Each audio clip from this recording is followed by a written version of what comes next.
This winter, the battlefield heats up. Pokemon Unite players across Asia, get ready for the Unity Clash Winter Showdown Season 6. We are going to pivot into the Legendaries pit where Rayquaza is about to spawn, but everybody is in the pit fighting it out already, Chef. Rayquaza's going to spawn and be scared. Umbreon goes down immediately off the bat. Actually, Defender on the other side goes down on his rise, but now Mamoswine going down. Huge Unite coming out from the blast, so it's going to pick up all the three members left from Team MYS. I don't know if Onyx can fully capitalize off of it, though they will. They're extremely low. They do not have the Unite as well from the Eldegoss to be able to follow it up. That's going to be the Greedent taking a ton of damage. Going to heal back half of that from the berries, but there's going to be a flip once again. Can they get the last hit? Again! They had the opportunity to overheat and they weren't charging it. It's the Greedent Knight, you foxy! Celebrate Unity Clash's 1-year anniversary with 2 days of intense action. On day 1, battle through a Swiss bracket with up to 7 rounds. Only the top 8 teams will rise to day 2, where champions are crowned in a thrilling double elimination bracket. With a prize pool of over $100. Proudly sponsored by Engage and Ghatlue, the stakes have never been higher. Catch all of the action live. The English broadcast over on Ghatlue's channel, the Spanish broadcast by Kodo Unite, and the Thai broadcast by Full DY. Plus, there will be APAC language broadcasts too. Don't wait. Sign-ups are now open. Rally your squad, prepare for glory, and make your mark in Unity Clash Winter Showdown Season 6.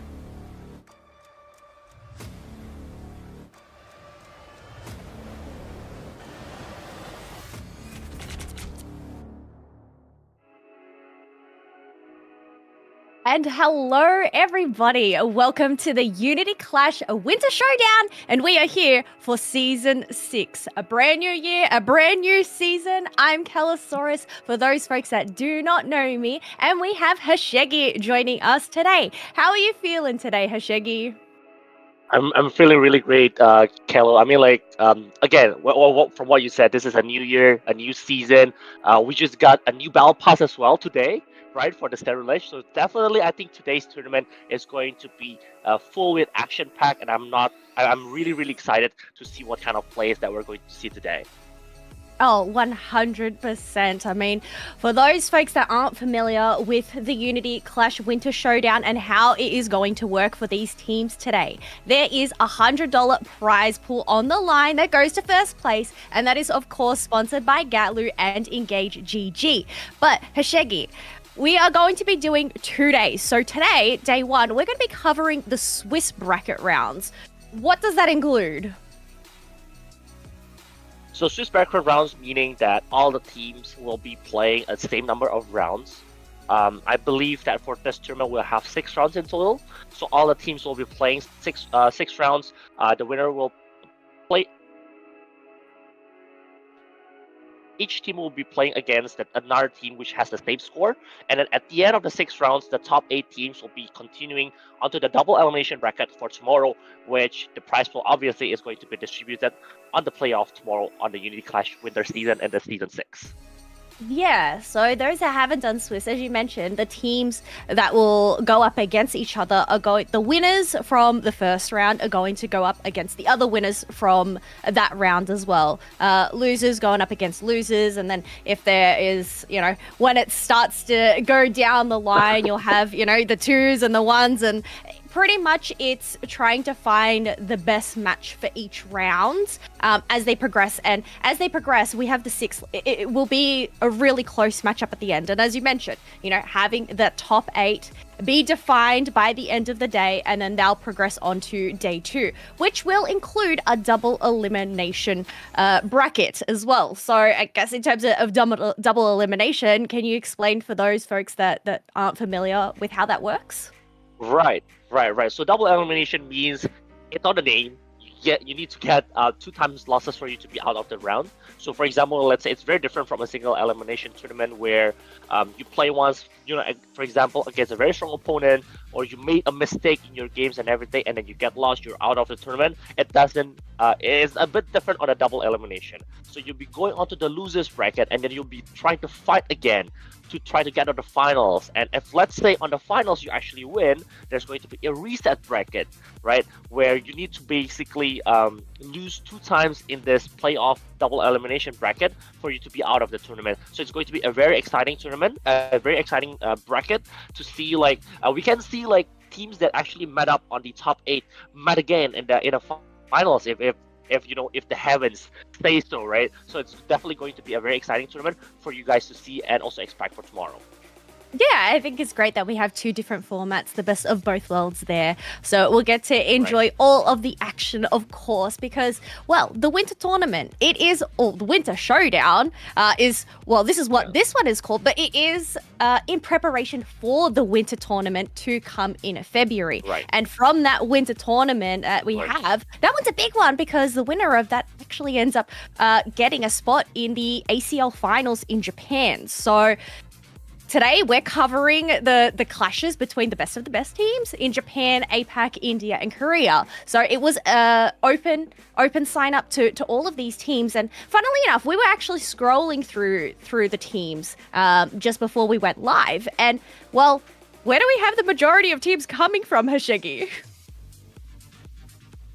Right, majority of the teams actually for this tournament is covering from India.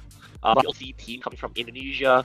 We also do see teams from the Philippines as well. And I think that definitely this is going to be a very, very perfect stage for them to set up on what kind of plays, what kind of strategy that they want to bring in towards the winter tournament later on, which will be coming in the upcoming 2 to 3 weeks from now. Definitely, I think this is the biggest tournament for all of these teams coming in, especially for the teams who are not invited to the ACL league, because basically they have a very long off season of official tournaments, and this is their one and only chance for them to be able to participate in the biggest Asia tournament, which is the Asia Champions League. So definitely, and this Unity Clash tournament is a very perfect.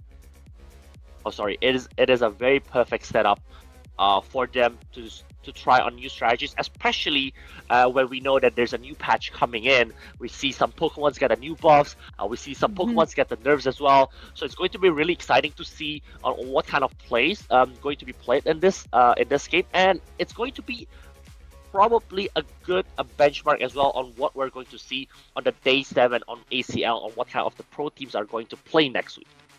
Yeah, I think now is the perfect time, as you mentioned, just that new patch hitting, the battle pass and everything like that. So rather than organizing those private scrims, it gives opportunity for these teams to just go and test out the waters in terms of this new meta that may be arising. But Hashegi, we have our first match ready to go. We have True Rippers going up against Mataka Believers, aka MTB, and we're going to have our first 4 bands. This is interesting. Umbreon actually ended up receiving a nerf on the cooldown for Wish, but also the damage reduction for Foul Play. So True Rippers, they still think Umbreon is still really strong, especially with the Wish. It can be like a defender, it can be like a supporter Pokemon as well. Not to mention the Snarl is not being nerfed. It is very good crowd control move as well. And then the sleep duration is pretty long and is very dangerous for a speedster Pokemon to be on the mid lane. Miraidon, I think it's still one of the top attacker Pokemon on the bottom lane. I've seen some of the teams as well using EXP share on the Miraidon, so definitely there are some plays. But over here, True Rippers, which is an ACL team actually, they are actually on the 4th. I think they're ranked 4th on the India League. Are choosing a Blisty first, whereas for MTB, instead of taking the Psyduck, which is nerfed, they try to decide to take the Urshifu, which just gets the buff, and also a Snorlax. I guess with Blissey already being picked up, maybe MTB want to choose their supporter a little bit later on in the draft. So want to make sure to secure the defender of their Right. choice before True Rippers here. But I mean, Blissey, was it a nerf? Was it a buff? I mean, I feel like it's more heading towards that buff, especially with the cooldown reduction on the Bliss assistance. People do Right. dub this one of the best Unite moves in the game right now, and you pair that Right. up with a Garchomp. Garchomp during those team fights and some extra eggs on hand. I mean, they're going to be Right. absolutely running a rampage. Right, and we have not seen the attackers as well. There's no Pikachu upcoming up. They can also pick Mewtwo Y. I just want to mention Mewtwo Y, but they seems that they want to pick up Pikachu. I'm really excited if they're going to use the newest skin or the new holoware on the Pikachu for this time around. And definitely, Cerulege is the one being picked, and instead they're going to opt for a Lucario. Really interesting to see which Pokemon is going to go onto the mid lane here. Yeah, that is a really good question because normally we'd see the Gibble head up into that top path, say with that, Right. that Blissey or even a Blastoise. But I'm assuming here, looking at this team composition, Garchomp will be sent into that mid Right. lane. We'll have Lucario as they currently have attack weight stacks equipped here. They'll head up into the top lane. But, ooh, what do you think about this, Hashegi? Last pick, Zarina. Are you a Zarina fan by chance? I'm actually a Serena fan. Like we have like some top Serena players here in Indonesia, and I mean like don't get me mentioned like the Japanese players when they're playing Serena, right? It's a monster for them. Like you always want to make sure that they don't pick Serena. But at the same time, especially with the newest buff by most of the teams. But I'm really excited to see in terms of the in terms of the composition from the team of especially but with the Lucario on top, we have not seen much Lucario on top. I'm not sure about the India meta at the moment, but definitely is one of the strongest early game Pokemon for the top lane. Yeah, well, we'll have to see how it fares up against this arena. But, folks, we are heading on into our first match for the Unity Clash Winter Showdown. True Rippers over on the purple side, MTB over on the orange. And as we predicted there, Gibble is heading on into that central area for True Rippers and a Cubfu in the opposing side. Right, and we do believe that Chansey is trying to take up on the mid lane from the MTB side because obviously Kupfu, if it fails to get to the level 5 in the early game, it's going to be very dangerous because it just can snowballs and make sure that True Ripper is actually winning the game. And it seems that Chansey is able to successfully take the Escavalier buff out from MTB side. Yeah, that is going to slow down Cubfu just a little bit while longer as they go and finalize those Boltoys. Otherwise, we already have a Gibble up here, taking position in the tall grass, knowing that we have 10 seconds left until the first lot of Swabblers and Altaria do spawn. Right. Again, like I think in terms of the scores and everything, there's only like 14 and 16. It does not really have much of a difference. But obviously, over here, it seems that True Rippers is able to secure most of the Altaria this time, and there's also a lot of changes in the meta game right now, where there's a lot of the teams actually picking up 4 Pokemons onto the top lane and just leave 1 Pokemon on the bottom lane, where it seems like it's the norm right now. Whereas previously, like most of the teams are coming onto the bottom side, but it seems like the meta game has been changing so much that most of the top teams are opting for the top lane and trying to secure a Regieleki even, compared to the bottom Reggie.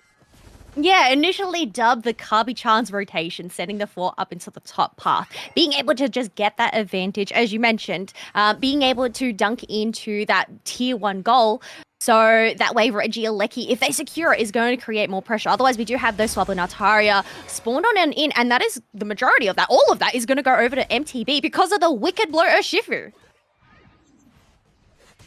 Right, I thought that they were going to play with I haven't seen the items yet just now. I thought that they were going to go for the blue Urshifu, especially with the new buff. But it seems that those last hit move with over there able to knock out the Lucario is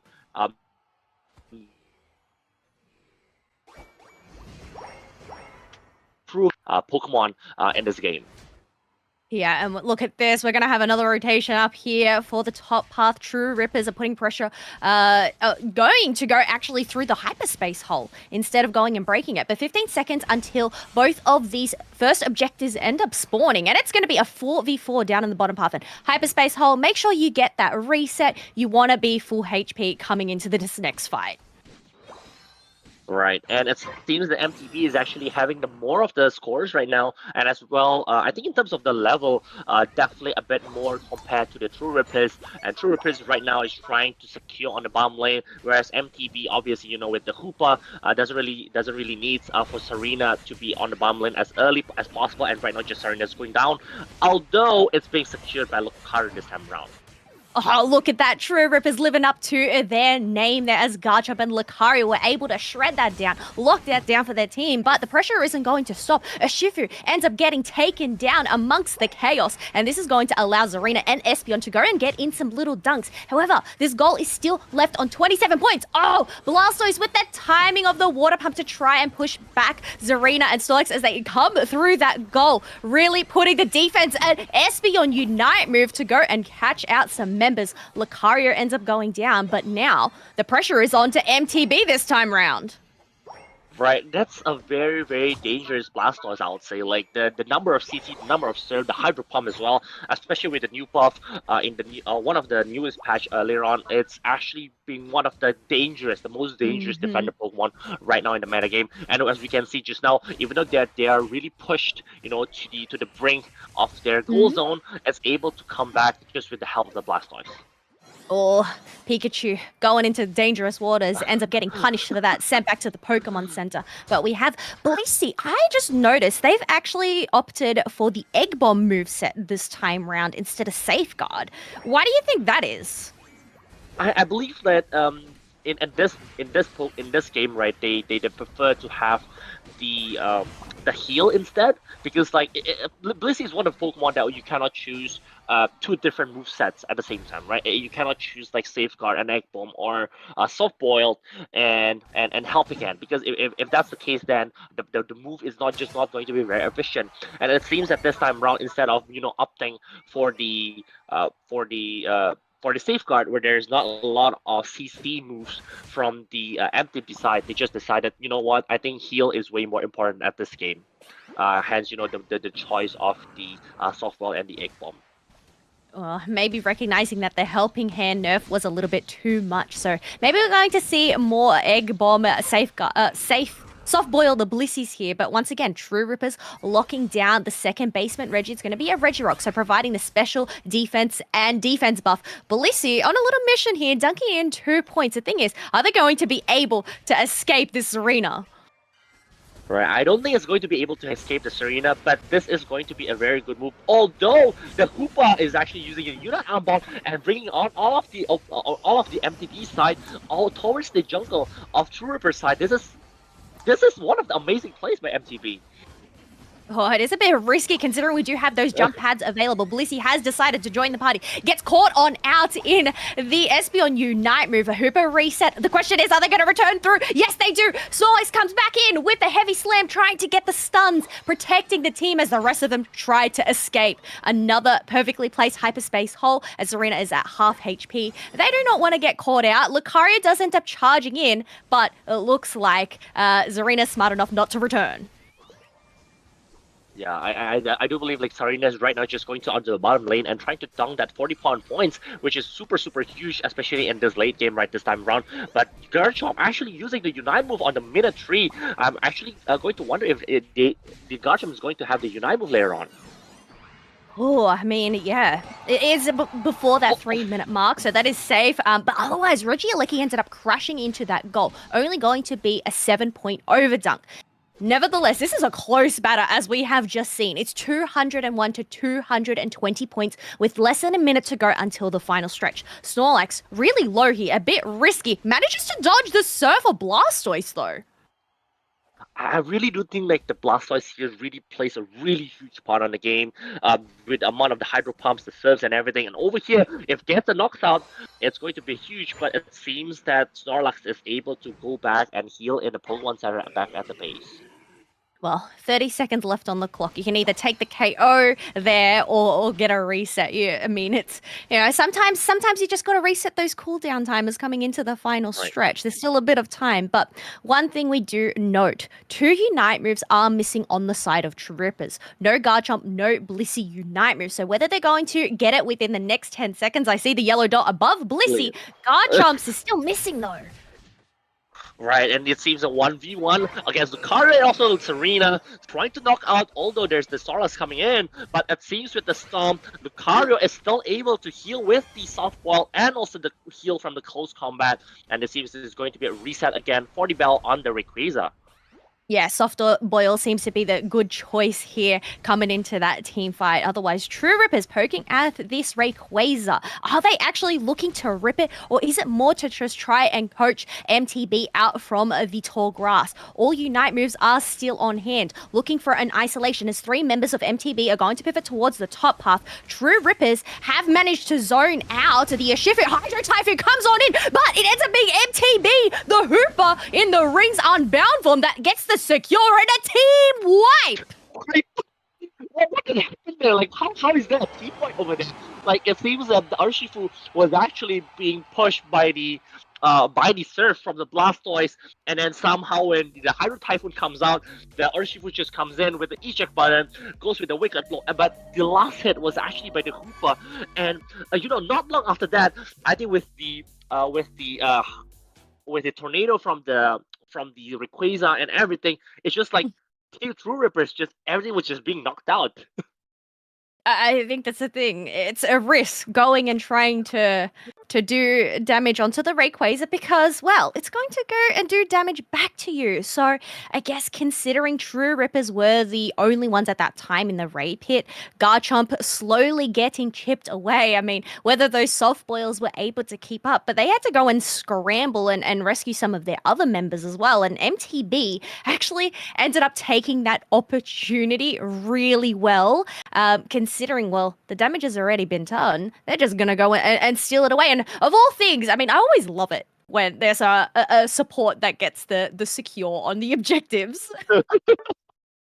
But Hoopa is a bit different. Like, Hoopa's damage is really, really huge, especially when it was in the Unite form or in the Unbound form, I would say, right?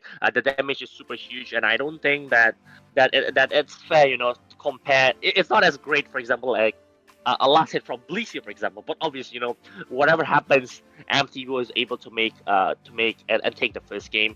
I'm actually questioning a bit from True River's side, as you mentioned just now, why are they taking the Rayquaza as early as possible?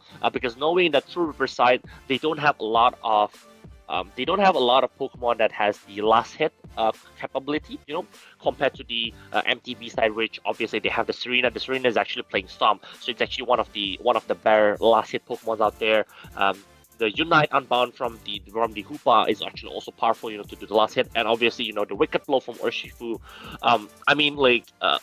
I don't think that is actually a good play that they just trying to hit the Rayquaza. I can understand like why they're poking in the beginnings, just to make sure that they are able to to come in and fight in the Rayquaza pit, especially if there is a Pikachu, they can just use the Thunderstorm and do a lot of damage on the opponent's side. But they're overcommitting onto hitting the Rayquaza and hitting a bit too much. I think I think it's almost like below 40% or 30% HP, which in the end, like, MTP was able to take the first game. I think that is a really good point in terms of the Thunderstorm from Pikachu. The ideal time to use it is when they're all bunched together, and MTB played into that really well by actually splitting up, having the 3 head up into the top, plus the other 2 stay down bottom and more get preoccupied by the Blastoise that ended up surfing into the tall grass. So it'll be really interesting to see what adjustments are going to be made moving forward, considering we do have MTB in that first pick position, True Rippers with the last pick. But in terms of bans, it's actually going to be different this time round, as we have Urshifu replacing the spot of Darkrai. Right, Urshifu, although like MTB was playing Urshifu before, I think like MTB knows that True Rippers plays Urshifu, hence that's why they actually picked it on the game before, but right now they just want to ban it. But it seems that True Rippers are able to secure the Eldegoss, which obviously just got a bit of a buff, and as well the Blastoise again. Yeah, you've got to look in that Blastoise for yourselves. It just seems the amount of disruption that it just provides. The Hydro Pump to get the push, but also the Surf as well. And you cannot go wrong with a fantastic Hydro Typhoon move, especially when they're all bunched together. It'll be interesting to see whether MTB are going for more that brawlier melee based comp or whether they're going to go for some range here to try and combat needing to bunch up together. Right. I think Cerulege is also a very good pick over here, especially with the new I keep saying it again with the new buff. Like Cerulege is one of the top Pokemon before, and then it got another new buff. So I think obviously it's going to be a top pick for come. The more interesting part is that Slow Rippers are playing Slowbro, which I believe is going to be an off-lane Slowbro. Looking back, or looking with the choice specs and also the special attack stack item, right? It's going to be very interesting to see the Slowbro playing if it is intended to be. Yeah, unless they end up going in with a switch that final preparation phase. They're like unsure here whether this is going to be a damage Slowbro or whether it's going to be a support Slowbro. But we were talking about range. Gardevoir has been the range of choice for MTB side. I think considering the comp they were going in, Blastoise, Slowbro, but they don't really have those melee brawlers, do they? So Bora locking in Dodrio, I think, is a great counter. The ability to potentially get into the backline and target that Gardevoir. Do you think this could work out in their favor here? Actually, yeah, definitely. Knowing that even like Blastoise, if we're talking about like a Water Spot and also Rapid Spin combination, it can also, go back to the opponent's side, onto the back. Especially, being a very bulky Pokemon, it can still goes in as long as it's not being back to the back line of the MTB side. So definitely, I'm actually really excited to see True Rippers, a combination of the team at the moment. Knowing that Dodrio has a very, very strong early game power as well, and able to make the team snowball very early in the game. But obviously, Gardevoir, I think there's a lot of room for Gardevoir to be being played in the season, especially with the newest buff that it evolved at level 7, which is super, super huge compared to level 8 before. Yeah, that's actually a really good point. I forgot that Gardevoir had that slight adjustment. So I'm really intrigued to see how it ends up going. But folks, we are heading on into our second match for the Unity Clash Winter Showdown. MTB on your purple side, True Rippers over onto the orange side this time round.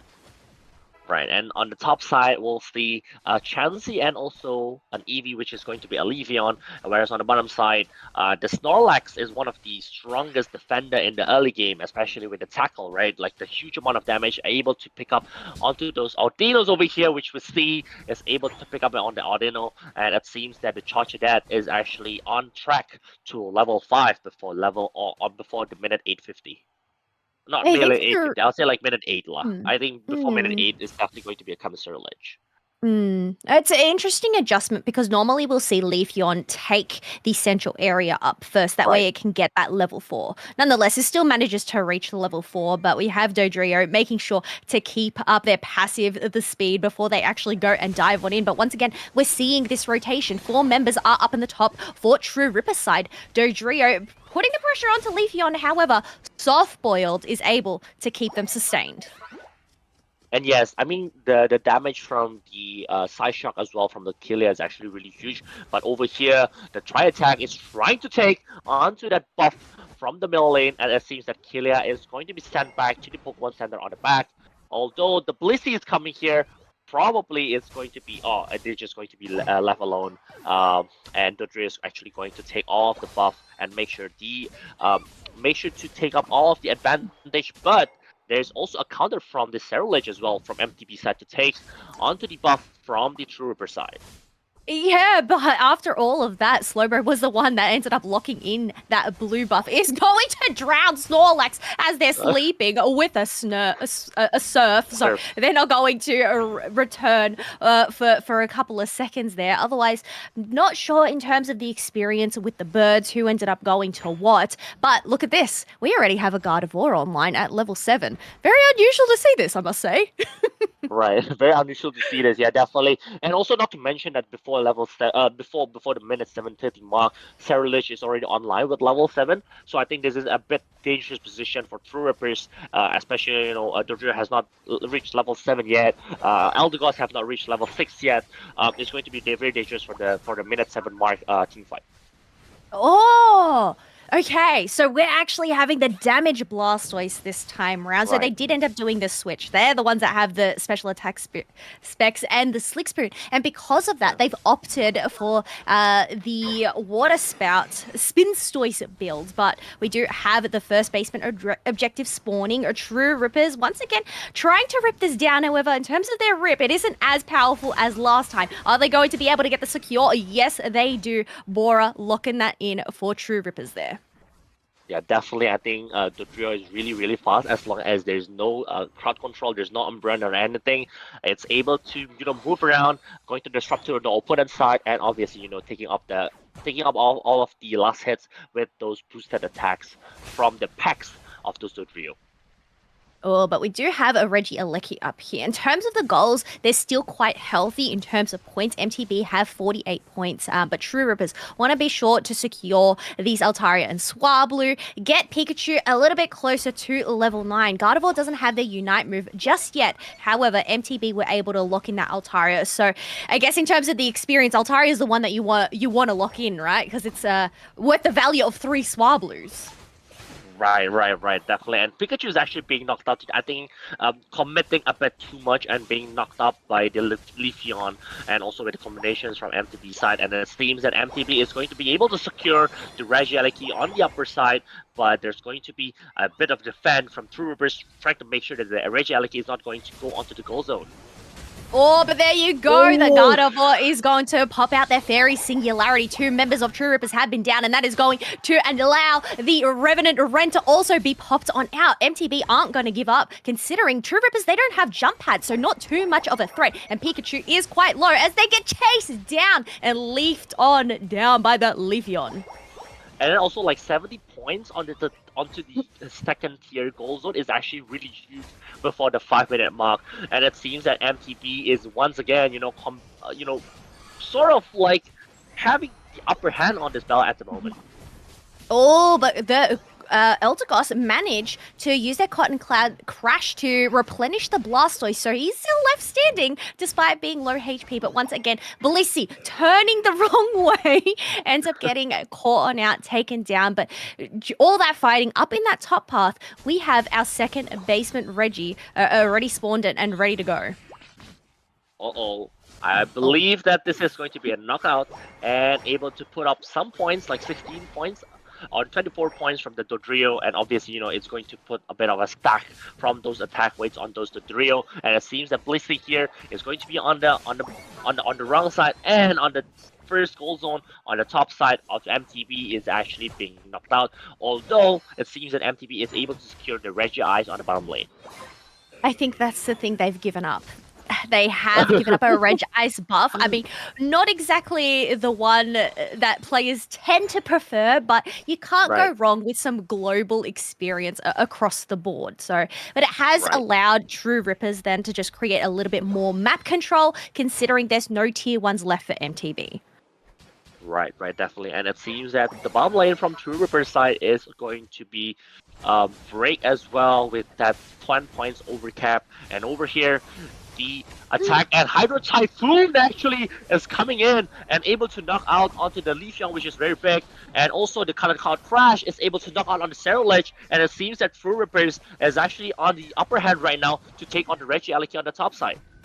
Oh my gosh, 4 members of MTB, and Oh, it's only a Snorlax left standing. And even with the Unite move on hand, it's just too much of a risk to go and defend that. MTB have already all spawned back as Regieleki is secured, so not going to be too much of a threat. However, this is just going to allow true Rippers to soak up all of the experience, the yellow dots that are on their side. But no, they're not going to back on up. They're going to keep the pressure on.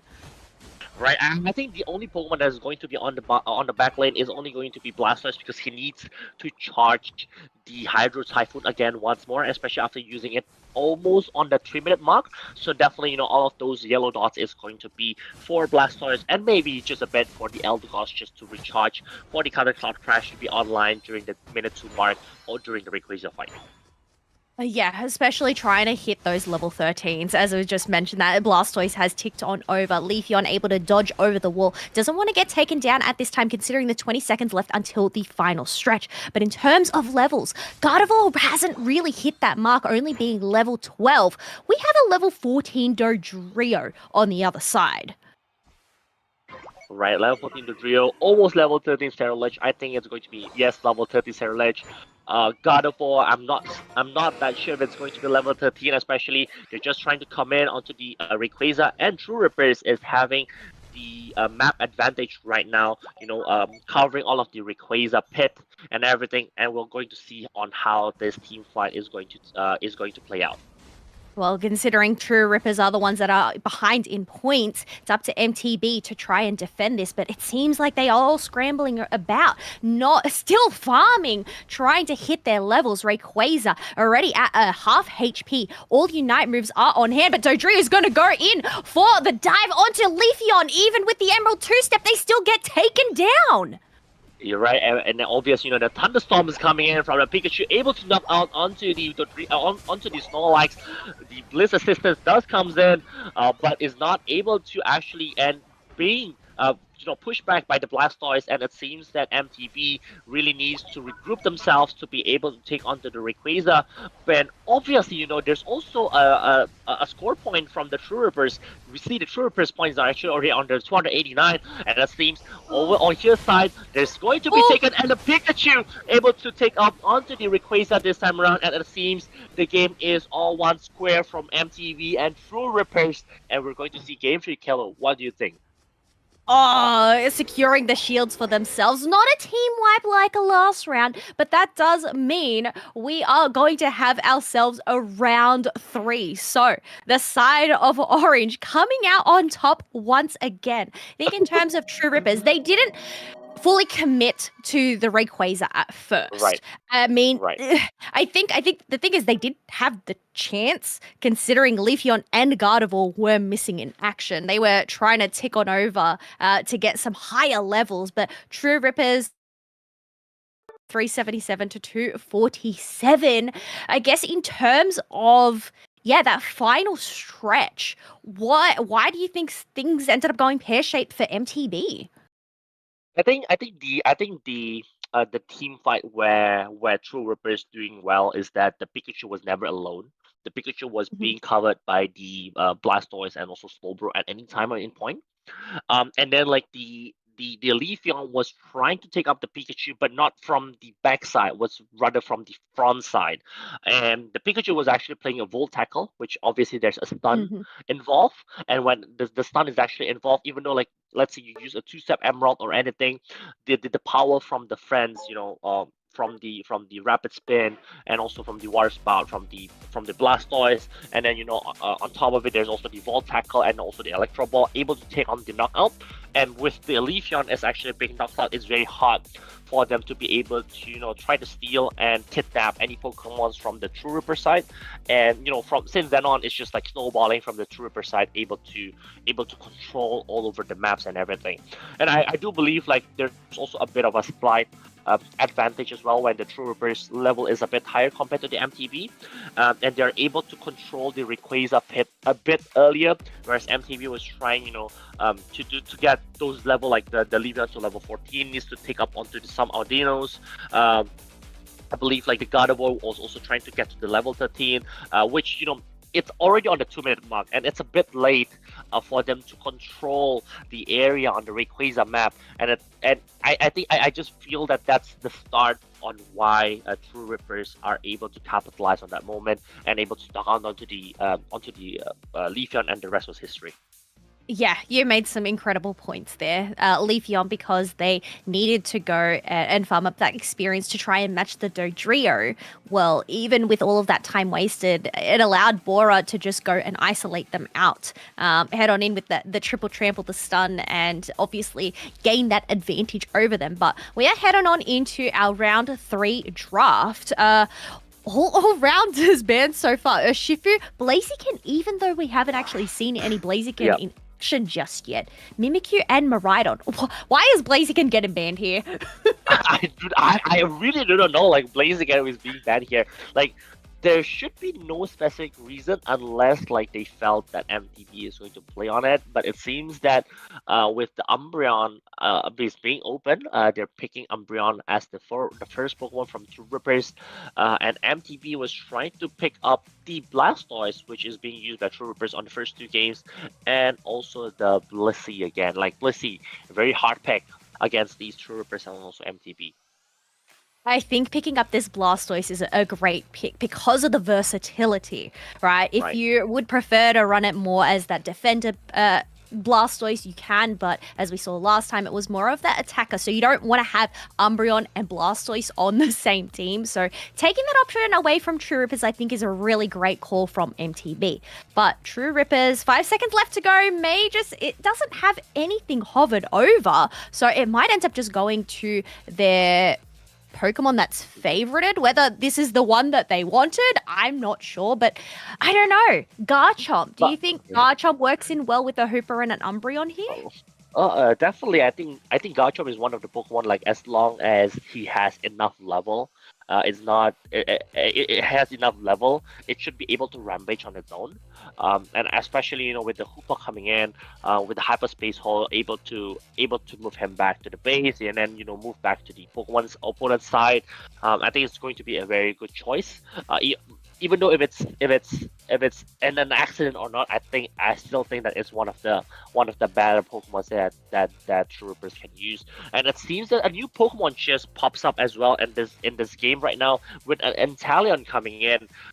It's going to be really exciting to see if it's going to be a snipe shot or if it's going to be the liquidation move, because like as we know, like, liquidation's a special attack is just being buffed on the latest patch, making like Inteleon liquidation is being a bit more playable at the moment. And it seems the last pick from MTV is going to be that Zoroark.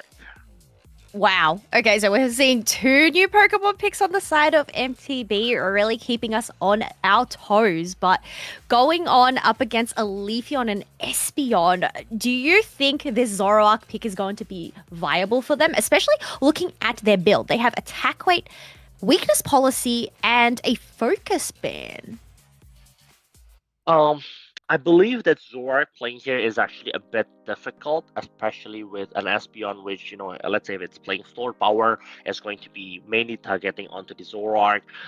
There's also the Phantom Force from the Hoopa, which able to stun on to the Zoroark as well. Even heal, not to mention like Umbreon here, if it's playing Milo, meaning that the skill level for the Zoroark needs to be up a bit more. With playing with the illusions and everything. So definitely we're going to see on whether the Zoroark is going to pays off in terms of the gamble, because like obviously I believe that Zoroark playing in this game is going to be a very, very difficult matchup. That was my sentiments exactly. All right, I saw the Espeon, if they do go Psyshock, can stun them. Mean Look is one of the greatest counters to Zoroark, so definitely don't want to get caught out there. But you know what? All of these questions in our minds will be answered very shortly as we are heading on into our 3rd match. True Rippers on the purple side, once again, MTB on the orange. And we have Chansey and Zorua making sure to secure these buffs together. Right, especially when we know that True Rippers was trying to steal onto the buffs for the first 2 games. The Chansey making sure that the Zoroark needs to be a Zoroark as soon as possible. Because like if it's a Zoroark, coming onto the lane, like definitely I think there'll be losing on the early game and even on the mid game and late game as well. And as we see on the minimap, the Leafeon is trying to come in and but it's trying to go up onto the top lane and trying to take up on the knockout onto the Chansey and also Squirrel, but it seems that it just needs to be satisfied with just putting on points and giving up onto that stack points for the Leafeon and also for the Garchomp. I mean, you've got to get those attack weight stacks in early. Also, just create the pressure a little bit longer. But because of this back bowl toy, oh no, they did actually secure it and hit that level 5. I thought they were going to lock it in. But True Rippers, once again, sending 4 members up into the top path. MTB locking in all those Swablues, but the Altaria is going to go over to True Rippers' side. But MTB, it looks like they're just going to disband here. They're not actually looking to put the pressure on True Rippers just yet. Right, this is very good because like the Zoroark at least is going to be able to take onto the AXP side from the True Rippers, from the True Ripper zone. But it seems that in terms of points, like MTB has not been able to put any points at all onto the True Rippers goal zone. As we see, the points is still 16-0. Yeah, I think that's a risk though for the Zoroark, considering they are also running attack. Wait, but hello. Being able to get out of that was only 1 hit away. Zoroark must have had that cooldown, so not able to finalize the KO. Instead, they want to finalize hitting all of these Swablues and Altaria, soaking all of that experience up. I mean, looking at the levels right now, it's pretty much on parity. Right. I think in terms of the level, it's not that much different, and it seems that over here right now, Inteleon has just been get online. We're going to see if it's going to be a liquidation or if it's going to be a snipe shot. I think snipe shot is going to be very a bit difficult, but there's not a lot of Pokemons that just using the serves and everything. But it seems that over here, opting for using the snipe shot and the Zorix comes in, but the hyperspace hole comes in handy and able to return some of the Pokemons from True River side to its goal zone and not, coming off from the team fight. Not really team fight, but able to just run off without any Pokemons getting knocked out. I think in terms of selecting Snipe Shot, a good choice, considering they have a pretty hefty front line with Blissey, Slowbro, and Blastoise. And you have Zoroark more being that assassin style, going and finishing off the job once they're really low. But True Rippers, once again, they're going to rip down this Reg Ice. It is really low. Slowbro waiting for the perfect time. They're going fishing onto the Garchomp, allowing Zoroark to come in and sweep that away for MTB's side. But that's fine because at least like MTB was able to take onto the Reggie on the bottom lane, which is really huge. Obviously with the cost of 2 Pokemon getting knocked out, but I think it's still a fair trade. Yes, and now we do have that rotation because of the hyperspace highway to send True Rippers up to secure the other objective, the Reggie Alecki. It is left on 21 points, so MTP probably don't want to let this crash because there's a potential for a massive overdunk if it's left on 1 point. Right, definitely, and it seems that over here, the Zoroark is just trying to sneak up onto the opponent's side and trying to take as many as EXP as possible, and there's a 30 over cap onto the bottom lane from True River's side onto the MTB, and MTB was just able to put on the first points, which is a 13 points, but it seems that the Bliss Assistant is trying to come in, able to tap out onto the Leafeon, but it's still very hard to win the team fight, also able to talk out onto the Espeon as well, but the Garchomp is still standing really strong with the Dragon Claw and also the Dragon Rush, able to knock out onto the Slowbro and also the Inteleon, and it seems that the team fight is going onto the stalemate again, and everybody is coming back to their zone, trying to do some other level ups again, and waiting for the next objective to come on. No, I guess considering that Reggie Alecki is no longer standing, True Rippers picking up 2 KOs is still quite the prize. But yeah, in terms of this match, it seems to be a slower brewing one, but Hooper ends up getting caught out in that Hydro Typhoon. True Rippers trying to push, but I mean, 2 here are defending. Oh, that was a great Fantaforce into the berry to steal it and back over the wall, but Zoroark is not going to let Hooper get away with that one. Yeah, especially, that's a really huge snipe shot, but was not able to finish off onto the Umbreon. Again, Umbreon proves to be one of the most versatile and also very defensive Pokemon in the game. Any other Pokemon's like 2,000 damage, probably like only like 20% HP left by this point in the game. Right, the benefit here is True Rippers still have a Hooper on hand, sending the Garchomp Right. and the Espeon to deal with this Reg Ice as they end up switching up and going into the top path. It's only a Blissey so far, but it looks like Zoroark is coming to join the party. Great Dragon Rush, but because of the pushback from onto the Blissey, it allowed them to sandwich the Reg Ice and the Garchomp in between. Right, and over here, Unite Unbound is being casted from the Hoopa, trying to take up onto these three Pokemons from the MTB side. But it seems that with the Zoroark and also the Inteleon able to knock onto the Hoopa and the Leafeon, and it seems that they are trying to put as many points right now, only 13 overcap, but the difference between the two teams is only less than 100 points left. That is going to slow down this Hooper. They're not going to be able to use that teleportation into that bottom path. So I guess even if it wasn't a massive overdunk, sometimes you've just got to do it. But otherwise, we have Garchomp and Espeon going down once again. Emerald two-step going to dive onto the Inteleon as they're trying to snipe shot their way out of it. However, to no success, Blissey on the chase looking to try and finish off them with an Egg Bomb. But yeah, they ended up just splitting on up here. Can Blastoise catch up? Yes, they do! A Hydro Pump knockout. And I think that's also with the eject button, right, as well.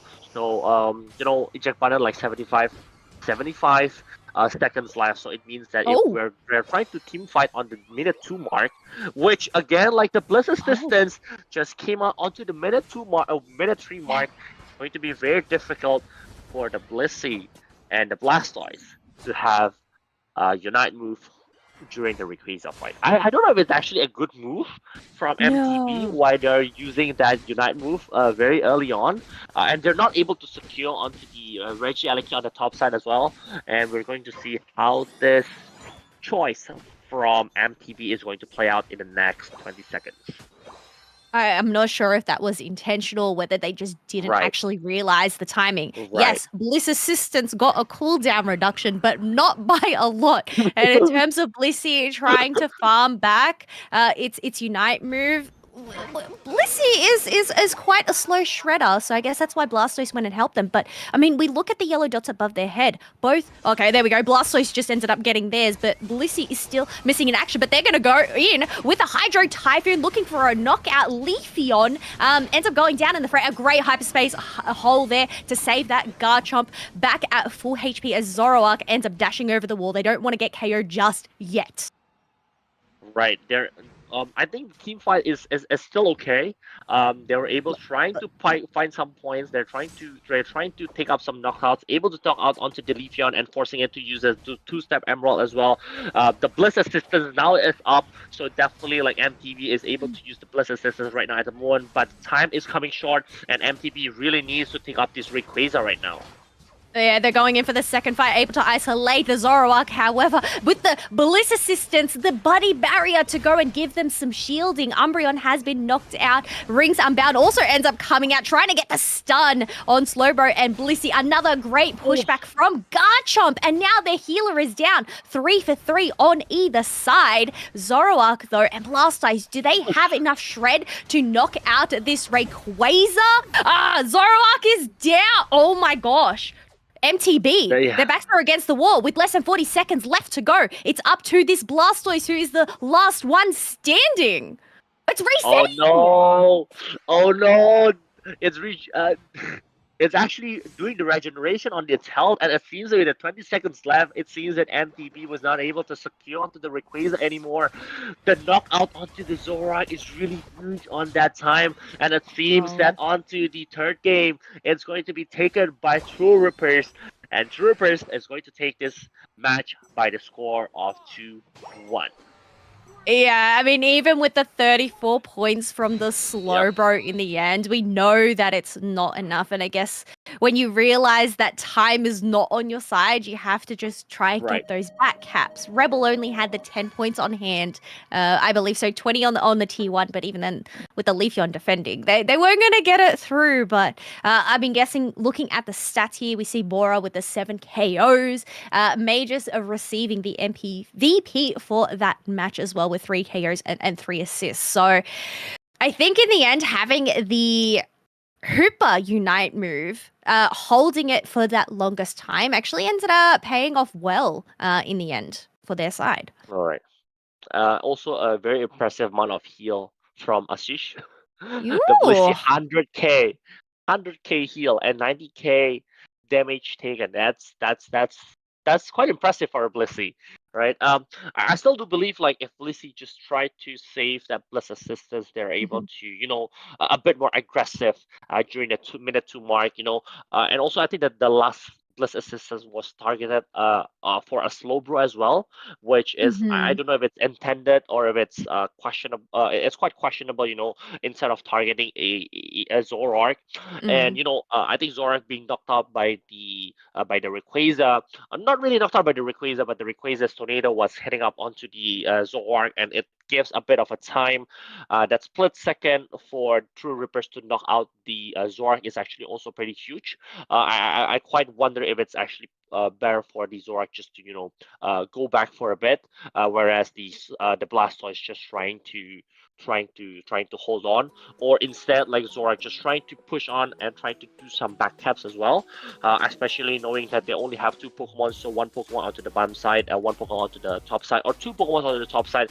I know it's just like a split second decision, but it seems that Yeah. MTB was a bit really close onto getting the game in the last minutes. Although they have a very difficult matchup, or they have a very difficult game in the early to the mid games. But it seems that the question is being answered. I don't think like the Zorak is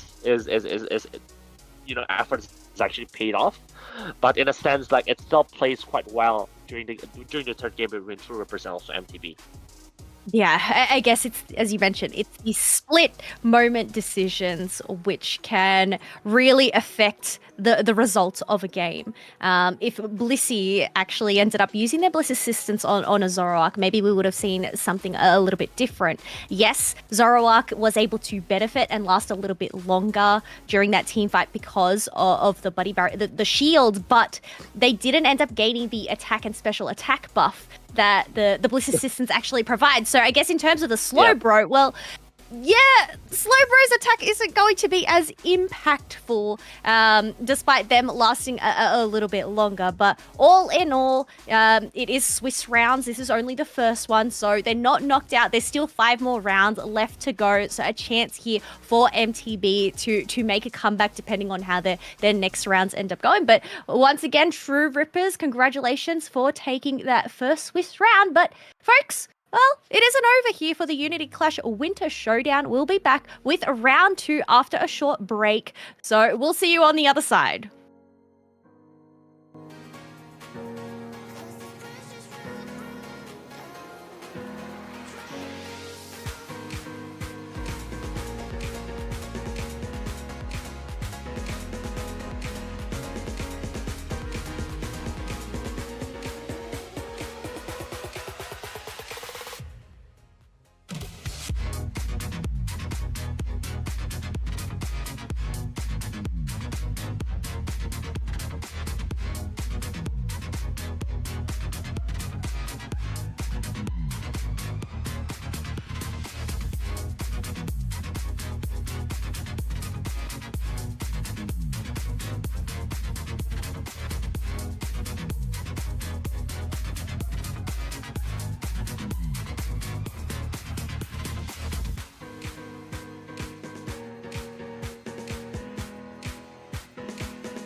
Need to talk about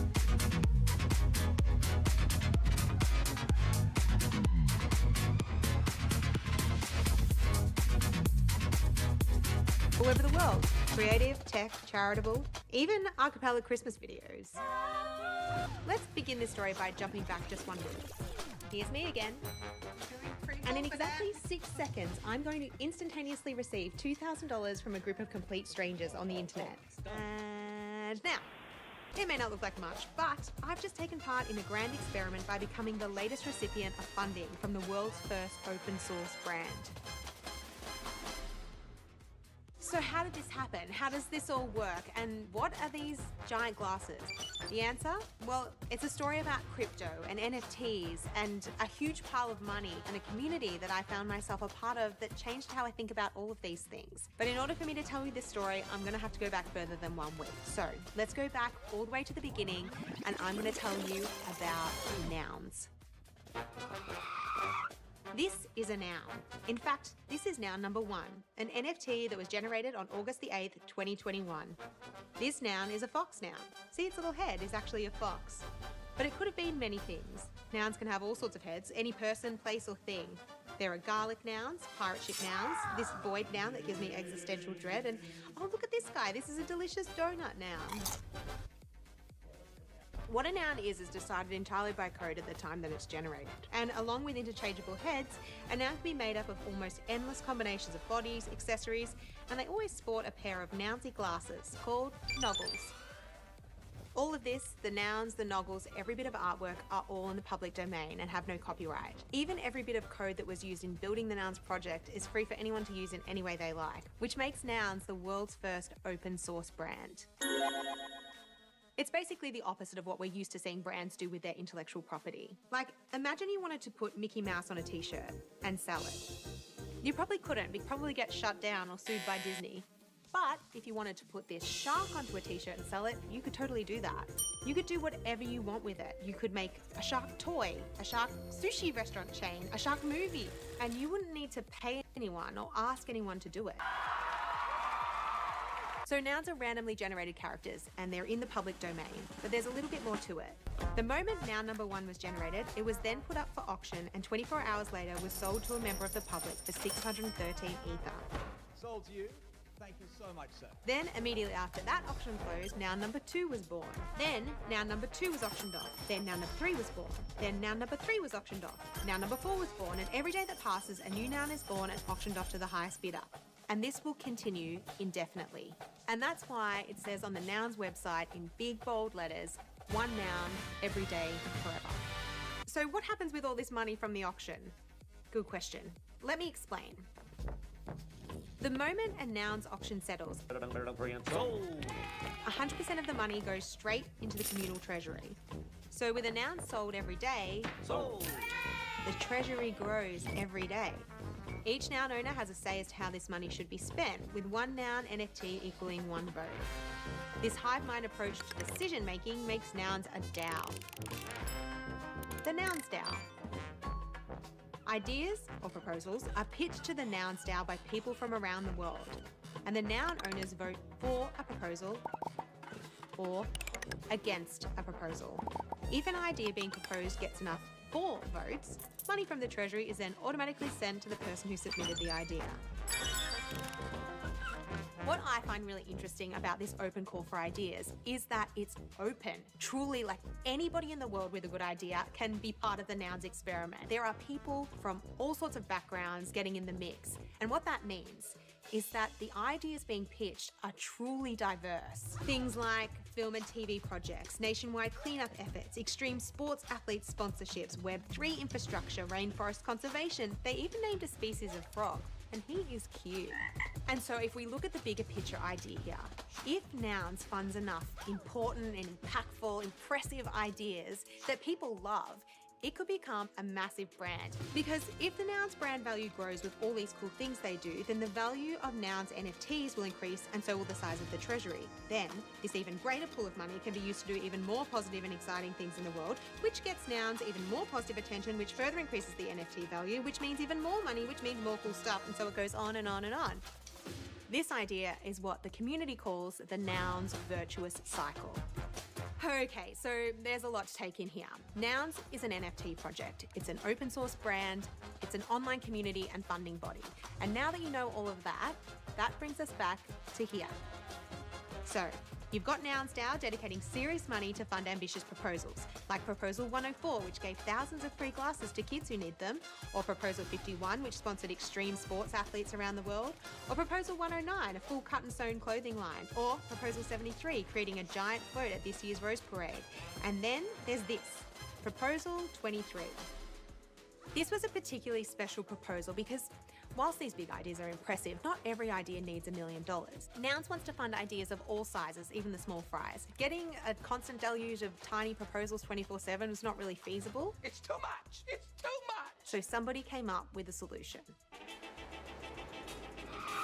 This is Prop House.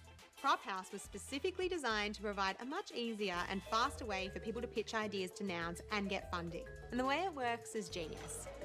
Prop House is essentially an auction in reverse. It's basically the game in reverse. In a traditional auction, an auctioneer puts an item onto a plinth and people bid against each other, offering more and more money until the highest bid wins. Cool, straightforward. Now let's do a prop house auction. We'll replace the item with a pile of money. And now, the people bid with their best ideas of how to spend the money. The auction house would then accept the most compelling idea, and the winning bidder would receive the money pile.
Welcome back to Unity Clash Season 6 on this winter tournament, Winter Cup I'll say, with me back again, Hashegi, and also Kilo for the second game of the day, Scam versus 123. Oh, wait, we have an adjustment there. We're actually going up against Thunderclap Blackout versus the Hilly Churls. So, yeah, we were talking about this just before. Hilly Churls, I'm like, what does that mean? And I ended up Googling it, and I realized it came from Genshin. So it's the goblin-like family of monsters from there. So I'm curious to see whether they're going to be monsters out in Thea Sky Ruins. Monsters out in Thea Sky Ruins, especially. It will the Rayquaza is going to go doing thunders in the game. There's a tornado. At least there's a tornado in the game, but yeah, definitely, looking back on the first game, Kilo, do you think like on this game we're going to see a huge domination of the meta back again with the Umbreon, Blissey, and with the Miraidon ban for the first 3 games? We see a lot of Pikachu as well being taken by Throw Rippers for the whole 3 game as well. Do you think it's going to be a same again, considering like these 2 teams coming from the same region, or we're going to see a whole lot, different in terms of like the core Pokemon or the majority Pokemon, not the majority Pokemon, sorry, the first Pokemon that is prioritized by each team? I think that's a really good question because when we're going into a match of Pokemon Unite these days, it's such a vast roster. It's over, 60 Pokemon? So while there is that overarching top picks or meta, I mean, personally, I'm not very familiar with these players, so whether they actually have one of those comfort picks that might be unusual, Right. something that we can always end up seeing. And, you know, if they do come from the same region as well, so Hilly Chills, yeah, they're from India. Thunderclap are from the Philippines, if I'm correct. So whether they've had much experience versing each other and do have that insider knowledge, we'll have to wait and see. It's interesting that Thunderclap, who has the first pick, is actually banning Blissey. Knowing that Blissey is again like one of topics and they can just pick Blissey, but it seems that it's not part of the game plan. From Thunderclap side, there's still Umbreon out there, there's Psyduck out there if they still want to use it, but it seems that Thunderclap is actually hovering onto the Garchomp, a very interesting first pick if they decided to bring this Shark Pokemon onto their roster for the first game. Garchomp as a first pick prices me. No, they're gonna go Umbreon, but I was going to say in terms of like just the meta, it's just risen. It didn't receive any buffs or anything. In fact, it ended up receiving nerfs the last patch, but that was to the opposing moveset, the dig one. But you mentioned Psyduck being available. So Hilly Chills are going to lock that one in, and the Garchomp for themselves. So maybe Thunderclap should have locked in Garchomp. Right, but I think if they took Garchomp, I think the Umbreon is going to be picked by Hilly Chills, and it seems this is the first game that we're going to see Miraidon coming in, especially with the. I really want the new skin of Miraidon. It's really, really cool, and then Cerulege as well is going to be picked by Thunderclap on this first game against Hilly Chills, whereas I think Hilly Chills still has a lot of options. Trick is trying to go for a Hoopa. Is it going to play a Trick moveset or is it going to use a Hyperspace Hole? I mean, it is in their name. It is in their name, so you'd expect it. But maybe they're trying to trick us by going the opposite one. We'll have to wait and see. But whoa, Mewtwo Y. What do you think in terms of Mewtwo Y as their attacker pick? Are you a fan of it? Are you not a fan of it? It's. I think Mewtwo Y is like one of the Pokemon that is actually very powerful, but it needs to have a good composition of a team. Doesn't necessarily need it needs to be a Blissey, but it needs to be a team that can make sure that the Mewtwo is able to do a tons of damage at the same time in a consistent manner to the opponent's side. And it has been very, very proven to be capable of being one of the best Pokemons of an attacker out there outside of Miraidon from last week's ACL's games. So definitely, pick a Mewtwo in this game. I'm going to really excited to see on how Mewtwo is going to be played. And I think this is the first time that I'm actually seeing a Tinkaton played in a competitive tournament, because Tinkaton again, it's bulky, it has a huge ton of damage, but the speed. It's just so slow, right? That's why some of the teams that try to play using Tinkaton, they try to use some Pokemon that has a CC. As we see probably here, like Umbreon is going to play like a Mean Look just to make sure that the Tinkaton can just smash using that hammer like ice, using either like the teeth or a Gigaton hammer, or Ice Hammer, I believe, was the other move, right? Just trying to hit off onto the opponent's side, just trying to make sure that it's actually everybody is actually onto that small range. Because if the opponent's is, I would say, just moving around, it's being dispersed every now and then, it's very hard for the Tinkaton to actually make an impact. But with an Umbreon there, I think that the Tinkaton is able to make an impact just to make sure that they can actually pick up like 1 or 2 knockouts onto the Pokemon that is being jailed using that Mean Look. I guess we'll have to see whether this combination is going to come out into play as we head on into our second round for our Swiss bracket here. Thunderclap over onto the purple side, Hilly Chills on the orange. And we're going to see Torchic take that central area for that side. On the opposite side, it is going to be the Charcadet, soon to be that Cerulege. Right, and over here, I think Rhino is one of the stronger Pokemon to last hit in the early game as well. Hoopa was trying to help the Torch, just trying to make sure Torch needs to get to level 5 or needs to evolve into Combo Scan before before the minute 850 mark. But it seems that Gibble and also Hoopa is already on the top side, whereas on the bottom side from Hilly is going to be the Mewtwo and also the Psyduck. Yeah, it's interesting to see whether either of these teams are going to rotate 4 of the members, like we saw in that previous matchup, or whether they're just going to stick to that standard composition of 2 in one lane, 3 in the other. But we already have this Combuskin here. Cerulege out of position here is going to grab themselves a Speed Berry, looking to potentially join the party from the back line, as Torchic is able to go and use that Blaze Kick, get some isolation, but also the Gabite as well. So the amount of push coming out from Hilly here can be quite disastrous, as we just saw the Tinkertink get knocked out. It's not even a Tinkertough yet, right?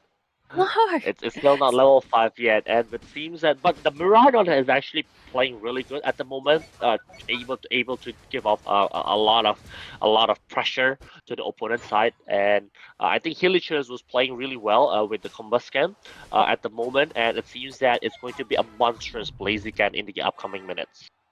Oh, well, yeah, having that central area is definitely going to pay off. Hooper making sure that they don't actually end up getting invaded here, and also ready for those mid-path birds, as they're going to be able to soak them up potentially before the Cerulege comes in and maybe gets a steal. Oh, look! One of our questions has been answered. It's going to be a Trick Hooper on the player Trick. On the play Trick Hoopa is actually one of the I'll say like it's a choice that is not being used quite often, but then again, like Trick is actually one of the stronger moves actually. Although it can only save one Pokemon, it feels like it feels like you're playing a Comfy, but you don't need to ride on the Pokemon itself, because like the amount of it can heal. Although it's a bit more difficult, compared to Comfy, where you just press on the flower healing move. It's more of like the attack speed. It's more of like the move speed that it gives help onto the opponent side, and it seems that the double knockout from the Miraidon is going to be huge onto that Hoopa and also Blaziken. Yeah, not able to regenerate enough HP with only the Trick and Phantom Force, as you mentioned, only targeting the one player there. And that's if they actually end up choosing to push the button to retreat on back and get that regen. But we have our first objective spawning here. It is going to be a Registeel buff. Mega Mewtwo Y has been leashed out onto the field, but look at this. Registeel ended up getting leashed way too far out over onto Thunderclap's side, so it's going to go in for a bit of a reset, allowing Thunderclap to potentially come in here with a steal with the Meteors, but no, it still ends up being Mewtwo Y there. Right, still getting Mewtwo Y able to pick up the Reggie on the bottom lane, and it seems that Hilly Charles is able to control onto the top side, and the Tinkaton once again being knocked out by the Garchomp. And it seems that again, this is what I say, right? Tinkaton is really hard to place alone. It needs to have a friend, but it's not really efficient, because like an all-rounder, you expect an all-rounder to be able to knock out like the opponent's Pokemon side by itself. But the Miraidon, using the Ultra Ball, tries to come out here, but is able to run up through Reverend Ren, able to knock out onto the Hoopa side.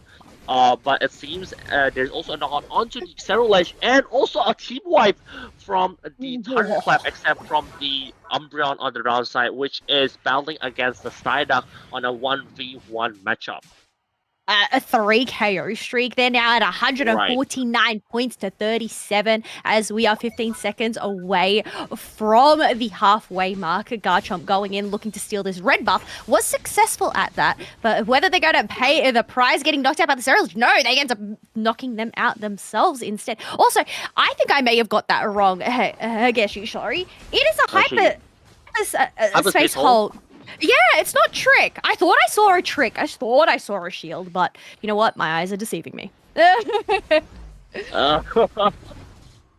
Right. Alright, it's a I that is actually being used by the by the Psyduck, but Cerulege over here is just able to run off through. But it seems the Moonlight Prince is able to knock out onto the Mewtwo Y on the bottom side, and but Thunderclap really needs to follow up onto the dunking points onto the Hilly Trail side, just trying to destroy it, trying to put up some more points, and obviously destroy the mobility that is being given from that Hoopa. Oh, we have our second basement Reg. It's going to be a Reg Ice. Psyduck's passive has popped there, even though nobody is in sight. Coming in from the backline with a surf, but instead they end up surfing into the hyperspace hole. So this is going to give Thunderclap the ability to go and start this Reg Ice. Electro Drift going to try and chip it down, followed up with the Meteors. Are they going to be able to lock it in? It ends up going to Thunderclap this time round with an Elder Goss secure, along with 2 KOs for that side. But Thunderclap, 3 members are down. It's only the Elder Goss left standing, able to make their way back to pad, grab themselves a berry, but I don't think they're going to be able to defend against 3 members as Blaziken dives into that flux zone and finishes the job. I think that the Unite Unbound from the Hoopa is really playing really well. Just trying to make sure that it's able to do a lot of damage onto the Thunderclap side, and is able to pick up 3 knockouts over there is really huge. But over here, Thunderclap is able to push the Regieleki onto the top side with a 43 point, just trying to come in and able to destroy the mobility and also the goal zone from the Hilly Trails, which is going to be huge, especially we're almost coming to the 3-minute mark. Yeah, that is going to close that gap a little bit further, 137 to 234, as we have a minute left until the final stretch. We have Umbreon caught out in that Psyduck, leashed, ends up getting taken down, and because Hilly Churls managed to win that fight, they were able to get those Swablues to themselves, but no, Blaziken and Mewtwo, they actually drifted away, and Psyduck's going to take care of those themselves. Right, and if we do see from the yellow dot from each Pokemon, Mewtwo Y really needs to get to that Unite move, charge really quickly.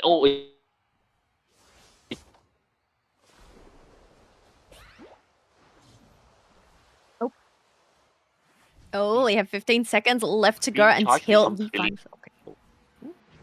Final stretch. I don't think he realized that he's cut it out here. Sorry, folks. So we're going to get set up and reset as we are heading on into the final stretch. We have members from Hilly Trails in position here, going to lock down that move and get a stun on 2 members of Thunderclap, reducing them, that Elder Goss, to half HP. Hilly Trails, they do have the rip if they need, but they're the ones that are in the lead after all, aren't they, Hashegi?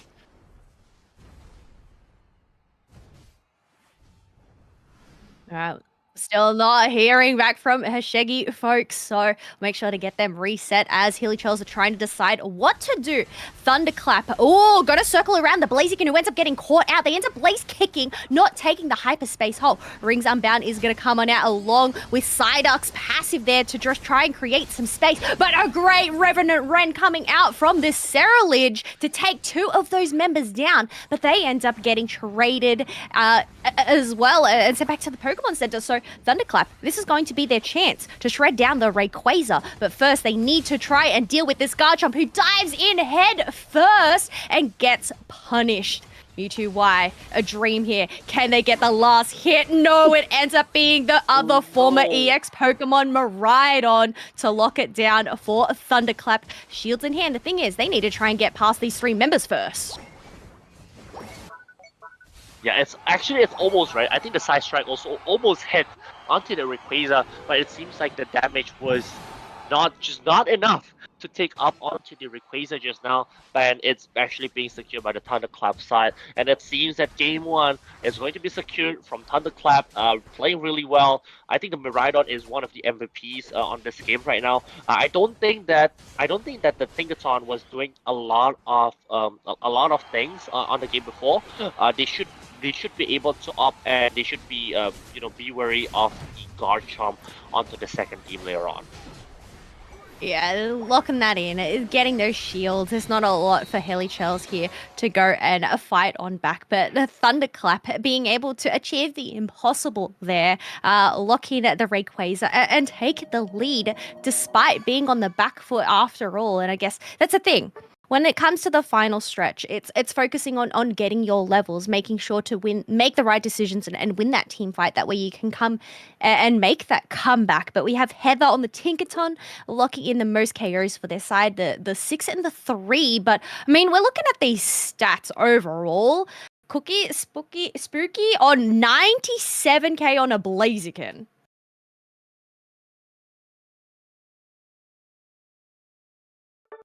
Yeah, 7k on Blaziken, really, really huge. Almost 100k damage as well. Almost 100k damage as well. From the Blaziken is actually really huge. I think they play really well. From the early game until the mid game. It's just that on the late game, which unfortunately I was a bit laggy, so I was not able to see the whole team fight, which I believe it's going to be spectacular. It just seems that a Thunderclap was able to pick off some of the better micro wins during those team fights and able to win the whole game. And it obviously it's going to be very difficult. Only a Garchomp and also a Mewtwo needs to take or steal the Rayquaza, especially against a 4-team Pokemon or a 4 Pokemon team from Thunderclap at that point on in the game. I think one of the things that I noticed coming out from Hilly side is we had Shens who was on the Psyduck. They ended up getting isolated.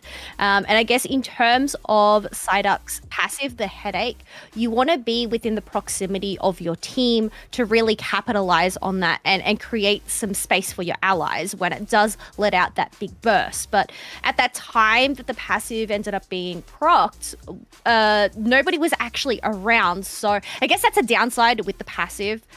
Is you don't actually get to control when it goes off. It all comes down to the gauge that they have under the health bar, and whenever that actually ends up reaching that maximum, it gets triggered. So guessing during that time it just got triggered maybe just by a basic attack from, say, an Eldegoss from range, and it ends up putting that on cooldown for quite a while and not able to utilize that. But one of the big moments that I noticed, the Revenant Rend coming out from that Cerulege, being able to target 3 members that were bunched together in that lower bush, really paid off well because it just ended up landing maximum damage and allowed them to just come out on top in terms of that team fight.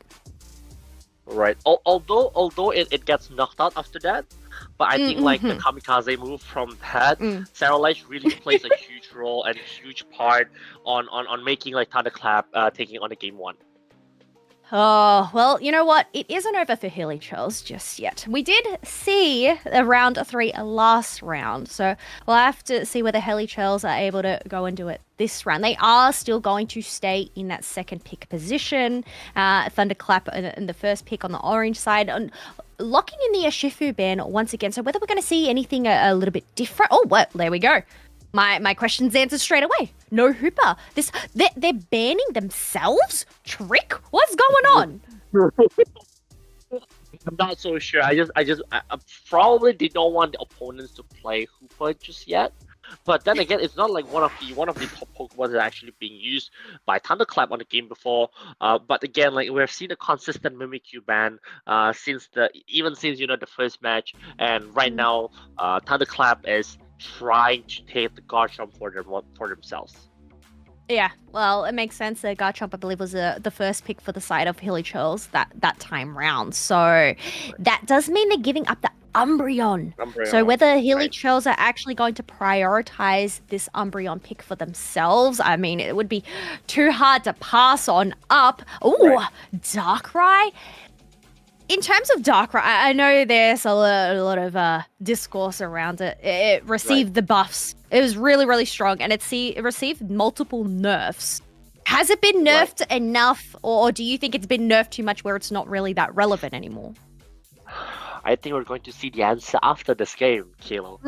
True. Like, right. I mean, like we've seen like people doing a lot of rampage using Darkrai in the rank, in normal rank. But I think in the when we're playing like around like 1,200, 1,400, Darkrai really gets banned that often. So it's just like I haven't seen really good Darkrai players trying to rampaging onto the opponents and making bad dreams from the opponent side. So we're going to see, especially like 3 meta Pokemons, we see Miraidon, we see Psyduck, or we see Darkrai as well from Hilly. Obviously, Thunderclap was able to secure the Garchomp, a Blastoise, Eldegoss, a Pikachu, and also probably a Metagross, which is interesting. If they said that, right? And Buswell, I almost forgot about Buswell just because like Buswell just got a huge buff from the cooldown, and it's actually being used by a lot of teams in the ACL. But it seems that the last choice is going to be Steriliter Buswell from Hilly. Buswell it is from the Hilly. Whether it's just my bias or not, but I've got to say, I am a big fan of Metagross. I know it does have its downsides to it, considering it is quite the late scaler. It needs to hit that level 9 in order to become that full-blown Metagross. But the shielding that it can provide, I think going into a Darkrai, if it gets caught out by a Unite move, it could actually pan out in its favor if it's able to get that Gyro Ball hit, providing a little bit of extra shield. So in a 1v1 scenario, it could potentially work out here. But I don't know. What do you think about? Why do you think Buzzwole ended up getting picked over the Ceruledge? Why does this work out better for this composition? I think it's as simple as Buzzwole is able to smack down onto the opponent's side, is able to pick the Metagross, not Metagross. I think it's more of the Blastoise onto their side. And for example, like if it's able to take a Pikachu, and just put it into your opponent's side, and the opponent's side can follow up. Your team sides can follow up. I think it's just going to be huge. Just trying to be able to pick up like 1 to 2 Pokemons at the same time, or on a different time. Just trying to pick up onto those knockouts is going to be very big.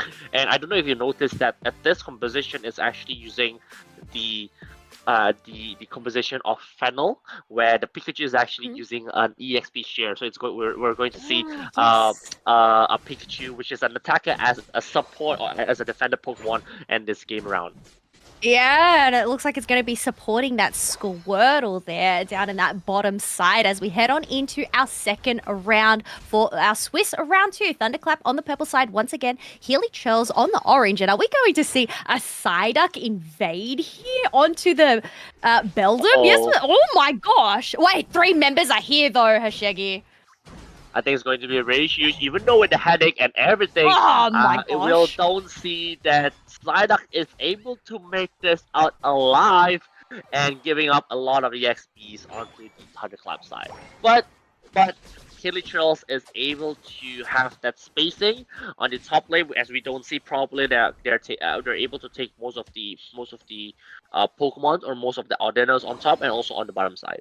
So again, like it may seem that the Psyduck was getting knocked out, but then again, like it's able to distract one Pokemon on the top side and one Pokemon on the bottom side.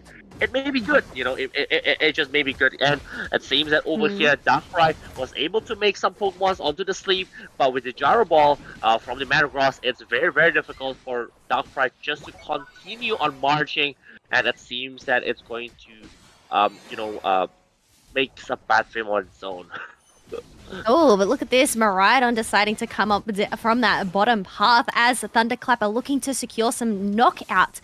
Garchomp does receive a heal from that Pollen Puff, but I guess with Thunderclap, 4 members there, they're still going to back up away, considering we have those yellow dots appearing on the map.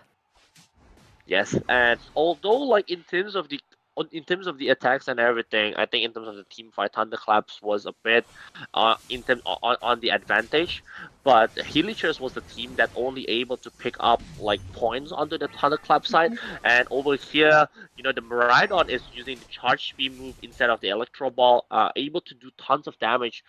Consistent damage on the Thunderclap side, which I think is going to be very dangerous, especially if it's going to be slept by the Dark Dreams of Darkrai. It means that it's more consistent damage from the Charge Beam from Miraidon later on in the game. that, we have the Metang getting knocked on out as they get picked up by that Garchomp and instantly sent to sleep by Darkrai. So no escape, no shields as they were unable to utilize their Gyro Ball for some shields. But otherwise, Psyduck going into the enemy territory once again, looking so graceful there with the Surf. I mean, once again, just doing what Psyduck does, just being a nuisance and distracting the team while the rest of them go and dunk in some points in the top path. Wow, I think Hilly was able to pick up on the knock pot, and over here Wish from the Umbreon, but is not enough, able to take a knockout onto the Pikachu. Pikachu is just using the Electro Ball just to disrupt, but Buzzwole, it seems that if able to pick up some attack weight stacks on the top lane, it's going to be a very dangerous Mosquito on the late game later on.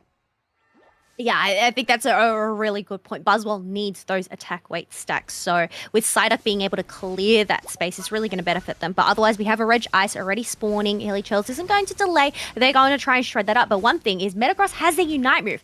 Does end up getting caught out in the mean look, followed up with the Darkrai Unite move as well. So we'll have to see whether they actually end up surviving that nightmare as the rest of the team go to secure the Reg Ice. Miraidon does end up locking it in. And wait, Darkrai actually came out on top. I just afraid that the Buzzwole's Unite moves was not able to knock any of the Pokemon from the Thunderclap side, but it seems that it's all square with the bottom line. Oh, Unite move from the Metagross is going to disrupt the Psyduck and also the Buzzwole, but it's going to be knocked out onto the Metagross itself after the smackdown from the Buzzwole. It seems that Buzzwole is actually a very strong Pokemon this time around, Kilo. The Unite move, compute and crush. Right. You want to crush the opponent team. You do not want to get crushed yourself, right? So that is just going to delay a little bit more time for them while Hilly is just going to go and soak up all of this experience that is available on the map. Blastoise trying to take a piece of that puzzle, but no, they're not going to out-secure 3 members of Hilly there. Right. And it seems that over here, just trying to dash with a nasty plot, trying to take up the sleep onto the Blastoise side, and it seems, obviously, with the ban of the Blissey, it's very difficult for Darkrai to, for Thunderclap, with no full heal, with no, Pokemon just to make sure that they are actually awake. Hilly is able to not really winning by a landslide, but winning it quite comfortably. The Sky came out, and the Garchomp Unite move is able to do a lot of damage, but the Moonlight Prize was coming in and is able to steal a lot of the shield from the Thunderclap side, and the Surf is coming in. Huge Surf. There's a compute and crash. Was able, but is being knocked out by the Buzzwole, but the Buzzwole is going to get knocked out from the Dragon Claw by the Garchomp, and it seems that the Hilly needs to move back a bit. Although the Garchomp is almost getting knocked out, nasty plots coming in, and over here it's going to be won by Hilly and able to secure the Regirock on the bottom lane, which is again it's going to raise the special defense and defense, and also a global EXP for the whole Hilly team. Hilly are really demonstrating the meaning behind their name, being absolute monsters on the field, leading currently at 194 to 105. So it isn't over for Thunderclap just yet, but they need to buckle down, try and just farm up this experience, because in terms of levels right now, they're really falling behind. Hilly already have 2 level 12s over on their side. Right, two Pokemon that are level 12, and it's again, I think the Psyduck really plays a huge role in this game, just trying to disrupt the opponent's side, making sure that they don't have any time to finish off the yellow dots on the minimap, trying to get those EXPs, and you just mentioned level 12. Right now we have 2 level 13 Pokemon on the Hilly side.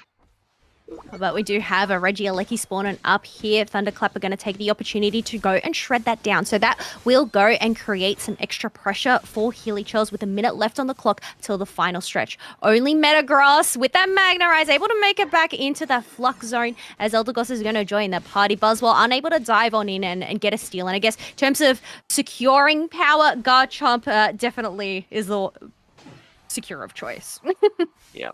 Yeah. Again, Electro Ball I think is one of the better Pokemons from a better Mm. move from the Pikachu is able to do some secures with those Electro Balls and also with the Volt Tackle is able to disrupt with some of the Pokemons that are just trying to go in, especially with the Darkrai with the Nasty Plot is able to stun a bit and after that will be followed up by the Garchomp and also with the Metagross with the obviously with the Gyro Ball and also the Dragon Claw and also Dragon Rush. But it seems that 15 seconds we're going to see the green dragon, it's not a black dragon anymore, going to pop up on the Terra Sky Ruins, and Thunderclap is in a better position right now in terms of covering the Rayquaza map. One thing though, Hilly Churls do still have their basement or their bottom Right. pad available Ugh. if they need to Right. try and pivot back for some heals and some shielding. Whereas Thunderclap, well, they're left wide open. They need to try and make a play. As Eldegoss being one of the, I mean, besides Pikachu being the only range on their side, trying to just kite them out. Oh, but Metagross ends up getting found out, and Psyduck is going to chase them down. No, they're just, oh, they've realized Thunderclap. Is that this Rayquaza? Maybe not. Maybe not. But again, like you mentioned, it's good pivot, but Unite move coming on from the Pokemon side, being Kilo. I mean, like you should be casting this one. Oh, well, yeah, they're using their Unite moves. We already have Blastoise getting knocked on down along with Pikachu and Garchomp. Hilly Churls, as I said, they had the benefit of that pad kiting on back. Buzzwole locking in a 3 KO streak. It's only Metagross without no Unite move to try and survive. And after all of that, Hilly Churls is able to get a team wipe, shred on down this Rayquaza. And even though has just spawned on in, it isn't going to provide them enough time. And I mean, 40 seconds left on the clock. 2 members still down. I feel like Hilly Churls have this one in the bag, Hageshi. Shaggy, Yes, sorry. yeah, no worries. Yeah, that's definitely. I think we're going to see another game 3, and this Unity Clash it just shows that how hard these games are, how action-packed, how competitive this tournament at Unity Clash is. But definitely, you cannot just leave Darkrai like wide open without securing any ability for your own team. Definitely, I think it's being shown that even though like Thunderclap was able to win on some of the team fights in the mid game, but it's really very difficult for Thunderclap to just win the whole game as overall because Hilly Churls just making Thunderclap has a bad dream for all over the game too from the start to finish. I think as we take a look back, we reflect on the final stretch. We had Shinra on the Metagross, who was down in that bottom path, potentially looking for a back cap, but Hilly Churls were able to notice that and send Shens on the side up to go and chase them down. And because of that positioning, it allowed Hilly Churls then, realizing that they have been outnumbered, to dive on to the other 3 members of Thunderclap who tried to begin that Rayquaza. So I think it's just that recognition really ended up paying off really well for them in the end. Right. I do believe like Thunderclap was not they shouldn't try to backcap early on in that game, especially especially like you definitely see like the Psyduck is there, is able to disrupt and everything. It's going to be a different case, like let's say if they are coming onto the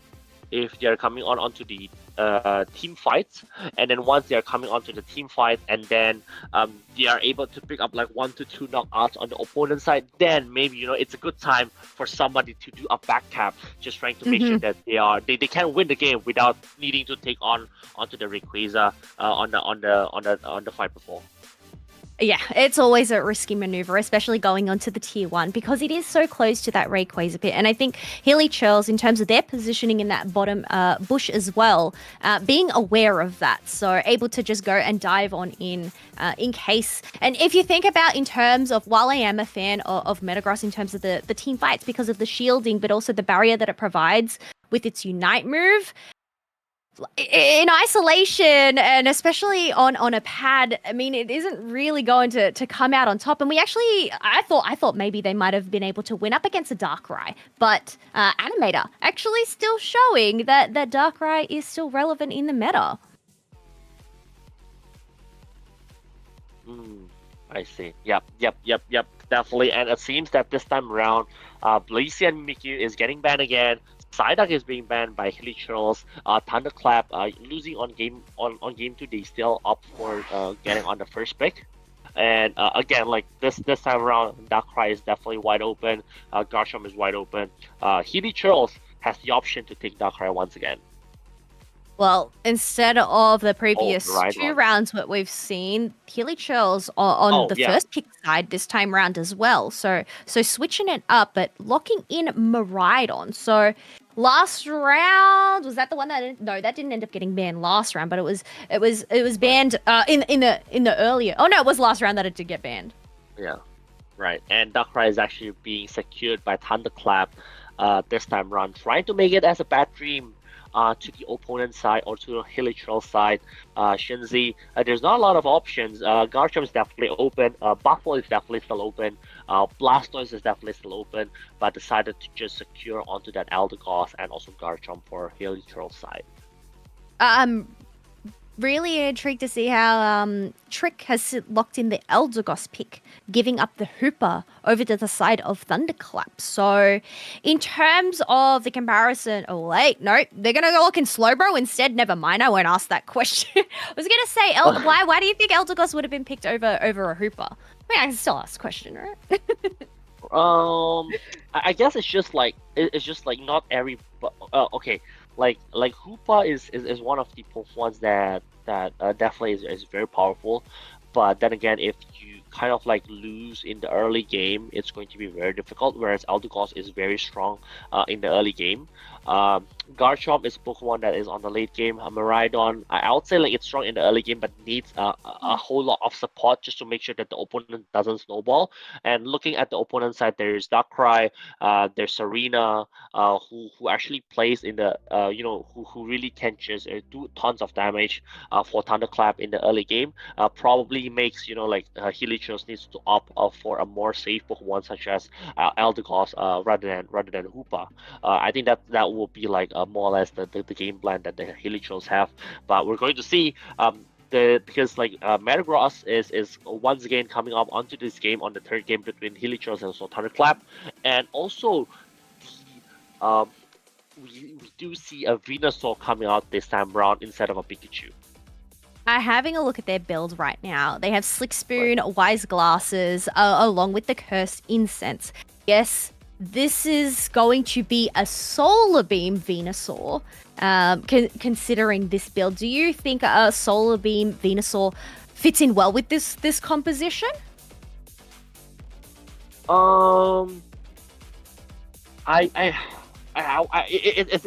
very difficult to say because like sometimes each team has their own game plan, which again like the game plan is only being known by the team unless like we do see the game actually pans out. But I really do feel that this is going to be a quite close game between these two teams. Well, it has been a quite close set considering each team is one apiece. So match point for either side for our Swiss round 2 here at the Unity Clash Winter Showdown. We are going to have a Darkrai head on into that central area. And like last time, we have that Beldum also taking that central area experience too. Right, and on the bottom lane, Miraidon, Snorlax against a Venusaur and also Slowbro, or Slowpoke, I would say, on top lane Serena and also an Umbreon against the Eldegoss and also Gible this time. Beldum and Darkrai just trying to make sure that they're onto the level 5, but it seems a whole lot of pressure from the Eldegoss, still unable to pick off or put in any points onto the Thunderclap side. But most of the neutral Pokemons are being taken off by the Hilly on the top side this time around. And Darkrai, also Madang, is going on to the top lane, just trying to make sure that they're able to. Oh, Darkrai is actually trying to go. Wait. Oh yeah, okay, it's trying to go on to They're the top going lane. somewhere. To see this team fight for Altaria. Oh. Yeah, but it is a 3v3 up in the top mean part look. once again. Gyro Ball. Oh, they end up getting knocked down, and it's only the Eldegoss and the Gabite. Half HP for Thunderclap here. Darkrai trying to decide once again: are they going to top? Are they going to bottom? Are they going to back on up? Just a little bit of a scramble there. Right. But definitely, I think the huge play was a gyro ball from Manang is really huge. Like it gives of damage for the Manang, and also a whole lot of shield for the Manang itself, which makes sure that the Manang was not being knocked out on team fight just on the top lane. Kilo. Yeah, we do have those birds spawning on in 2 seconds as some members from either side are going to try and take a piece of that experience. Metagross still at that level 7, level 6 has ticked on over to level 7. Now the pressure is on as they're diving onto the Ivysaur. Gyro Ball to give them some shields, get the double knockout on the side of Miraidon. And now this is going to provide them with a chance to get in some dunks, unless Umbreon has something else to say about that.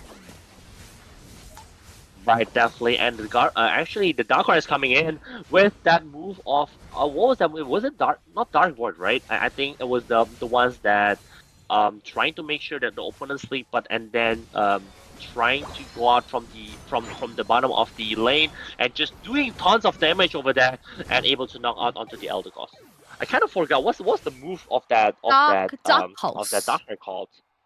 Dark Pulse, the one where they go, underneath, and it's like whack-a-mole. Where's the Darkrai going to show up and show his head? Because there's so many black holes that it could just pop up from, right? So, but yeah, we have another Red Ice. Right. The only weakness for that Dark Pulse is that it needs to be used in a team fight, right? Because if it's a 1v1 situation, like the Whack-A-Mole, it's just like it's not going to hit any Pokemon this time.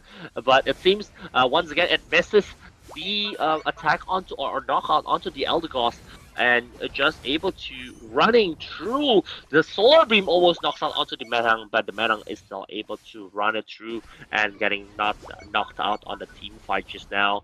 Over here, Darkrai is still onto the still on the ground, trying to do some sort of damage, and it's Hilly is still trying to get the Regice, although the positioning is very difficult, but the Miraidon is able to take out with the Umbreon with a Charge Beam, and Darkrai is almost knocked out, but the Solar Beam knocks out Eldegoss, Snorlax, and also Regice at the same time.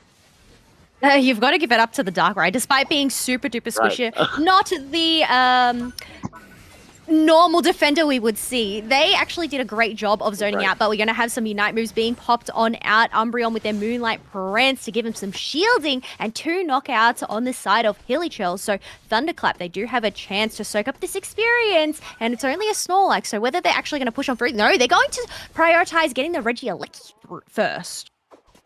Right, Regieleki, especially with the Hilly Pokemon is not set up to to compete for the Regieleki up on top. Over here, the Venusaur, I think it plays a lot of damage. The Fat and Anger hits 3 Pokemon, really huge over there. And there's going to be a Solar Beam coming up, also almost knocking out onto the Garchomp, but the Garchomp with the Dragon Claw able to knock out onto the Serena. And it seems that Darkrai was not able to put out the 22 points onto the opponent's side, but over here, Slowbro and also the Venusaur is able to able to dunk and put 40 points, able to knock out onto the Metagross once again. And it seems that the Venusaur is up on track onto being the MVP and securing Thunderclap onto the 3rd game.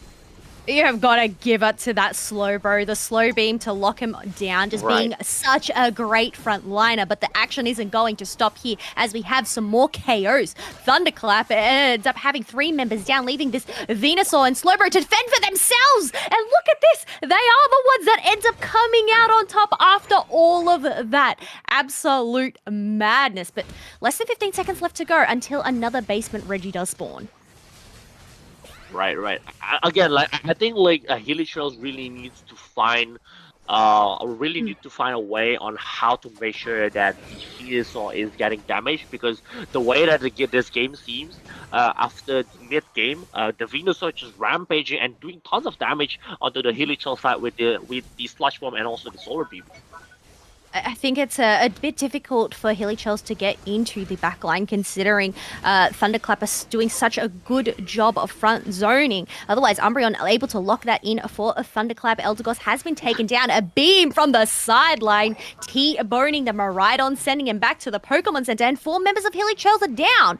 2 KO streak. Now they're able to go and get a massive overdunk. 42 points because Venusaur's pockets are full.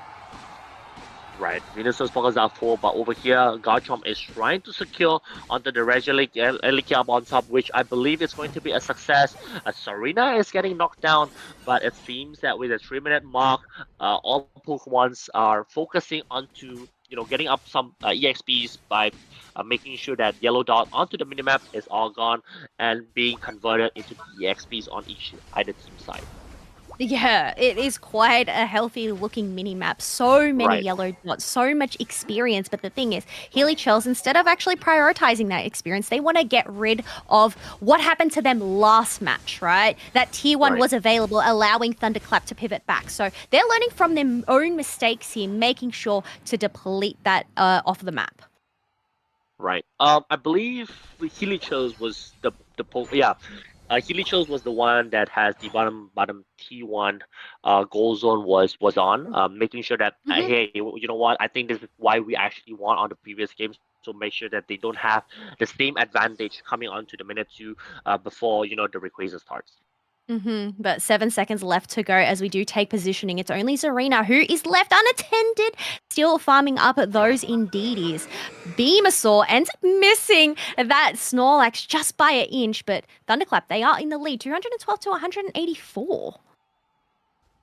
184, 212. Hilly knows that they need to put some points in. Does not need to be a Rayquaza. They can just do a bit of a backup, but it seems that there's going to be a team fight over here. The Snorlax coming in using the Unite move, but the Darkrai was just able to stay underground before all of the damage. The Computer Crash just came coming out. All of the Mayor Beam was coming in. The Darkrai using another Dark Pulse is able to knock out onto some of the Pokemons, but the Solar Beam once again from the Venusaur was able to do tons of damage on the Teletroll side, and it seems that Thunderclap was able to secure the Rayquaza and secure the 3rd game for Thunderclap and making sure that they won with the score of 2-1. There may be no thunder on the side of Thunderclap, but they were able to clap out Hilly as they got whirled around, team wipe over on their side, providing them just so much space to go and secure that Rayquaza for free. So even after all of that, I guess with Hilly on the back foot, Rayquaza being their win condition, there's not a lot they can do but surrender. So well done to Thunderclap, and Shiro really demonstrating that Venusaur is still relevant with 12 KOs. Such an incredible frontline Thunderclap had. Right. And I mean, if you once again you see the knockouts from each of the Pokemon, Shiro was able to take 12 KOs onto the Hilly sides. It's a huge number for a Venusaur. I think you need to agree with me. It's a huge number for Venusaur, and it's kind of like a Pokemon that you don't expect, right? You don't expect for a Venusaur to actually come out onto this matchup, but it seems with the Serena is able to come in and able to make some space. The Darkrai was able to make sure that you don't come in because if you come in, then you will get sleep. And obviously there's a tank from the Slowbro as well, just making sure that the Sludge Bomb and also the Solar Beam from the Venusaur do tons of damage onto the Hilly side and able to secure the game for them.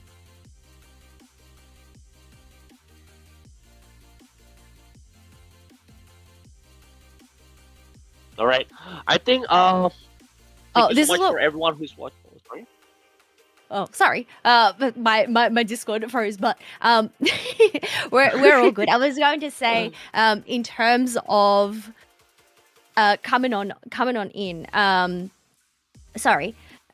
We have Thunderclap. We were talking about this a little bit earlier on in terms of the Swiss rounds, right? It's going to get in terms of the matchups. It becomes closer and closer as they progress. So Hilly Chills are now going to go up against another team that lost in that previous round. Thunderclap moving on forward. And as we progress on through, we've already had 2 round 3s.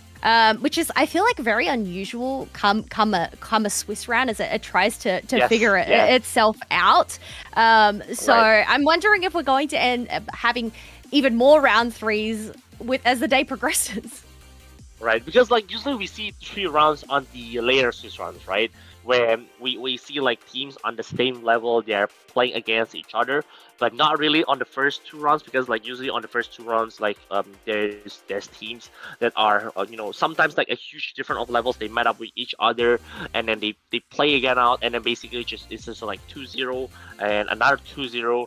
But it seems that the admins has been choosing as a very good game, really good matchup, and we see 2 game 3s, so far in this Unity Clash, and I believe this is a huge a huge thing for the viewers as well. Able to fill up their weekends with a lot of exciting games for us to cast, and obviously we're going to come on to round 3 after this, Kilo, right? So do not go anywhere. Please be with us in Unity Clash Season 6 Winter Tournament. Yeah, it's a goodbye from us, as we are going to have Fu, Lobo, and Spartan Tano take the reins. So thank you so much, Hashigi, for casting with me today. But yeah, folks, the action won't stop. We'll be back after the break.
Welcome back, gamers. I know the faces that you are seeing on your screen are a little bit different than what you're used to, but I am joined with two legends on the mics, the fastest lips in all the land when they're giving you the casting action. I am joined by, of course, Barton Tano and my own OCE.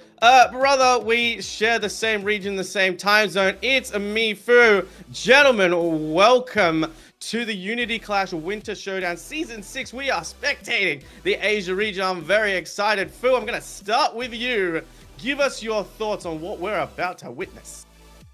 I mean, we share the same region, we share the same time zone, we also share the same house, Lobo, so I hope on the other side of the room you're doing fine. I got the AC on here because things are about to be heating up as we get into the latter stages of today's Swiss. I'm doing very well, Lobo, I can't wait.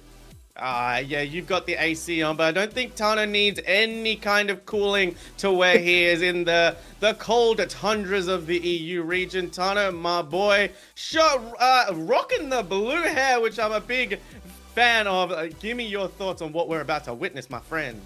Yeah, buddy, I got the blue hair just for this tournament. It's the Winter Showdown. I was like, we need to make it nice and chill. I got the blue hair. We're going to be witnessing the Asia region, one of my favorites to see in Pokemon Unite, because they come out with some ridiculous comps, and I'm very excited to see what they do today.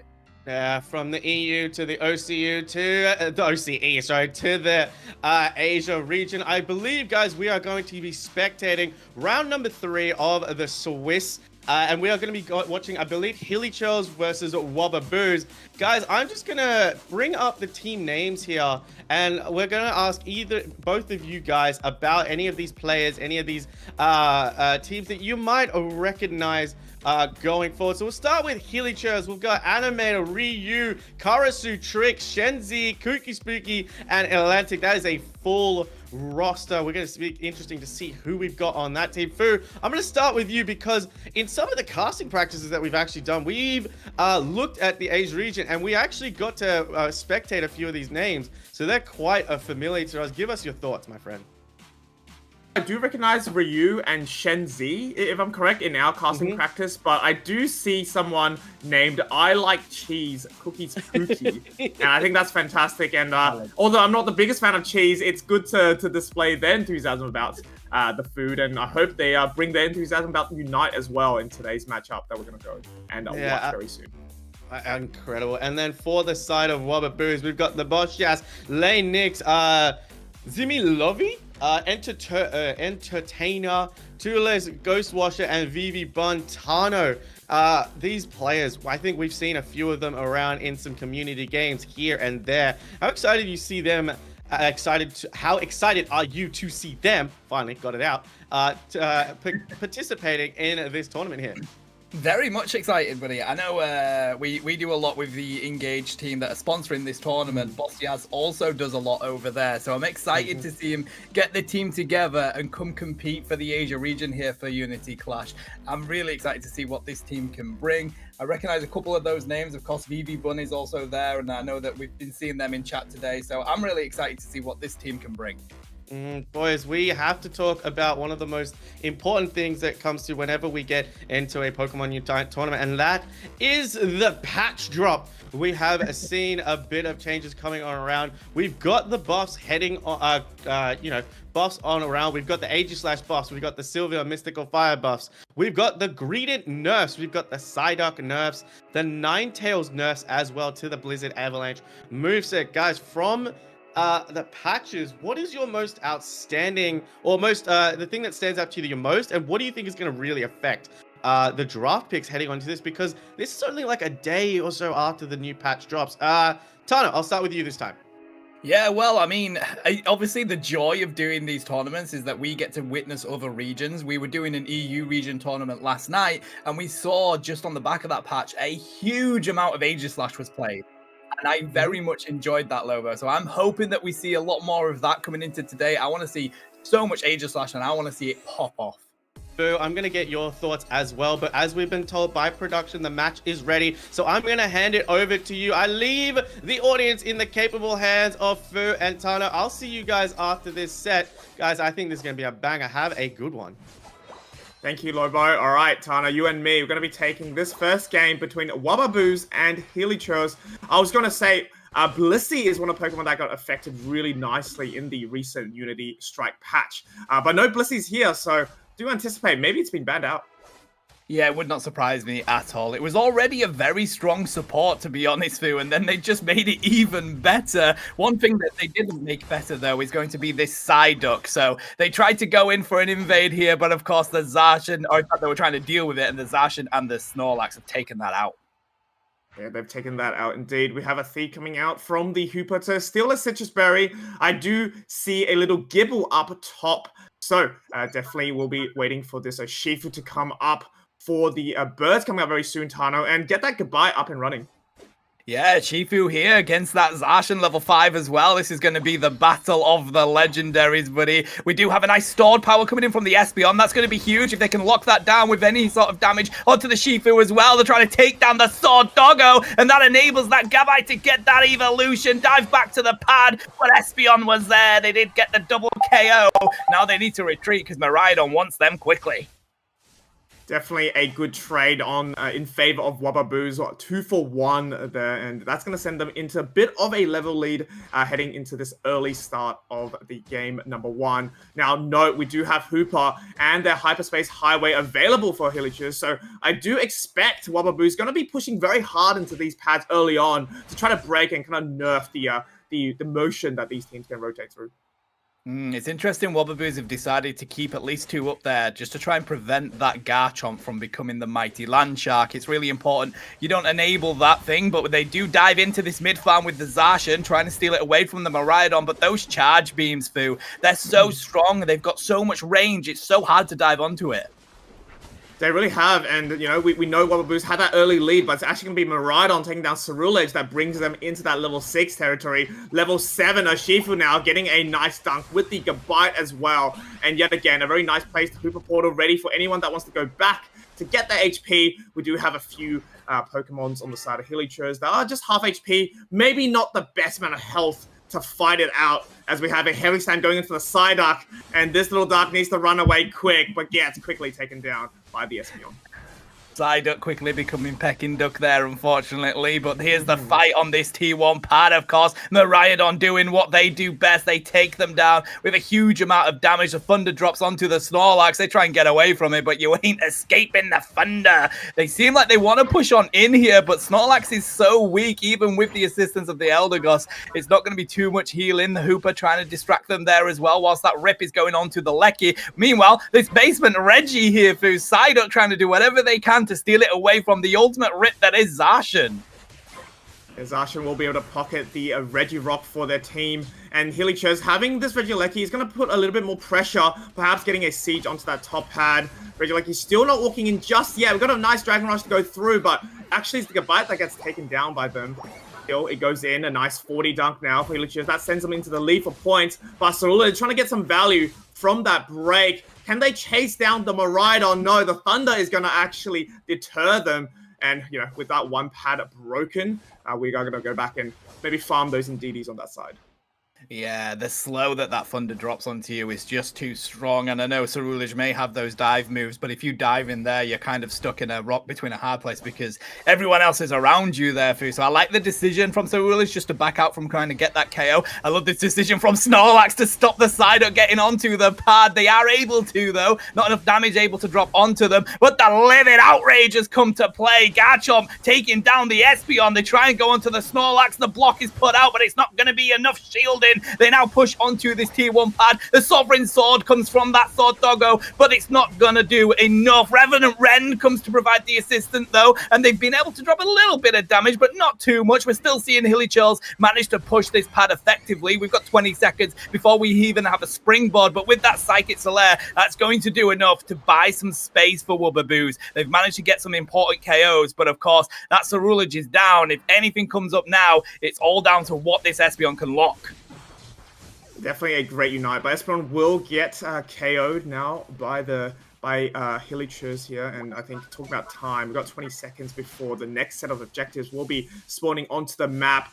Scanning out the unite moves, it is going to be a 2 unite move and a unite move number advantage for Hillichers. but maybe some of them will be ticking in for Wababoos very soon. Got to engage now into the top part there. Ceruledge on half HP, running at the Urshifu, but gets throat chopped back to the Pokemon Center. But that gets traded out for the Zacian, but Zacian not a lot of HP either. It's going to be the Garchomp that wins at the end of the day, as the Eldegoss is going to use their Unite move to get out of there. It's not much a supporter can do when you have a Garchomp with full stacks. And they're going to use that to their advantage because they're going to waste no time here, Tano, to rip this Regieleki. I like Espeon being there, though. They have the Psybeam, and that's exactly why Psybeam is such an important move on that Mon Buddy. You don't even have to hit the objective. You can just hit someone else and bounce it onto it. They lock down that secure. We see Zacian diving on in. They take down the Garchomp. We do see the Bright Future Meteor Storm, but it's not going to do too much because if nobody can get here, this pad is going to be broken. That's exactly what Wababoos have managed to do, and we're now in a very close ball game. A really good comeback by Wababoos considering what happened in the early game. We do have a Regirock now contested by both of these teams. We have a Power Nap coming out just to stall it out, but the Psyduck and the Urshifu will actually continue to hit this Regirock. Someone needs to help out our poor little Snorlax here. That's trying to stall out for the team. Zacian is here hitting the core. Regirock is quite low now. Can we get a secure from anybody? Yes, the Zacian will be able to pocket it for their team, but a nice little Ebon Fist will send them back to the respawn. But a huge Heavy Slam Tano will block out the hyperspace hole to bring them back in. And now we have Hillychers on not a lot of HP. All of them just running back to their pad, trying to get through the portal. They do. And this is going to be a nice turnaround. And possibly they can turn this into an offensive push for this bottom tier 1. But with Psyduck going down, this might be a little bit rough for them. I gotta say, I feel like Espeon deserves a medal there. The way that they managed to become the escape artist, get away from that damage. They were 1 HP in a dream, buddy. Miraidon trying to catch them out, but they weren't able to, even with the eject button. They were able to pick out the Zacian, though, that dived in maybe a little too deep there. No assistance from their team. They decided that we don't actually want to push this goal. I think that's a good decision, but Garchomp's not happy with just that. They want to try and take what farm they can away from them. You've got to be wary around that Zacian, and of course, that Ceruledge, though. It's so much burst damage coming in there, Fu. Definitely a lot of burst damage, and once they have their Unite move and they can connect with that eject as well, able to reach out to the Miraidon, take it down. That's a lot of the damage off Hillychers out of the match. 16 seconds before the Rayquaza will spawn. Seems like it's going to be an uncontested Regieleki for Wababoos, because Psyduck's already getting that vision and positioning into the Rayquaza pit. Remember, we have Hooper on the side of Hillychers. They can do a backup play if they want to, but they do know they're in the lead though, Rana. Yeah, very, very close game, and let that Lecky go in. Of course, you know Rayquaza is the most important. I mean, yeah, Snorlax getting absolutely destroyed at that moment there, and we see Shifu try and pick up the Ceruledge, but they did get the and force off, buddy. They were able to escape it, but they're not happy. Shifu concentrating on still trying to take them out. The Bright Future Meteor Storm comes down from the Miraidon. The rip on the Rayquaza is here. They've got to zone out that Espeon. They've got the Psybeam, but it is the Shifu, the God of Secure, that manages to lock this in for Hillychers. If they can score just a couple more points, they will solidify this win for their team. Definitely a great start for them, and the momentum's clearly on their side. Cookie's going in for a Hunderberg up top. Not a lot of shield, but it's going to be plenty to get that 100 in. I do have to say, though, what a great pick on Zacian there. That's the insurance policy, if you think about it, for Wababoos to secure that Rayquaza. As soon as that Pokemon is out of play, I mean, nothing can really beat in the Shifu Wicked Blow, right? And I think with that, it was a good opportunity to take down the Green Beast themselves. And they're looking for more here just to pad up some of the stats. But with a score lead of 445, Tano, it's pretty clear as day that this first game is going to go up to Hillychers. And in a best-of-3 scenario, this is a fantastic start to today's set. Yeah, definitely. I mean, we just saw Hillychers previously, and you know they showed how dominant of a team that they are. So they're just continuing what they've already done here in this tournament today. And I've got to say though, I feel like Wababoos were impressive. I really liked the way that they utilized that Zacian Ceruledge pair with that Espeon stored power Psybeam coming in as well. It just felt like Hillychers had the advantage with that power spike on both the Garchomp and Shifu. That's very tough to deal with those two all-rounders, Fu. Definitely very tough. And, you know, I do want to... I am interested to see what Wababoos can change in terms of their drafting. Obviously, we finally get a look at what were the bans here. And as expected, Blissey was banned out by Wababoos. So Umbreon on the other side is going to be the defender of choice banned out. Darkrai is available today, so that's definitely off the table, and so is Mimikyu as well. So reminding everyone of these 4 bans. I'm interested to see what the second game is going to be about and what Pokemons they choose there. But Blissey is definitely a Pokemon I want to talk about a little bit more since the patch has dropped, the Unity Strike.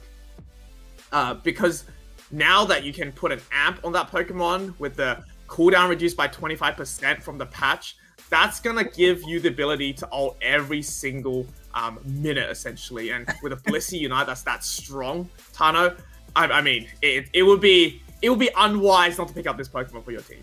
It would, and I think that's how we knew. We weren't certain of the bans there, but we knew if the Blissey wasn't on that map, they were definitely banned, because as you've mentioned, Fu, with that cooldown now, you can use Blissey pretty much as an offensive Unite move. Of course, usually you want to use it to save one of your teammates, and you can still do that, but you can capitalize on it with how much damage you're going to get, because you know you're going to have it back in a prolonged fight.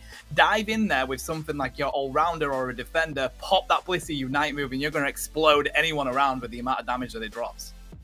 Definitely, and I think we've seen a couple of Ghatlue tournaments already where, let's say a Metagross comes in with a computer and crash, you can actually bait that to come out and then use it, because they're going to be so close that you use the Blissey Unite to kind of stun and also deal massive damage as well. We've seen plenty of Blissey secures back in the day with the Unite move, and now, you know, maybe some of these objectives, the Blissey might be a viable option to say, heck, you know, there's a minute to go until we're near the Unite again. I've got Energy Amp. Let's just run it, see what happens. And, you know, hopefully it doesn't get banned next game. We're going to see it happen. But I'm expecting it's probably going to be out of jail. Or in jail, I mean, for most of the matches today.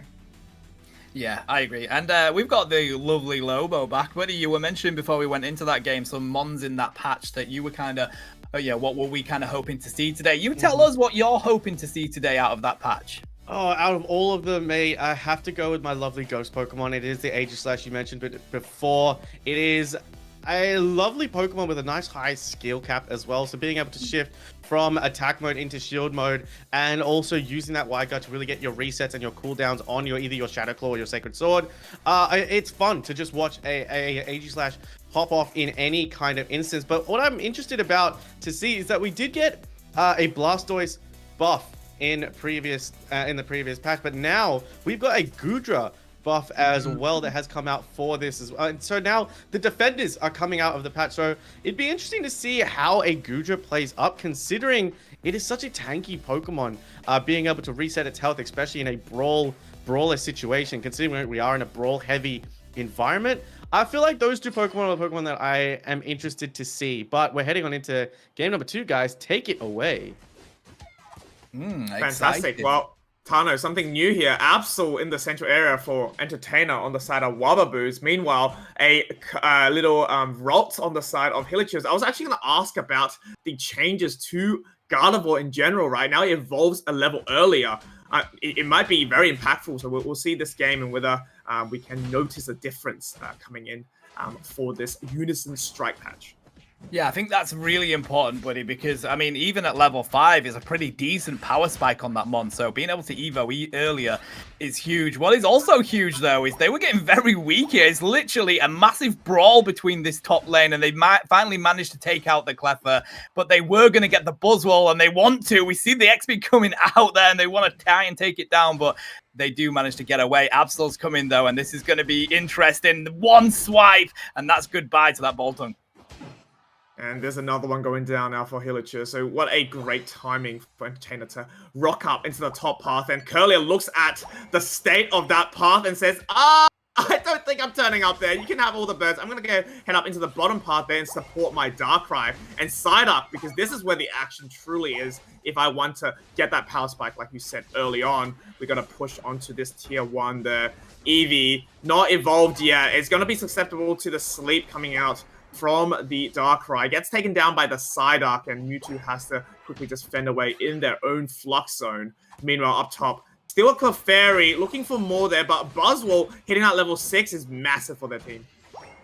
Buzzwole maybe having a couple of problems. Maybe they've decided to go on strike, but they are back here trying to lure them into that bush there, but even throwing them around with that super power. Absol shows up and they do fell the Snorlax. No Poke Flute needed here. They're going back to the Pokemon Center.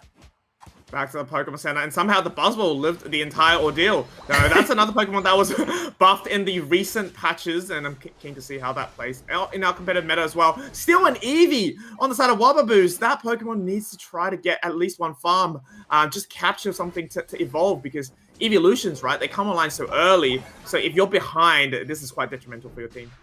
It is. I feel like Eevee there screaming, please, sir, can I have some more? They're desperate for the smallest bit of experience. They do manage to grab it, but Darkrai managed to take 2 in that move there, take out the Absol, and managed to get themselves away from that Swole looking down on them. And that's quite a good move, because now they don't give over that important experience. Of course, they are the highest level on their team on the side of Hilly Chills.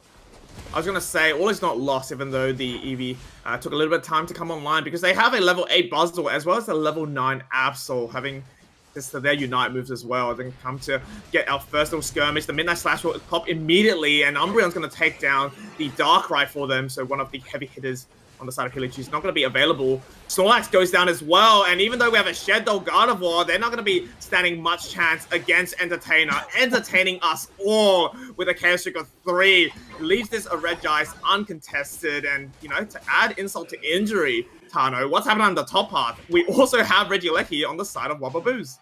A massive all-rounder battle-off going on up here, buddy, and Buzzwole does come out on top. Snorlax looks like they want to show their face. They're currently the only people here. There's no springboard up yet, so we see the rest of the team sprinting to this T2 to stop this Lecky going in. Buzzwole, they want a bit of the fight. They see the rest of them, though, and goes, maybe that's a little bit too much. Try and back on out, but the rest of the team is here. We've got the healing from the Clefable just to try and keep Buzzwole in this fight. The Mewtwo is here, and of course, here's the Darkrai. Absol dives on in. They've got the 2 KO, and they clean up the rest of Hilly Chills. It's a push that has worked out for Wobbuboos there with a tasty Quadra from the Absol. Can they get a Penta? Yes, baby. Yes, they can.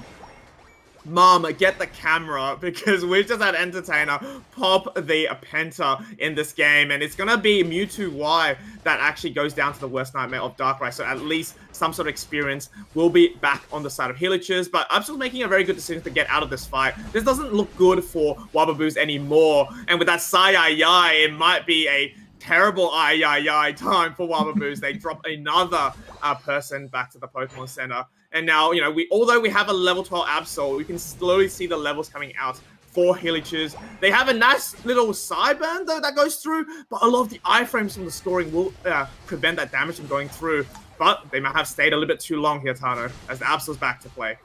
Yeah, I really like the fact that they disrupted a lot of that scoring, and they only got a little bit in. They're going to fell the Snorlax again here. The Yawn has been absolutely massive for the CC from that Snorlax. They've used it in team fights and managed to capitalize on it as a team, but unfortunately, not enough of a CC there. Absol, though, does get dragged into the Psyduck, but they're not able to pick them up. Such a quick mon in this game right now, Fu. With that Pursuit, it's so hard to catch an Absol.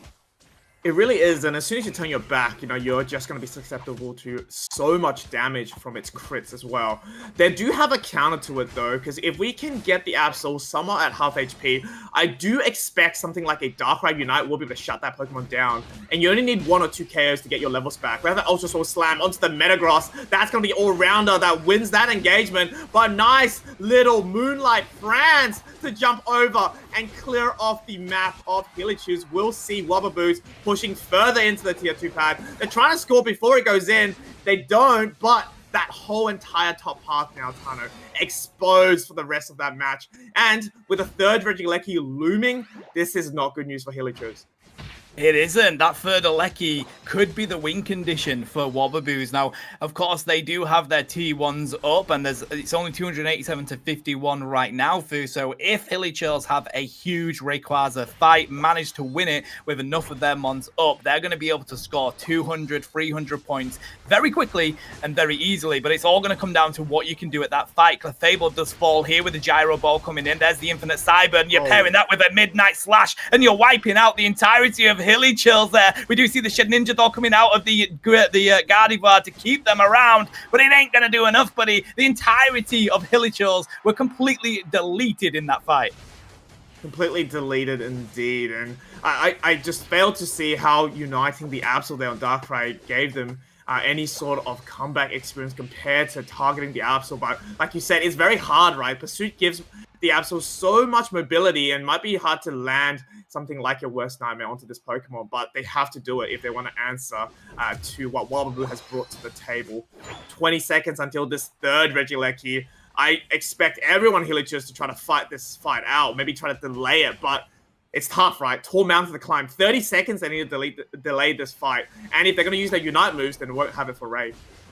Yeah, this is the win condition right now. That's why Wubbapoos are here with plenty of their mons, and they've got a lot. We do see the Compute and Crunch come on out. They've put their stadium up, and the Ultimate Soul Small comes in as well. They're not able to do too much with that Compute and Crunch, buddy, because they did manage to take that Buzzwole around, but with that catch-up from the Absol and, of course, the Mewtwo, they were beginning to clean them up. But I'm sorry, Entertainer says, let me entertain you, and wipes out the rest of Hillichurls.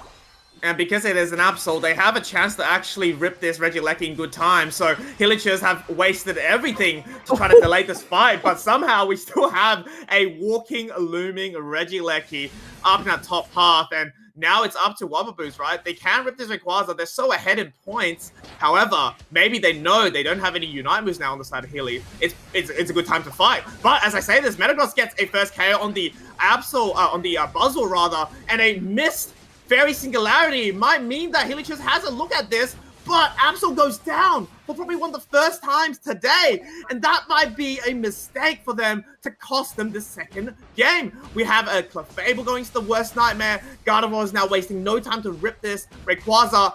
Clefable survives the ordeal, but Lanix does go down just before the Rayquaza will get secured by the team. Now it's all up to scoring. There's a minute and 14 to go, Tano. Have Wubbapoos made the mistake?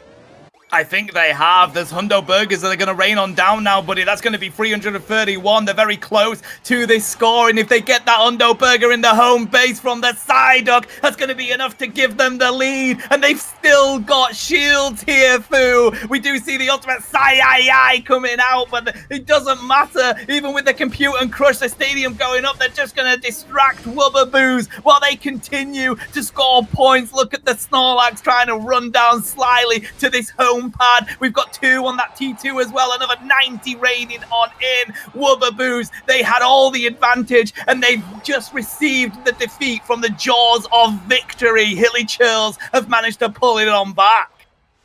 Hillichers have no business winning this game, and it's something you have to think about is whether Wubbapoos are kicking themselves for not actually just going to score, right, and pushing that Regieleki in. It's a tough little question whenever you have members still coming back in the Rayquaza fight. Could have been a little bit more confusion there. But so are Hillichers, right? They got team wiped just before Rayquaza, but that was actually the silver lining they were looking for.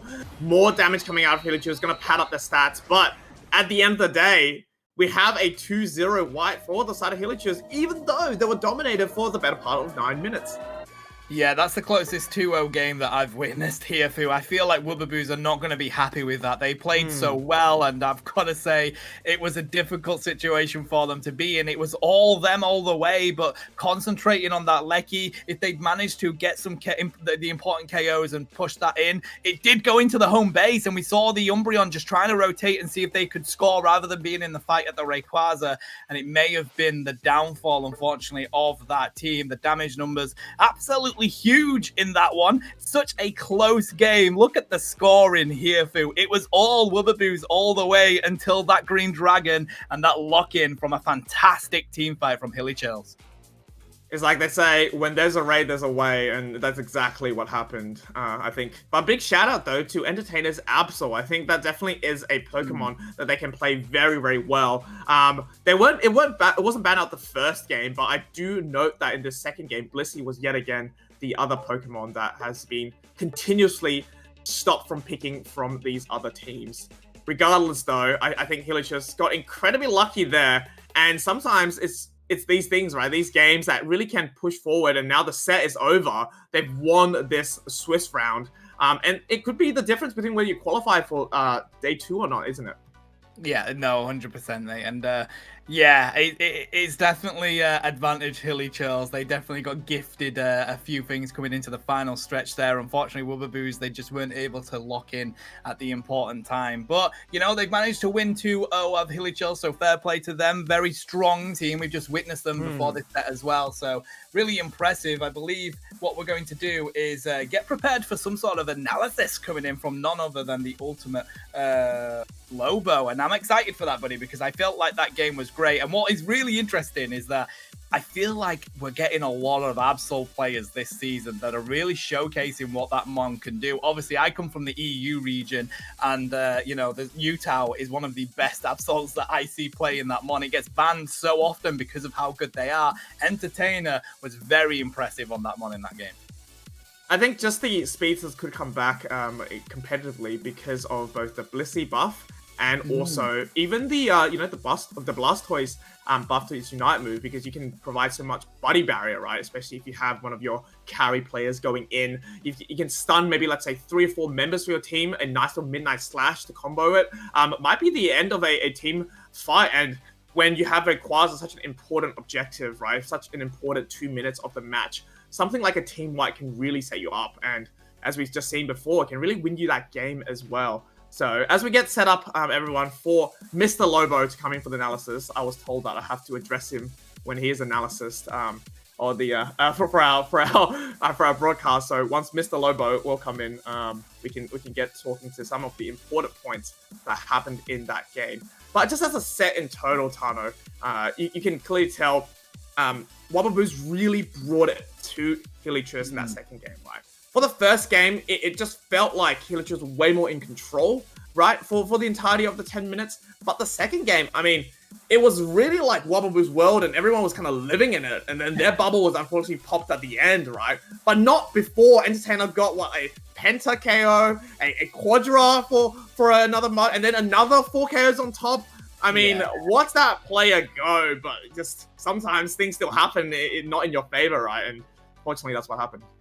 Listen, it strikes me as my solo queue games, Fu, because I may be playing that Absol and I may get 20 KOs and 150k damage, but it's still not enough in certain cases. And unfortunately, it is Pokemon Unite. Unless you are 500, 600 points up on the board when you come into that Rayquaza battle, it's the only part of the game that matters. And it was the only part of the game where Wubbaboos fell down, unfortunately. And this is just the way that the game is designed right now. If you don't have a full 10-minute play of being able to dominate that game, you're not going to be able to win. And Hilly Charles, they managed to find the victories with the final 2 minutes of the battle being the most important for them. And actually, while we were casting, I did a quick search on what Hilly Charles actually are, because I was like, ooh, this is a word I don't know. And they're actually a goblin-like family of monsters in Genshin Impact. So they definitely were sneaky in a lot of the times, and they definitely snuck away with a victory for this round.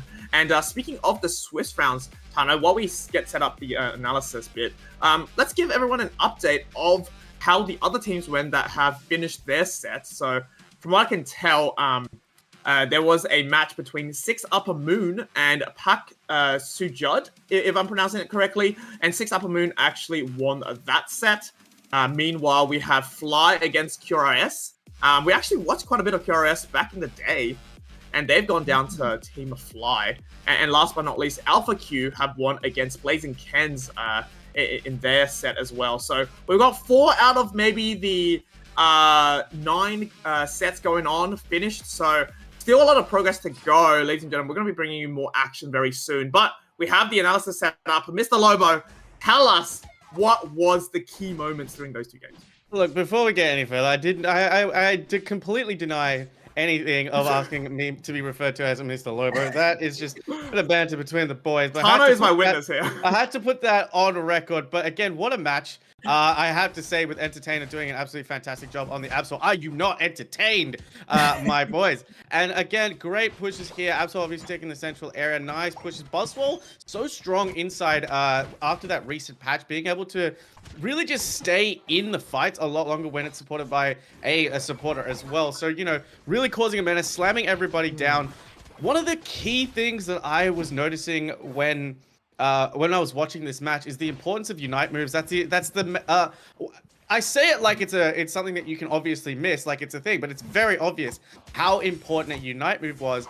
And one of the best, I think, team-centric Unite moves when you're trying to target an entire team is that Gardevoir, Fairy Singularity. And a bunch of times, unfortunate or not, we did see a Pavement Guardian. And that's the last thing you want to see when it can actually bring in absolutely everybody and really stun. It did. Again, Gutty did a fantastic job as it played through, but that Fairy Singularity is really what can engage a lot of really smart Shedinja dolls, but then it gets caught out. Gardevoir is a Pokemon that cannot get caught out in any situation if you want it to be able to sustain that and do that damage, which is what the Mewtwo was doing for the side of Wobbuboos. And so a really, really strong pushes all across the board. If we look into this push right now, Umbreon's coming in from the central area. Mewtwo is sitting right far back alongside the Clefable, as is where Buzzswole is. And now there's the engage from the Umbreon. Always wait for the defender engage, whether it's a heavy slam engage, it's an Umbreon engage, because that's exactly what you want to do. And there, inside the central area, Entertainer is taking out one of the most important Pokemon for your side right now in this current meta, and that's Psyduck. With the amount of surfs, with the amount of disruption that you can put onto this pad, Psyduck is so important, and boom, Entertainer comes in once again for a beautiful cleanup while the rest of his team is already on low. So I think a fantastic push, but look at the score right here. Wobbuboos didn't need to do this. Wobbuboos didn't need to do this. They didn't need to push. They could have backed off, but they wanted to assert that dominance, and look at how comfortable they are inside the enemy team's central area. And when I say a Gardevoir Unite move, your Gardevoir is already on its way to Nurse Joy. Trying to catch out an Absol that's in the middle of its Unite move with that speed is not going to be something easy to do. So it's all about, you know, using those Unite moves, I think, at the right point here. And now Wobbuboos are overstaying their welcome, I want to say, because Hilly has come back in. They recoup some of the experience that they just lost, and we move on. We're at the halfway mark, and there's 225 points to the good on this side with only a Mewtwo able to survive this. So I think on both teams, watching from both teams, players excelled really, really well, and I think I would just love to see essentially the coordination with the teamwork. Absol, Entertainer, we shouted him out before, did over 100k damage in this game. And a very unfortunate situation that in which the Rayquaza fight is so detrimental to, so deterministic for this game. That Rayquaza fight is so important, and if you lose that Rayquaza fight, no matter how well you perform in that 8 minutes, it's a very hard thing to come back from. So big shout outs to them. They played incredibly well, really knowing when to go in and out from the blast for the Absol. Buzzswole slamming everything down, just no way to stop it. And I think the snowball effect from Wobbuboos was really important. The one thing that I think just let them down inside that game was the Rayquaza fight. You needed to stall that out a little bit more, not get KO'd in certain instances. But this is all stuff that we can say here, looking at it from a top-down perspective, but it is completely different when you are playing in it from a game. So take nothing away from the performance of these players. Wobbuboos played an incredibly dominating game, but we say when there's a Ray, there is a way, and Hilly just found a way, and they took that 2-0, guys. Definitely. I think the if you let Metagross kind of like level up to 13 at the Rayquaza fight, and your team doesn't have a lot of Unite moves remaining, or if at all, I think that Pokemon makes it so hard to take down. It's kind of like a raid boss. And you can see clearly in this fight, we had a nice heavy slam, and as soon as Buzzwole goes down as well, there was really no one that can actually take that person out. We go back into that top fight there. We can see Darkrai got a 3 KO. Coming back in, like you said, the Pavement Unite didn't land as well as they wanted to, and with the Cyberm going down, it really poked out Hillich's, but at the end of the day, the Metagross was going to be able to run it down. I do have a question to pose to you guys, though, as we think about this game. Psyduck was using a Psychic here as the move of choice. In my opinion, wouldn't the Sable be a really great choice here? Just because Buzzwole won't be able to use its Superpower or Smackdown in that frequency, right? Your Absol will have the ability to Pursuit as many times as they want, right? Obviously, the healing gets reduced on the side of Fable, as well as the Mewtwo. Obviously, Mewtwo, probably you're still using your A presses, so maybe not that much. But definitely, I think stopping Buzzwole, Absol, and Clef could have been better than trying to hit a Psychic on something like an Absol that's so mobile anyway. That's a thought that came into my mind. What do you guys think? Maybe I'll start with you, Tano. Yeah, I'm with you, buddy. I was quite surprised at it, to be honest. I feel like if you have a move on your Mon that can hinder the majority of the opposing team, that's probably the move that you should go for. And, you know, looking at Psychic, are you getting much benefit from that? Because, to be honest, I mean, you do have the Metagross, and this is another part. The Metagross wasn't using the Zen Headbutt, I believe. I think they went for the Magnet Rise, which is so unusual for Metagross right now, because the Zen Headbutt, pairing that with the Gyro Ball, makes it a Mon that can dive on you and 1v1 you. So it's quite interesting that they didn't use those move sets on those Mons that probably gave them more of a benefit coming into this fight. I agree. What about you, Lobos? I have to agree. It's an interesting moveset, but perhaps they're going for that Psychic for a reason, and to pair it up with a Gardevoir in some way. And then Magnet Rise, I think we've seen it come out a few times whenever we've been spectating and casting a few matches. However, I do agree with you that the Zen Headbutt is such a good engage for Metagross because it's able to jump on. But guys, I want to pose you just another quick question right now. If we could get production to just pause the replay right here, because I want to pose the question, because if we rewind it about 10 seconds right now, we're going to the retake of the Rayquaza fight, right? This is round number 2 of the Rayquaza fight. Sorry, I believe round number 1, because the Rayquaza fight just started. Unite moves are done for both sides, right? Wobaboos are 250 points, some odd, clear at the top of the table. They had 4 members alive before the Absol went down. Level 15 is probably not what you want to lose at this Rayquaza fight, but if you have a look here, how easy would it have been? Or no, I'm not even going to say how easy. I mean, what are the chances that not only do you see the Regieleki has walked into home pad right now, and maybe it's because they don't have that many points on the board, because I think the only one with points is Umbreon. At what instance here in another situation where Wobaboos have more points, do you just break away and let them have the Rayquaza fight because you have the ability to score somewhat hundreds of points inside that home pad for free and take away the margin of even being able to catch up by 500, because that's the max they can score in one go? Yeah, I think we mentioned it at the start when we're analyzing just from the finishing the game. It would have been a fantastic way to, like you said, get that incredible lead that Rayquaza doesn't matter anymore, Lobo. However, Darkrai actually managed to take out 3 members of Wobaboos, plus 1 more on their side as well. So actually there were 4 members in the respawn home pad while the Rayquaza fight was happening for the second time, as you said. And when you respawn, you don't have that many points, right? As you so rightly pointed out, Clefable only has 6 points. Maybe Umbreon's the only person that has a decent amount of points. So you can go for that score, but if you don't have that strategy in mind already, and you don't have enough, right? Maybe it doesn't give you that enough of a lead that Rayquaza doesn't actually matter. I agree. I was just thinking, because maybe don't even engage in the raid fight at all, because we saw it's what we saw on the minimap, right? The Rayquaza, the Regieleki walked in, they decided to let it walk in, and Hilly chose kind of forced Wobaboo to focus on the raid fight so that they wouldn't have points to dunk. I don't know. It's all headcanon here, guys, but nonetheless, great comeback from Hilly, so congratulations to them, and big shout outs to Wobaboos for putting on I think a dominating performance. Congratulations to them indeed. But we'll get set up for the next set that we're going to watch, ladies and gentlemen. Don't go anywhere. We're going to go on a quick break. Can't wait to see what these things keep bringing out. And I wish there was a counter for how many times Blissey has been banned, because I'm keeping track, and I hope you guys are as well. Well, see you guys in a bit. We'll be right back.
Welcome everyone back to the Unity Clash Winter Showdown. Hope it's not too cold where you're at. This is the Asia region we're spectating. I'm here with the Logo and Spartan Towno at the bottom there, and we have brought you a wonderful set to start today's Swiss round number 3 off. But now we're in the next round.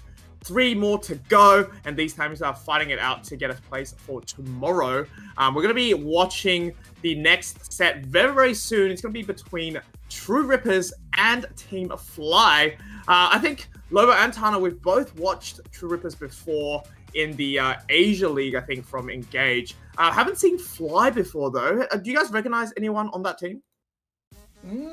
No, but if they're called Fly, I expect a Clefable and to only get Fly on that ultimate, and I expect a Talonflame. If we don't have those, they need to change their name.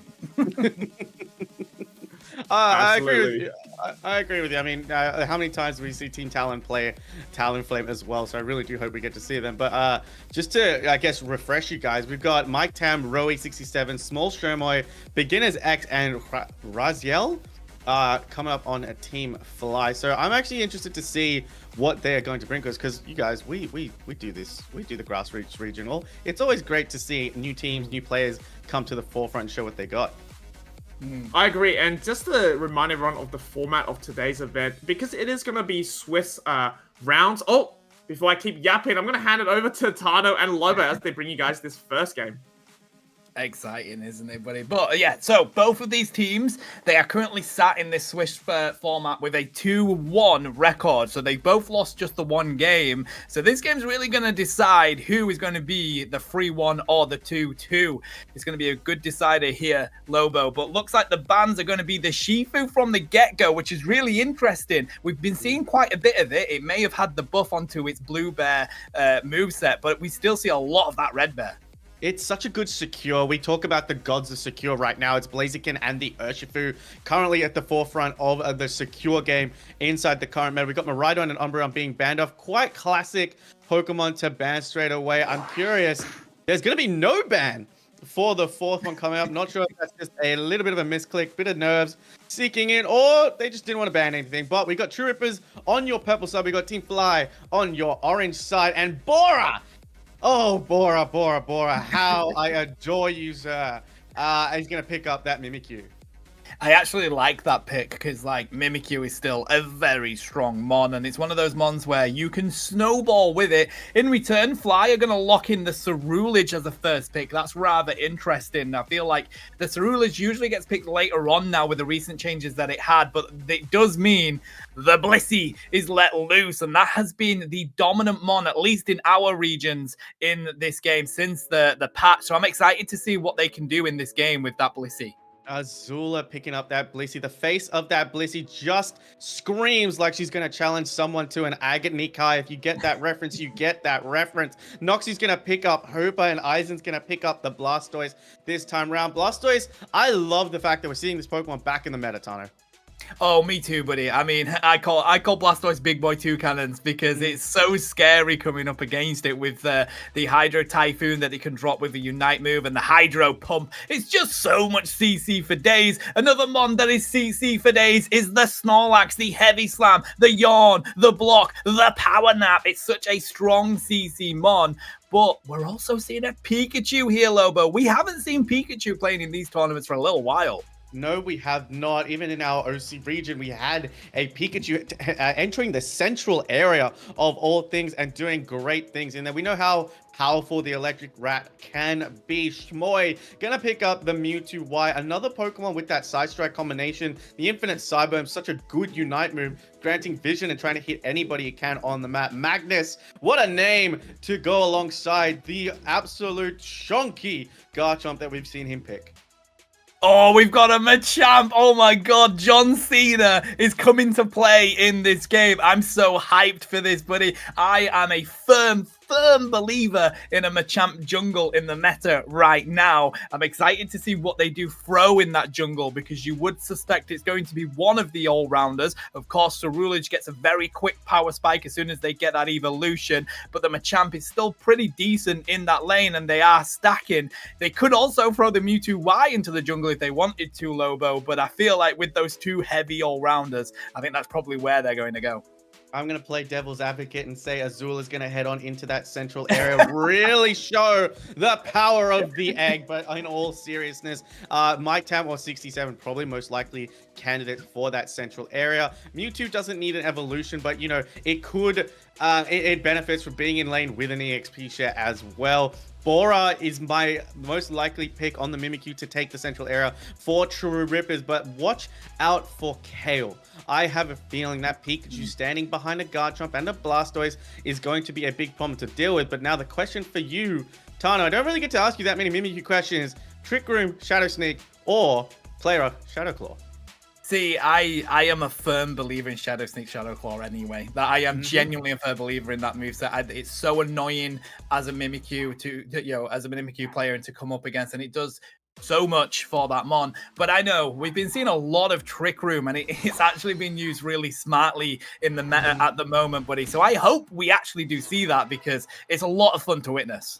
Yeah, absolutely it is. The Squirtle's going to challenge the Snorlax Pikachu inside that bottom part. Snorlax, one of the best secures, but it's going to get pushed away by that water gun. No invades, no sneaky business going on early game for either side. But Snorlax going to take a little nap, just able to nap anywhere but Machop.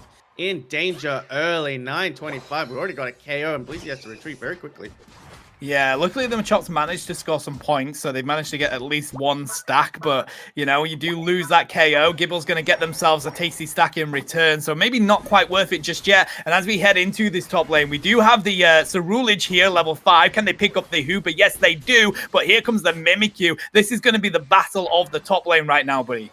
Battle between the ghost Pokemon, battle between Pikachu. Kale is heading on up as well. Mimikyu finds Cerulege. It's going to go with the player off into the Electro Web. Beautiful takedown by Kale on the Pikachu. And now True Rippers have the advantage for inside that top part. They're going to turn their focus to the Altarias, and the Blissey tries to shield itself, but no way, Jose.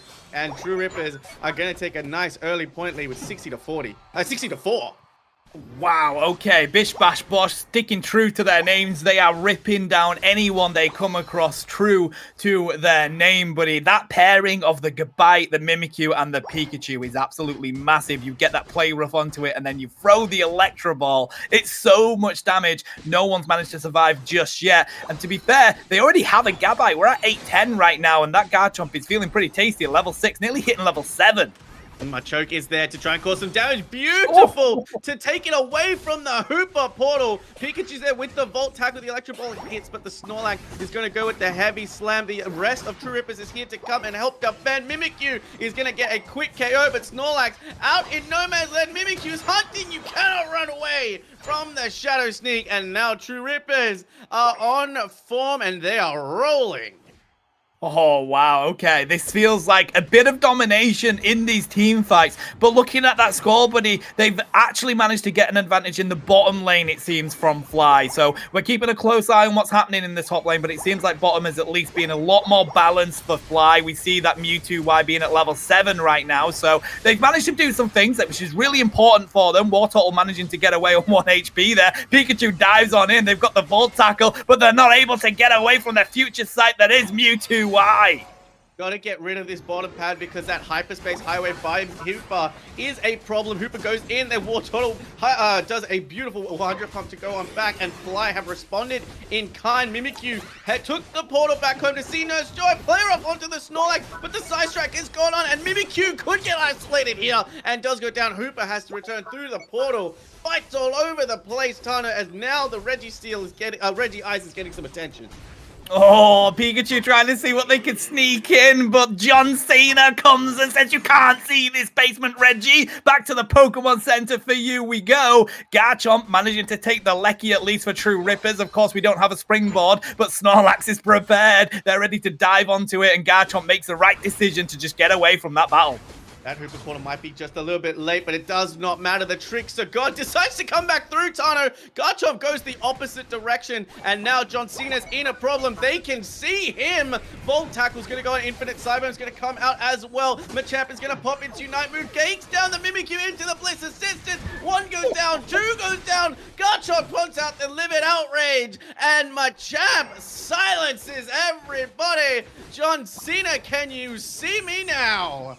Oh, Machamp bringing some anger management to the Livid Outrage, taking them down. Blastoise trying to put up a nice defense here. They do have a 40 dunk on the way if they can take it down, but they're such a massive defender. This is why they are big boy two cannons. They mean business, buddy. They've got the top hat on. Really good defense. The Ceruledge comes out though with the Revenant Rend. Are they able to take the KO onto the Blastoise? No, because the Surf is there. The Phantom Force does get them away from the Garchomp, but the battle is going on town. The Bitter Blade does drop the damage and the burn onto the Garchomp, but they're not happy. They want to continue pushing this advantage, but the rest of Fly are here. This might not be the move for them, but Mimikyu comes to answer. They take out the Blissey, and now Ceruledge and Snorlax have to retreat. There's no way around it, but Snorlax may have been caught. The Hooper Portal at least buys them a little bit of space, and they get themselves back onto that T1. Mate, send me that SoundCloud link because you are dropping bars left, right, and center. The fight's going on. True Ripper's hunting down anything that moves, but look at 67. Submission Machamp is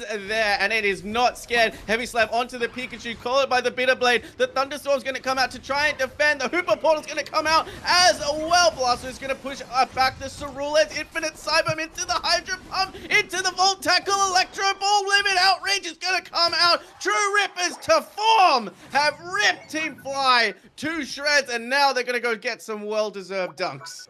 Oh, this game is absolutely electric right now. It may be the Winter Showdown, but both of these teams are on fire, mate. Look at the scores. We've just seen a bit of a lead coming in for True Rippers. We're breaking that pad. They're going to go get this basement Reggie, but Fly have managed to take the Lecky. Nice bit of pressure they could put onto the side of True Rippers with that, but it looks like they just want to go grab what farm they can. Machamp making that quick rotation into the jungle, try and steal this farm away, but Mimikyu is here. Blastoise is here. Oh, John Cena, you've been caught out, buddy. That was not the move.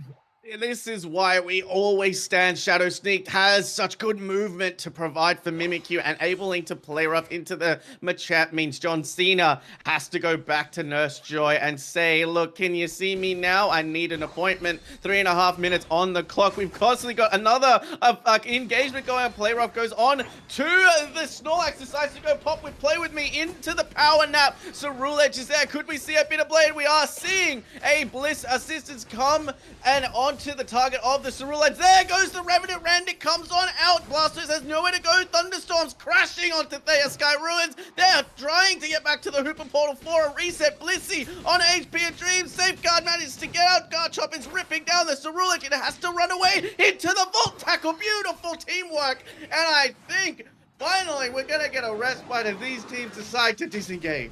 Oh, buddy, we are putting to work here in this game. The action is literally non-stop. Really nice from the Pikachu just to lock down the running away Ceruledge to get that easy KO. That is why Volt Tackle Electro Ball is still the fan favorite right now. It just locks down people so much. I actually like the Mage build on the Pikachu, but you just can't deny the lockdown capability that it has, especially when you pair it with the Mimikyu or the Garchomp coming their way. So we are 29 seconds away from the Rayquaza spawning here, buddy. They've probably got a little bit of time to be able to rip one of these objectives, 10 seconds or so. Garchomp definitely capable of dealing that. Absolutely. 17 seconds left to go. Whilst we have a break, it looks like True Rippers, I say break, more like a little speck in the action right now. We've got level 14 Garchomp, level 13 Mimikyu, level 14 Mewtwo, of all things, level 13 Ceruledge, and True Rippers are going to rip that Regieleki down to shreds. Means Team Fly could just go for the rip, and I think that that's exactly what they're going to do. Yeah, I mean, you've got the monster to do so, so why not take the advantage? The Rayquaza currently at half health. There's the Infinite Cyburn coming in. We do see the Hydra Typhoon fall. Who's going to take it? The Revenant Rend came out. I'm not even sure who managed to lock that one in, buddy, but it definitely felt like it was Fly. No, it was the Pikachu. True Rippers managed to take the advantage on Rayquaza, but they end up falling anyway. Snorlax with a triple KO. The damage was way too much from Fly, and they're going to fly themselves to victory. We do have 1 minute and 26 minutes left in this game. If they can score these all-important points, that will give them even more of an advantage. But there's not enough shields yet, Lobo. We could have a push from True Rippers here. Nobody has shields. Nobody has points. There's only 155 points. Quick math once again going on in my favor as we are going to hopefully see a push from True Rippers. They're just about to find out that they're behind and they're going to be, the really struggling is going to come up. But the big and thick boy, Snorlax, we don't call him that for anything. He has a move called Heavy Slam, slamming down for a 3-KO streak in that Rayquaza fight. What a performance from Team Fly in that initial raid fight. But here come the Rippers. They want to try and get these points in. Yeah, ripping Fly is the only way you're going to win this. You need to get some KOs. You need to get them quick. Maybe push another goal. They do have the Machamp prepared. The block on the surf is huge. Can they take them down? Garchomp manages to find the Mewtwo. Why? That's going to be massive. The Livid Outrage comes out to play. Can they get more? They want to go for the Blissey, but instead the Pikachu's locking them down. That's a 2 KO from the Garchomp. Can they get more? They get a triple. That's the Rulage. It's the only one left right now, Lobo. They take it down. True Rippers are going to come from the jaws of defeat and get themselves a victory with 10 seconds left. Oh my god, the 10-second countdown came down and True Rippers were 10 points behind. And there's the celebratory Hooper Unite going unbound. True Rippers, like you said, from the jaws of defeat. Woo! What a game we just witnessed, buddy. Oh, 666 on the board as well. True Rippers being the absolute demons of Pokemon Unite in that game. This is why you cannot give up in Pokemon Unite. The objective was taken by them, but then Fly had a fantastic team fight to eradicate everyone that was on their side. But of course, they don't have those shields. They're not able to get onto that home pad and score points before True Rippers spawn. And they just came back with an absolutely massive push, utilizing all those Unite moves that had managed to come back and the CC lockdown that they had with a Blastoise and Pikachu just to be able to score those points and win. That is the comeback of the century for True Rippers there. Unbelievable scenes that we're witnessing. Just look at the graph. Look at the graph. It was fairly even across the board until the 8-minute mark, and then even just under the minute mark where we had to take a refight. Come on back through. Snorlax XS doing the XS amount of damage that they were able to do and taking 3 members out at that Rayquaza fight. It was only Noxie on the Hooper that had a shield remaining. And unfortunately, they were able to do so well. And True Rippers, true to their name, they ripped the health, they ripped the defense. And I think it comes down to the Unite moves they had on hand. They had Thunderstorm, they had Hydro Typhoon, they had I'm losing my train of thought. But even those 2 Unite moves itself is enough to do big damage for True Rippers.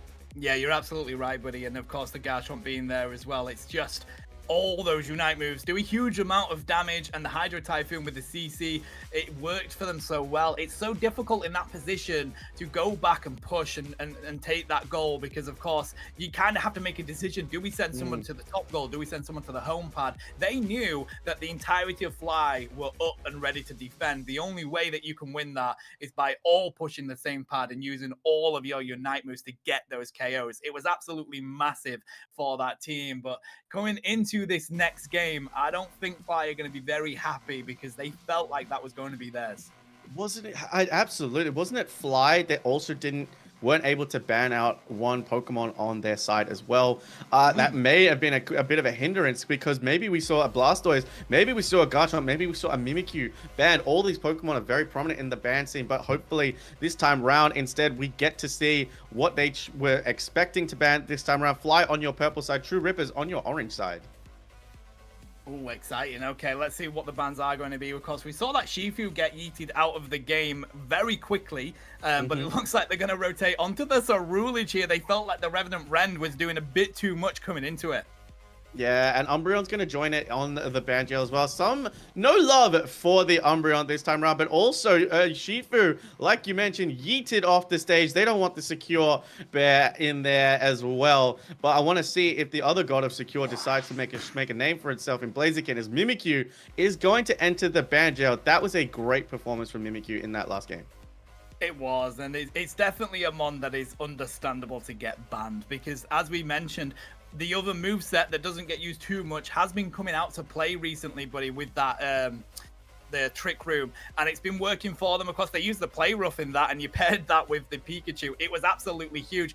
Azula is going to take the Blissey again. If you've got that first pick slot and you can take that Mon, it's always going to be Blissey. Hale's going to pick up another electric-type Pokemon inside Miraidon. It's just Pikachu on... and it's Pikachu that's just been fed rare candies, my friend. That Miraidon is so strong to deal with. I have been enjoying seeing Electro Drift come into the foray. It would be interesting to see if Kale decides to go, but I think Charge Beam is the safer moveset option. Just put damage from the backline. Aizen's going to pick up the Blastoise. And Crustle and Espeon are coming out to play from Shmoy and Exus this time around. Okay, I like the Espeon pick. Of course, Stored Power does so much, but Psybeam is still one of the most underrated secures in the game, buddy. You don't even have to hit the objective to secure it. You just need to hit an opponent near it, and it's going to bounce around and do a considerable amount of damage. So I think that's an absolutely inspired pick. And of course, the Stored Power does enable you to kite quite a bit. That's going to be really important in handling that Garchomp. But finally, Fly picked the Talonflame. They're sticking true to their name here, Lobo. Yeah, I like seeing a Talonflame. We have seen a few Talonflames since the latest patch has dropped, with a Brave Bird doing a great deal amount of damage, so a lot of damage possibility, especially if you pair it up with another damage dealer as well. But they could opt for the safer option inside Fly, which just allows you to be completely and utterly untargetable. 6-7's gonna bring out the Machamp once again. Bora is hovering over an Absol. Now I got baited once again. I was about to say we have seen Absols pop off in recent times, but just the Pokemon with the ability to pop off just as well is that Leafeon. Bora looking to cause some more headaches for Fly. I would have really liked the Absol, to be honest, mate, especially as we mentioned, with the way that people are playing it right now. It's such a big threat, and I would have liked it in this comp. Of course, you're never going to complain about the Leafeon, probably one of the strongest evolutions in the game right now, alongside that Umbreon. So it just gives you a really good early advantage, which you're going to need, because to be fair, over on the side of Fly, they have that Espeon, and they also have the Talonflame. Of course, people forget Acrobatics does a huge amount of damage on that poor little Fletchinder.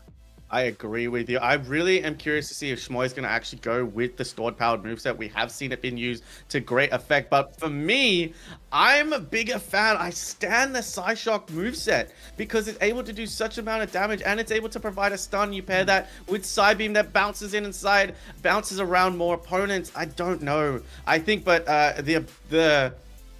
the utility of stored power is a lot stronger because it does provide a little bit of movement. So Espeon is just able to kite very well. Also, it's not exactly an aim kind of move. So it might be... No, I don't mean it in that sense, but it's probably just easier to kite around, just put damage on Pokemon without really having to think too much. Whereas Psyshock, you're really going to have to make sure that you focus on those secures, because if you're playing Psyshock Espeon, we're expecting you to secure. Yeah, I mean, it is a skill shot, but that's the power of Espeon, isn't it? Both movesets are absolutely huge, but you always want to go for that Psybeam, I think, just because of how strong that secure is. As we go into this game, we're going to see nothing unordinary here, buddy. Talonflame taking the jungle for Fly, and of course, Leafeon doing the same for True Rippers, but we do have a fight breaking out in this top lane already, and they do take the Machop with the power of the adorable Gibble. Unbelievable. I think the sand attack made it so that you couldn't see John Cena that time around. 6-7, and Gibble picking up a nice KO to really give True Rippers the advantage. Miraidon just has to back on out. So does Squirtle, forced to use the eject button, but still gets caught by the Rock Tomb. And now we've got Talonflame into that bottom area. Okay, there's the acrobatics, there's the cleanup. They use the aerial ace to do the same, and they've got the double KO. I'm pretty sure they were getting close to the triple, but Crustle manages to take down the Leafeon, get that evolution as well. So Crab is up, ready to rock and a roll. They're going to steal this farm away from the adorable little Squirtle, and it does seem like True Rippers are on the back foot in this basement lane. And Talonflame is just going to try and make its way on. Crustle is like, I'm just going to stand here and try and score in front of you. But the repositioning of Squirtle means it's going to be taken out. But we've got Talonflame online very, very early, which I love to see. But it's running away. And Espeon's just going to come and give it some protection. But Talonflame made it back in time and picks up a beautiful 2 KO. It's literally the definition of bish, bash, bosh, brave bird, aerial ace, taking down a double KO. And they even managed to score the points and get away from the Leafeon. They may be called fly, but the brave bird is answering in this game.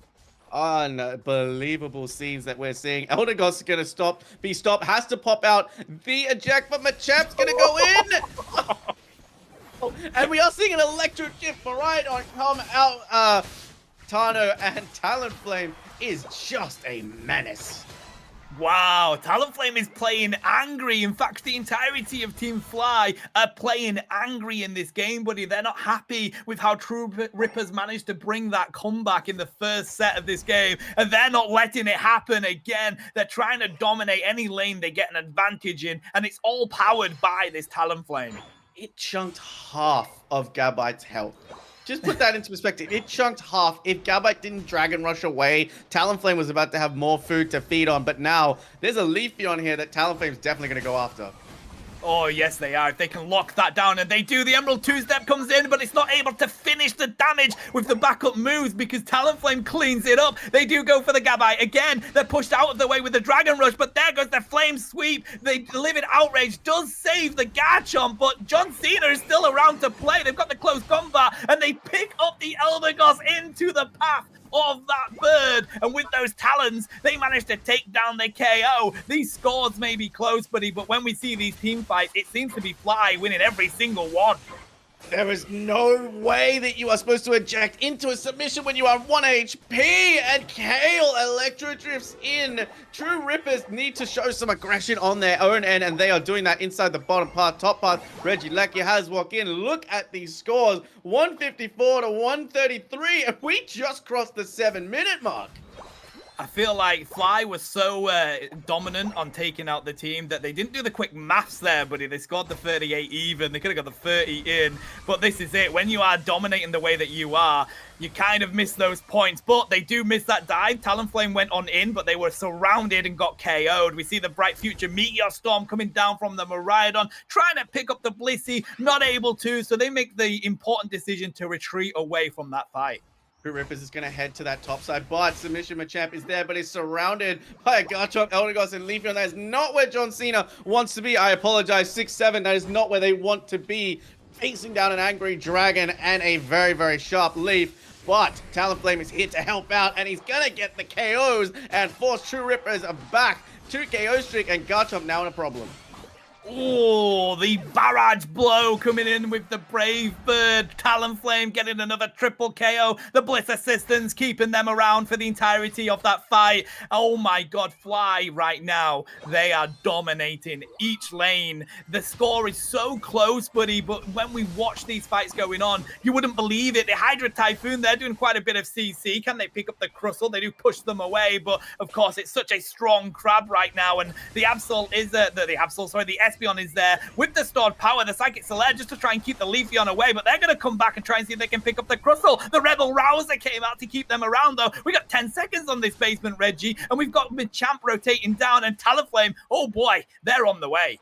5 seconds until the Reggie makes its way down. Miraidon just had to back on out. Leafeon has gone hunting. They've seen Machamp, and he's going to go in, Razor Leaf into the Emerald 2-step, but it misses because they pop the submission, but Leafeon's chasing and does get the KO.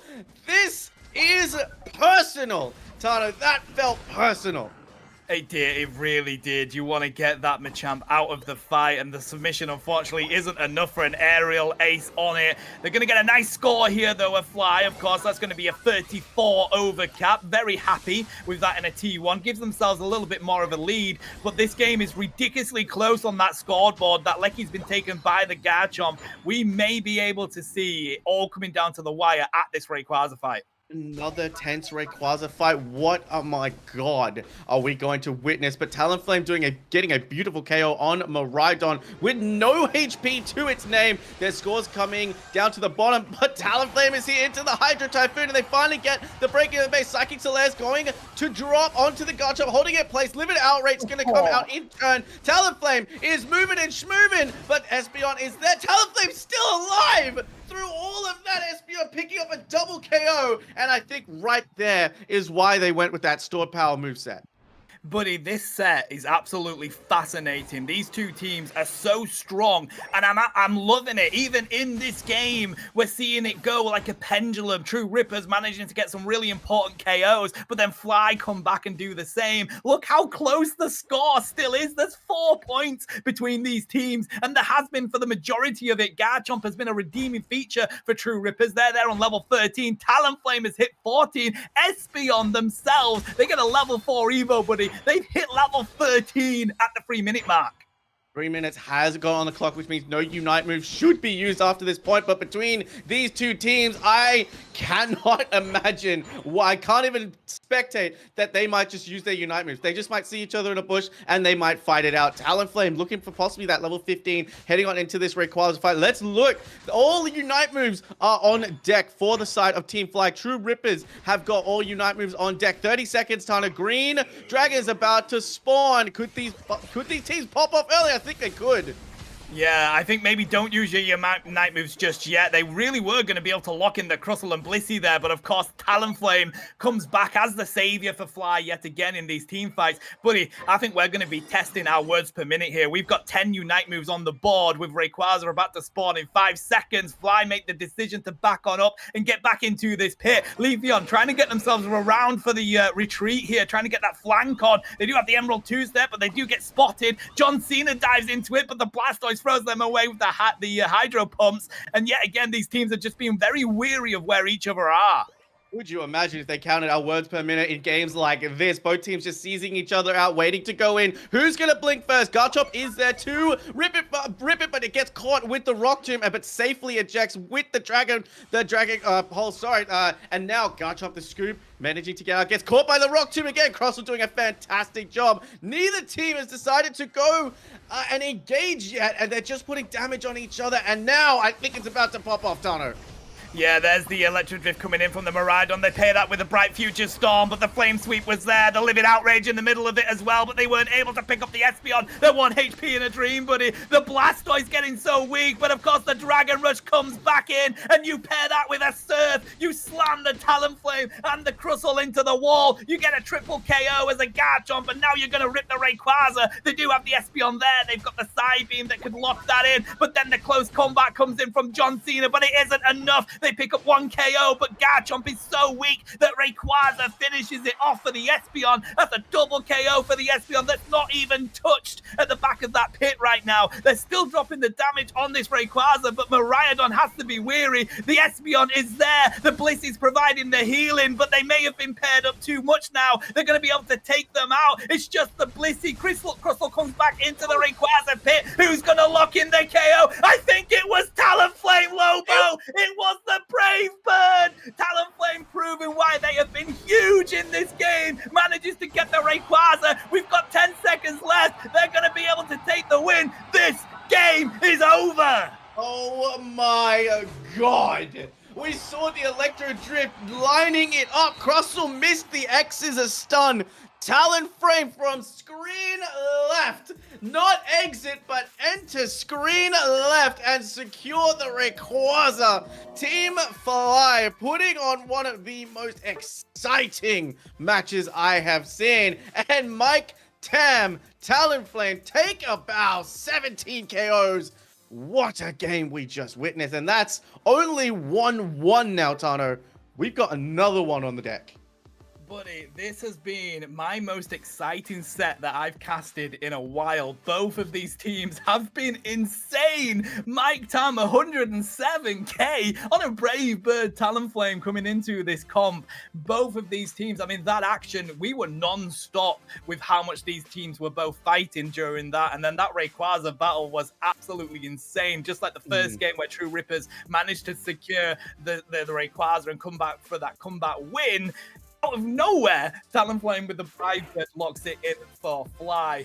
Buddy, this set is insane. It's a pendulum swing of momentum from back and forth. We have highlighted Mike Tam on the Talonflame the entire time, but let us talk about the rest of True Rippers. 6-7 on the Machamp, Shmoy on the Espeon, and Azula healing 88k. And if you saw, and I'm pretty sure you did, almost every single Bliss Assistance Unite move was onto that Talonflame. XS doing a fantastic job with the crossel, just making sure that nobody could get in. And Machamp just providing so much suppressive fire. And again, I think it was such a smart decision when we saw Leafeon hunting down the Machamp. Machamp's submission so far away that Leafeon just could not participate in the defense of that bot lane push. So, intelligent plays, but I don't know if you and I are ever going to get a break, but this third game, it seems like it could pop up. And could we see a Talonflame ban for the first time in I don't know how long? I do feel like the Talonflame has become such a good threat, to be honest, and especially when you have somebody on it that is capable of dealing so much damage and knows how to engage with it. You dive in with the Brave Bird, you use either the Aerial Ace to lock in the KOs or the Flame Sweep to get yourself back out. The engage, disengage, that's how you play Talonflame, and they were playing it so well. It definitely could be a threat. And one thing that we do need to mention, Fly is a top 2 team from the India region. They were the finalists for WCS qualifiers, so they are really showcasing their capability in this tournament today.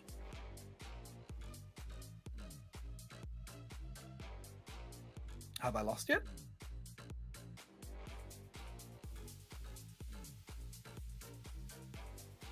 Lobo may be on mute. I'm going to continue talking. They may have lost connection. I'll continue talking though, chat. Of course, you want to hear the smooth voice of Tano anyway, so I'll keep going on. We do have the Shifu ban coming in for True Rippers as expected. Umbreon, really not a surprise for Fly there. Are they going to concentrate on the Talonflame? Of course, you don't really want to ban it with how that Mon is at the moment. They want to go for the Miraidon instead. Of course, one of the strongest attackers in the game right now. Electro Drift is huge, but the Charge Beam is completely uncontested in range. Mimikyu gets a nice ban as well. They still want to make sure that those two movesets are not utilized. And it does mean True Rippers are going to get access to this Blissey. So we've had the Blissey in nearly every single game of this set, and it gets picked first again. And looking on the side of Fly, looks like they may entertain the idea of a Clefable or maybe try and bait us a little bit. Let's see what else they're going to lock on in. It is going to be the Cerulege that did get previously banned, but they have access to it now. Are they going to go for the Mamoswine? A lot of defenders are really strong in the meta right now. Mamoswine has slightly fallen off with the rise of the Snorlax and the rise of the other defenders. But they've picked it up. I like that decision. I can't wait to see this Mamoswine cook. What are True Rippers going to get on the other side, though? I'm going to be coming in for Loba for a little bit, Tano. I'm excited to bring you guys the third game before he comes back. Just quickly looking at the draft, like you said, Blissey picking up first for Noxie, and Pikachu and Blastoise going to join the fray for them.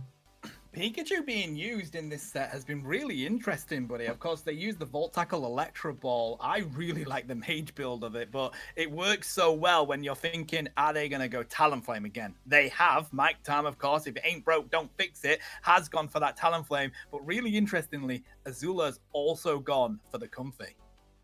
I mean, Mike Tam with that secure last game, right, really won them the game. I mean, both of the games that we watched before, Tano, it seemed like we didn't actually know who was going to come out on top until the very end. And that means Magnus and Bora are going to pick up 2 all-rounders to finish off their draft, a Machamp and a Blaziken here. And in response, Shmoy actually going to be hovering over the Gardevoir. I'm not sure whether that's going to be a good pick against these high-speed running at you all-rounders that True Rippers have locked in for their team. Yeah, especially with Magus coming your way on that submission Machamp. It's interesting. Of course, they do have the capability of using the Moonblast to stun them, but we'll have to see how well Smoy can use that Gardevoir. It's definitely, I think, the weak point in the team right now, just because of it being a glass cannon. It can drop a lot of damage, but the second it's caught out, usually that means it's going to get KO'd. Azula on the Comfy is interesting. Of course, they do have capability of dropping onto the Talonflame to give it more survivability, as well as this Cerulege. So we'll have to see where this game goes. They've got the secure on the side of Blaziken True Rippers, but it's such an exciting set is this one, buddy. I can't predict what team's going to win this. Me neither, but on paper, I do like True Rippers draft a little bit better, especially since it's got that Machamp that if it runs submission, that Moonblast is not going to stop that chunk little boy running at you. Looks like we're going to have a Lobo back very soon, ladies and gentlemen, and I'll go back to my shell. But I know I'm excited to see. This is one of our first game 3 scenarios. Maybe we had another one before. My memory's pretty bad, but it all goes to show, you know, both teams want it so badly, and towards the end of the Swiss rounds, Kano, it's all about winning that extra set, right? Because that might put you high up in the standings, considering it is that Swiss format, and perhaps giving you a decent seed at least for tomorrow. Absolutely, buddy. This is the 4th round of the Swiss, and both these teams are 2-1. They need to get themselves that 3-1 victory if they want to go on through to tomorrow. So it's all down to this one, buddy. We're going to head on into this game. Lobo is back to join me. I missed you, buddy. And it seems like Torchic is taking a sly path to try and get some stacks in here. What a time for my internet to decide to crash. I just don't think it liked the fact that we were seeing such heat on our screen. It caused the gremlins to drop from Pokemon Unite into my computer. But yeah, Torchic is heading into the top lane. We're seeing a Talonflame once again, which I'm super excited to see. But now we've got a Comfy in this top path, really putting pressure on that Torchic. Yeah, Torchic has to run back to the pad. They really want to try and get Cerulege up early, but the difficulty is, there comes the Machamp. The submission slams them back to the Pokemon Center, and Comfey ain't going to be able to survive. But the bottom lane is getting eased off. We do see Talonflame managing to lock themselves a KO in. Actually, it's a Swinub that does get it with the 2 KO. So bottom lane, it's all fly right now. Top lane, True Rippers have managed to get themselves an advantage. I think that's a great idea from the Talonflame on the bottom side. I think possibly picking, don't want to say the easier lane to go and get some stacks in, get some levels, get some KOs. But now, look at the side of True Rippers. Machamp is heading on in to the central area. It's going to get some problems for Charcadet. It's going to be taken down. Oh, this poor Charcadet, buddy. We're at the 820 mark, and there's still a Charcadet. That's not what you want to see from your all-rounder, and it's just how strong True Rippers are coming into these invades. Piloswine is there, though. Definitely the one that you want to defend this jungle section, but Cerulege finally getting on board. Do they want to go for some KOs? It seems like Piloswine's just going to have to try and handle them, but that's going to be an easy KO yet again for the Machamp. It's got a Blissey following it around. Talonflame, it's going to head on into that central area. It's bird hunting rat. Talonflame could pick up a KO on the Pikachu in quick succession, but now we've got Cerulege coming in to the top path with the Comfy. The Talonflame is going to burst onto the Blaziken. Fire meets fire. Actually, it's triple fire into that top path, but now True Rippers have got some backup, and Cerulege gets picked off. I love this. Use the submission from the Machamp and then throw on the stun from the Pikachu whilst the damage is getting dropped onto the Mons. It's absolutely huge for True Rippers, and it might be the call. Of course, it is a Brave Bird Talonflame, right? So you're going to get even more from a Volt Tackle on a Talonflame when it's Brave Bird because they don't have the fly to get themselves away from being targeted. Beautiful decision by Talonflame to target the Blissey. Now they've got no support. It then dives on to the Pikachu, and Talonflame is going to pick it up the KOs, but the credit's going to go to Gardevoir, providing incredible backup. Oh, this game is absolutely fascinating. This is such an electric set. They try and throw the War Turtle out of the direction of that pad, but we have 4 here from True Rippers. Fly, they need to get their retreat on. Of course, they do have that Comfey, but it seems like the all-rounders are just going to continue to battle it out down in this bottom section, this bottom lane, and it's all Fly right now. They've got more points on that pad, but Blaziken is here, and that is one scary all-rounder to have in your face. The Fire Fist versus the Fire Portal, and Cerulege making sure it doesn't take any damage. The battle of the all-rounders is going to go on into this bottom lane. Who is going to take possession of this Regirock? Cerulege goes in, and Blaziken is still focusing on the objective, whereas Cerulege is focusing on taking down the Blaziken. It takes down the Regirock, but Cerulege picks up the KO on Blaziken. Yeah, likes the dive. You need to try and take them out before it gets to the power of using that Blaze Kick. But we just saw a Pavement Gardevoir Unite. That's difficult. They did manage to pop it onto the Blastoise, but they got out of the direction, buddy. The Regieleki getting so weak right now, and it's, of course, the Pikachu Electro Ball that managed to lock that in for True Rippers. They dive on in. They take the Talonflame. True Rippers are here as a 5. They've managed to take out the most important carry on the team of Fly right now, and if they can continue with this push, they can get even more, but the Revenant Wren does the CC it needs to do. They take down the Pikachu. Gardevoir wants to take down the rest, but Machamp says, no, baby. John Cena is here. You're going back to the Pokemon Center. Cross chop away.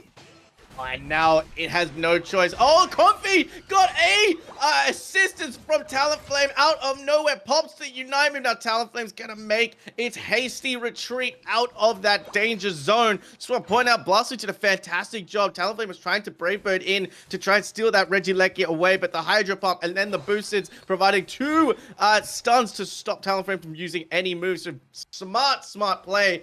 True Ripper's really aware of the burst damage of Talonflame, which is why they've gone for that Pikachu Volt Tackle build. And apart from that, Talonflame's doing a fantastic job still picking up those KOs. That they absolutely are, buddy. We're just under the 5-minute mark now in this mid-section of the game. We finally have a Mamoswine on the field. There is 1 point between these teams right now, and all 3 of these games, that's exactly what it's been like. This is the most closely contested set I've seen in a long while. Pikachu runs into the bush there with the Cerulege. They've got the Volt Tackle, and they were just preparing that Blaze Kick to be able to hit them and cause that damage. Cerulege makes the right decision to retreat. Blissey, though, they get caught out with that Brave Bird. I think that's the right call. Target Blissey. That's going to be the aim here. Submission. Bring down Talonflame, but it responds in kind, taking down Machamp. Thunderstorm is going to be used to defend into the Hydro Typhoon, but again, a pavement ult from Gardevoir did not manage to hit anything in that fight, and now Pikachu takes down the Gardevoir into the Revenant Ren. Big 3 KO streak from Blastoise, but gets felled by Cerulege. Fairy Singularity, buddy, more like Fairy Noarality. They didn't manage to get a single person in that, unfortunately. That's the second Unite move we've seen, and that's the difficulty of Gardevoir. The submission, though, and the barrage blow onto the Mamoswine, but the Mammoth pops that rush, and they're able to get themselves away. The mash came out, they got the shield. The rip onto the Regirock is here. Blastoise surfs on in to provide this zone in. The Cerulege getting there close enough, but the overheat kick is going to be able to do it. The Blaziken locks in the Regirock, gives themselves a nice buff, but they're not going to have it for the Rayquaza fight, so they have to capitalize on this, buddy. And that's what they try and do. They push onto this T1 pad. The Brave Bird is there, but the second it lands, it gets hit with a huge amount of CC, uses the Flame Sweep to get themselves out, but they still manage to find the KO onto the Blaziken. They're not happy with that, though. They want more. The submission Machamp, though, stops them from doing so, and with the Hydro Typhoon, they take out the Comfey and the Talonflame. It's all down to the Mamoswine to try and defend this with the Cerulege being there. I think they've done enough, though. True Rippers have made the decision to retreat from this, and that's 100% the right call. True Rippers have decided to retreat, but Cerulege not going to let them get away without absorbing a little bit of damage. 2:45 on the clock. Lots of Unite moves used in that instance. Pikachu, Blaziken, well, Blaziken doesn't really count when you talk about Unite moves because it has such a quick reset. But Pikachu, Blissey have their Unite moves on the side of Fly. We've got Cerulege, access to that Revenant Rend again. A level 12 Gardevoir with access to Fairy Singularity. It's going to be very, very important to see who Gardevoir targets. So hopefully they can pick up the entire team of True Rippers inside that Rayquaza fight. Let's have a quick look at the levels. We've got 3 level 13s for the side of True Rippers, 1 level 14 and level 13 for the side of Team Fly. 8 seconds until Rayquaza spawns. I don't know if these guys are going to fight for it straight away or they're just going to seize each other out, but the way these teams are playing, it looks like they're going to fight it out straight away. Oh, buddy, the bait onto the Cerulege in the bush, and then the Brave Bird is enough to take out the Machamp. They did pop the barrage blow as well, so they're not going to have that for this next fight. We do see the Thunderstorm coming out of the Pikachu. They have used the Volt Tackle as well, and Cerulege is still up to fight for the rest of the day. The damage has come on in from Fly. They need to take some KOs, though. It's just the Machamp right now. We need to see more. Can they take the Blastoise? That would be huge. The Brave Bird does answer. In fact, the Comfey gets the KO there. They need to take this Blissey, though. They know how important Bliss Assistance is. That's exactly what the Cerulege tries to do, but they go to the Blaziken with the Bliss Assistance. It's not going to do damage onto the team, but it has now been burned. Pikachu being taken down by Talonflame, and now both teams are inside that Rayquaza pit. Submission Machamp finds the Gardevoir. Revenant Ren's going to push on it to the Blissey, and now Cerulege is going to start a fight with the Machamp, but that's not a fight you want to start. Cross-chopping sends Cerulege back to Nurse Joy. Mamoswine on an HP in a dream, being chased down by Blastoise. Talonflame caught out by Submission Machamp. What can it do? It gets pushed away right outside the Hydro Typhoon, and I think both teams coming back. We're going to take a refight, and Blastoise gets the score stop. Oh no, he gets it in.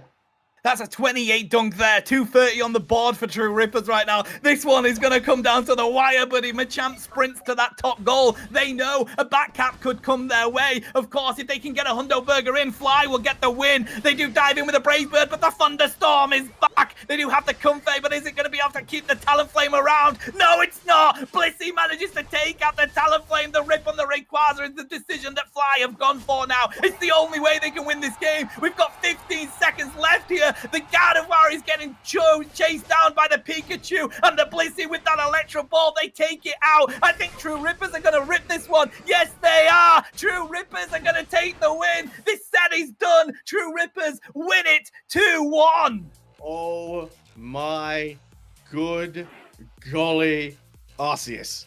What did I just witness? Machamp scoring inside all of the chaos of that Rayquaza fight to come back in and provide support to his team. That has got to be one of the longest Rayquaza fights I think you and I have ever had the pleasure, and I call it an absolute pleasure to cast. Shout out to both of these teams, Bora, KO, Aizen, Magnus, for the side of True Rippers who take this set. 6-7, Mike Tam, Shmoy, Azula, and XS on your side for Team Fly. They played fantastically, Tano. Shout outs to every single player on that team, and Mike Tam pulling out another 100K game. I honestly, buddy, that was such an exciting set. Mike Tam, take a bow. That Talonflame play was electric. It was a joy to cast. I'm sure it was a joy to watch. True Rippers, they managed to find a little bit of the answer coming into this final game here, Lobo, because whilst they did manage to lock it down with the Blastoise and the Pikachu, Mike Tam still managed to drop the damage and get the KOs. Of course, they were enabled by Azula on that Comfey, but that's just the power that they have on that Mon. True Rippers, though, they managed to have a massive fight coming down to that Rayquaza battle. They managed to get the win in such a closely contested set. This has been one for the ages. We talk about the Pokemon that you play in the meta and how the meta is now reassembling with none of these wholesale changes to Pokemon moves, just slight tweaks here and there to really bring everyone to balance. But now I feel like, Tano, it's seeing Absol players really cook. Obviously, we mentioned Zoroark players who are so comfortable on that Pokemon, even whether or not it is paired with a Comfey. But the comfort picks are coming back out, and I love seeing it, man.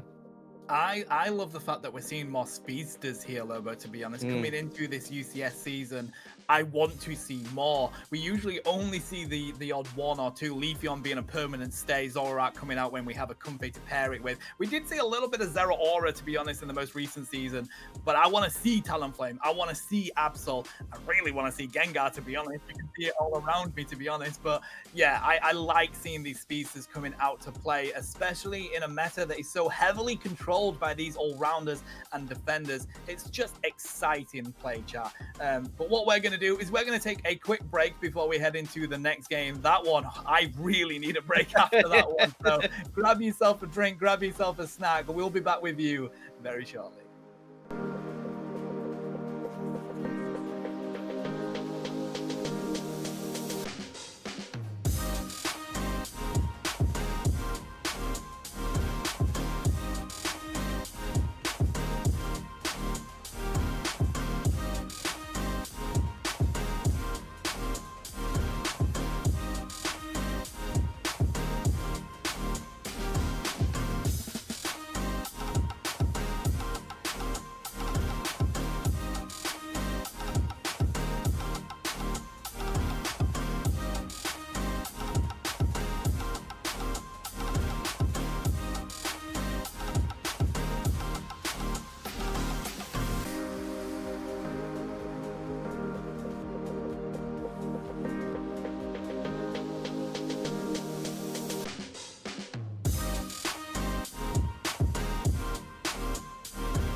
Hello everybody and welcome back. That was the most electric set that I've seen in Pokemon Unite for a very long time, but we have more action to bring you in this next round. I'm joined here by, of course, Lobo, and it's me, Fu, for this exciting Swiss rounds that we're seeing today. It's the Unity Clash Winter Showdown Season 6 coming into this, and we've got a lot of action that has already happened today. A lot of Mons I was not expecting to see today, Lobo. I am so happy with what we've been witnessing. Talonflame being number 1. Double 100k damage is ridiculous. It is criminal almost with that Talonflame, and it was such a good game to watch. But Talon, moving on, we are going into round number 5, and we've got God's Reign versus 6 Upper Moon. Yeah, I mean, as we have a look at these two teams right now, they've been battling it out for quite a while today. I just want to have a look and see what their record currently is. If I can click on it without my computer breaking on me. I know you had a couple of internet issues earlier, but I did. Okay, there we go. So 6 Upper Moon, they are currently 4-0. They have not lost a single game tonight. Currently in this, from what I'm seeing, 3-1 on God's Reign. It's me, Fu. Of course, it's really important that you continue to win if you want to go on through to tomorrow. 6 Upper Moon, they're going to be wanting to continue to take this victory. 100%. I think just we're looking for the top 8, aren't we, Tana and Lobo, out of the 23 teams that sign up today. And as you mentioned, the more sets you win today in the Swiss probably will provide you the biggest advantage going in tomorrow, because you're going to have a better seed, and the way seeding goes, right? You're supposed to be versing teams. I'm a bit weaker to start off with because that's the advantage that everyone is playing for. 4-0. The only team to have not lost a game today is crazy. That is giving you such a huge advantage. But of course, God's Reign, they're hot on the heels. They're currently 3-1. We've got a really contested tie at the top with those 3-1 wins. This is going to be a very exciting game. As we mentioned, we like to go through the players that we see on the teams. And I don't know them that well. The Asia region is still newish to me. But here we go. On God's Reign, we have Camille, we have Nova, Legion, Ego, and Dax coming in. They've managed to get themselves a 3-1. Lobo, do you recognize any of those names? I recognize a few because we had the opportunity to cover the Asia region a fair amount in previous seasons. These players, we know the name God's Reign. We haven't had a chance to really dive deep into these players, but Camille, Legion, and Nova are names that ring very familiar to me. So I'm really excited to see how much they've stepped up since the last time we've seen them. Yeah, so exciting of a team to be able to witness. And 6 Upper Moon, I mean, right now, they've not lost a single game. The players on that side, we have 80, we have Ghoul, Melon, Arigato, Pyra, Tasni, and Genius being there as well, Fu. They seem like they are the team to beat in this region today.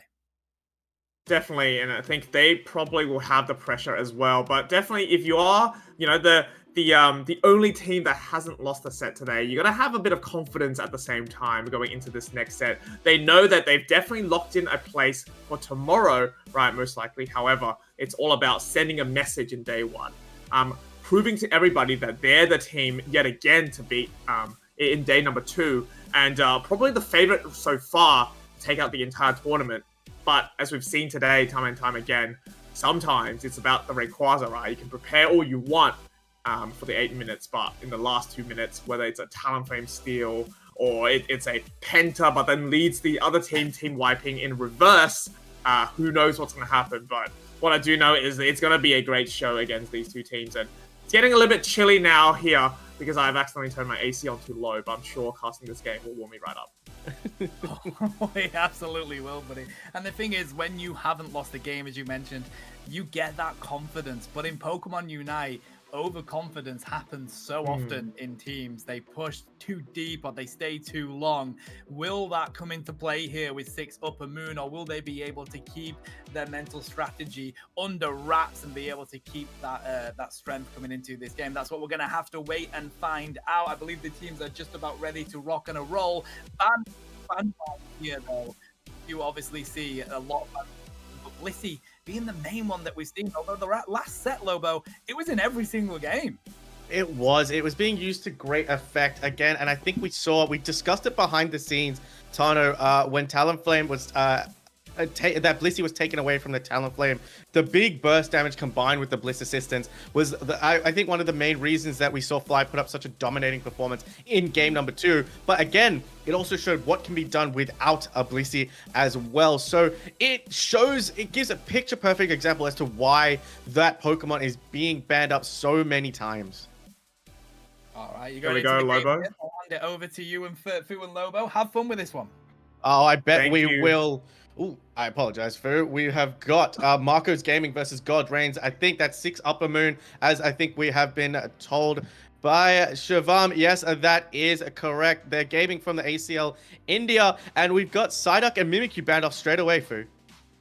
Psyduck, Mimikyu bans. You love and hate to see it. I'm actually curious to see what the other 2 bans could be. Umbreon, not too surprising. And now we're going to get a Blissey ban for the side of God's Ren. Or are they going to pick something else? Maybe a Miraidon. Oh, there we go. Manifestation is going to work, as Ego will be taking off Miraidon off the list. And that means we get to see what Marcos Game is going to pick for their first priority Pokemon going into this game number 1.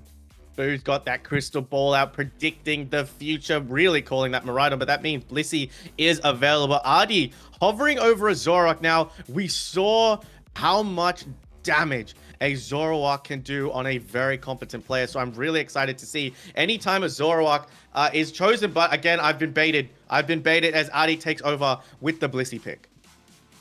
Yeah, Blissey will be not unexpected, right? In the first pick, able to use both the soft boiled and also helping hand safeguard combo. We do see a lot more safeguard and helping hand nowadays, especially paired up with an all-rounder that can really run through the team and make it very hard for God's Ren to combat the late game. But another great late game Pokemon is going to be Amrut on the Blastoise, and they've got paired up with Nova on the Eldegoss. So that top path, I do anticipate, is going to be quite aggressive, especially if the Eldegoss will go and get the red buff with the Central Area player of their team.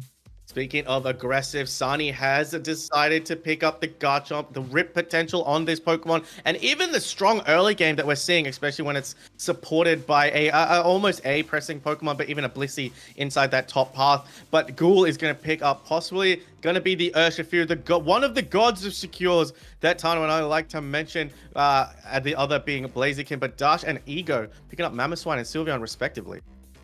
Sylveon did get a buff recently in the Unison Strike patch for their Mystical Fire, but seeing how we've got kind of 2 all-rounders that like to run at you, plus a Blissey, and perhaps a Trevenant now locked in for Melon, maybe Hyper Voice could be the go here as well, especially paired up with a Blastoise Unite or a Surf combo. It can deal definitely a lot of damage through the ticks.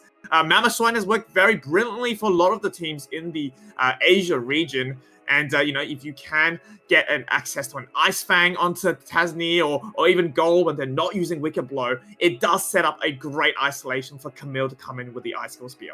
Icicle Spear, I think, is a great combination here. Just being able to stay at range and rain down the spears onto Sani, onto Ghoul, onto Melon. And again, like you said, if they combine that with the Hyper Voice, 6 Upper Moon, the name has changed once again, Marco's Gaming, 6 Upper Moon, whatever we decide to call them, they're going to have to be really very wary of when they decide to go in, because Urshifu and Garchomp are going to have to be super careful, super vigilant of where that Glaceon is hiding. But Adi is going to have a tough game trying to keep everybody protected, whether it's Helping Hand or Eggs. I think in this case, they might just go for the Safeguard, because now the Helping Hand will also assist Tasni in ripping a lot of those objectives as well. Right, and we've seen time and time again, these teams rock that Garchomp. They like to keep the Garchomp player up in that top path while they prioritize that basement Reggie for the first round. And then while everyone is focused there, it doesn't matter if they end up actually pocketing that objective, Lobo. The Garchomp will be able to scale up top and also rip that Regieleki. And, before you know it, you've got a Regieleki walking potentially in your second pad. And if things go really well, set up a really good push so that it might even walk into the home pad as well. So that's what I expect 6 Upper Moon will use for their strategy. And it's up to Godsren to really combat that, right? There's a lot of early game Pokemon for their side with the double EVs, and that is a great way to stop something like an Urshifu from snowballing. And I think this is a great decision as well to allow Eldegoss to take that red buff, because now it gets even more of a stun with its boosted. It puts even more damage on Gibble and has to force it back. And Sobble almost on no HP at all, whilst Trevenant's going to get their stacks. And now Godsrain's going to push early onto this tier 1 down the bottom. Yeah, Swinar, but looking just to delay the Phantom as their EV duo partner will get some score in to look for that level 4 as well. A very close, I guess, matchup in the bottom path. We do have the favoritism with the water gun out from Sobble, but you can clearly see the Swinar is just trying to delay it by just running at the Sobble and trying to block out as much of those water guns as possible. In the end, it's all about those level 4s in the bottom path. It's all about the level 4s in the bottom half. We got a level 4 inside that top half. Glaceon's got those spears. Urshifu is online, and now the middle Altares are up for grabs.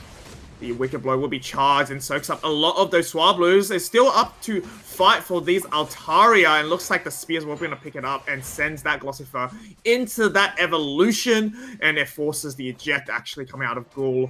They don't want to get taken down, especially by a Glaceon early on. And with that 17 Lobo, it seems like level 6 will be in that region for them to pick up that Ice Shard.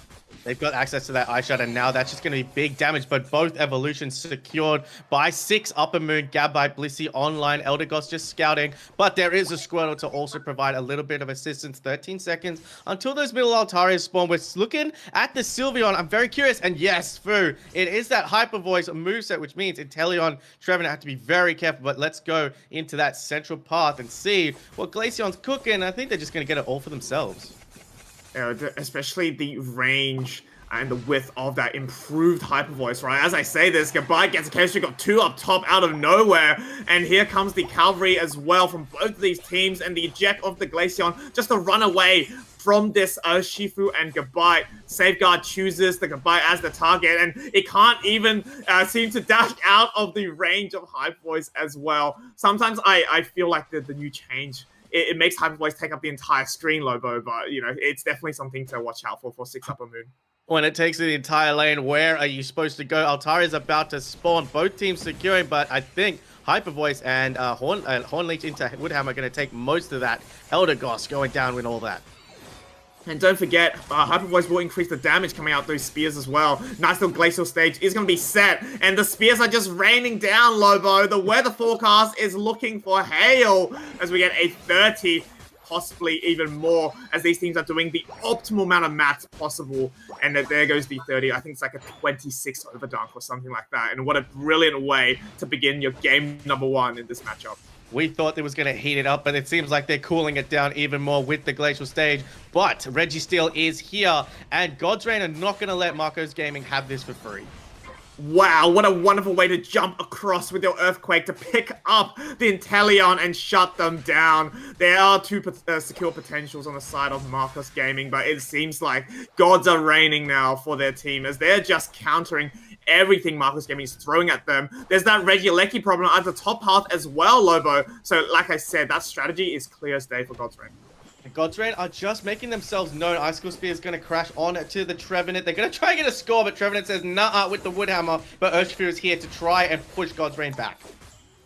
I mean, Gold needs to aim for this Glaceon. How is it on full HP? And the Urshifu goes for something like the Piloswine. We do have a knockout, though, so at least that's some sort of experience. That gives them the Ebon Fist available. And nice eject. Dragon Rush does not connect, but the Livid Outrage might be able to do sufficient damage, or at least zone out the team for the scores. They do pick up a Chaos Trick of 2, and another one goes down on the Sylveon for Godsrain, and that's going to enable them to break it and take back the points lead, Lobo, for Marcos Gaming.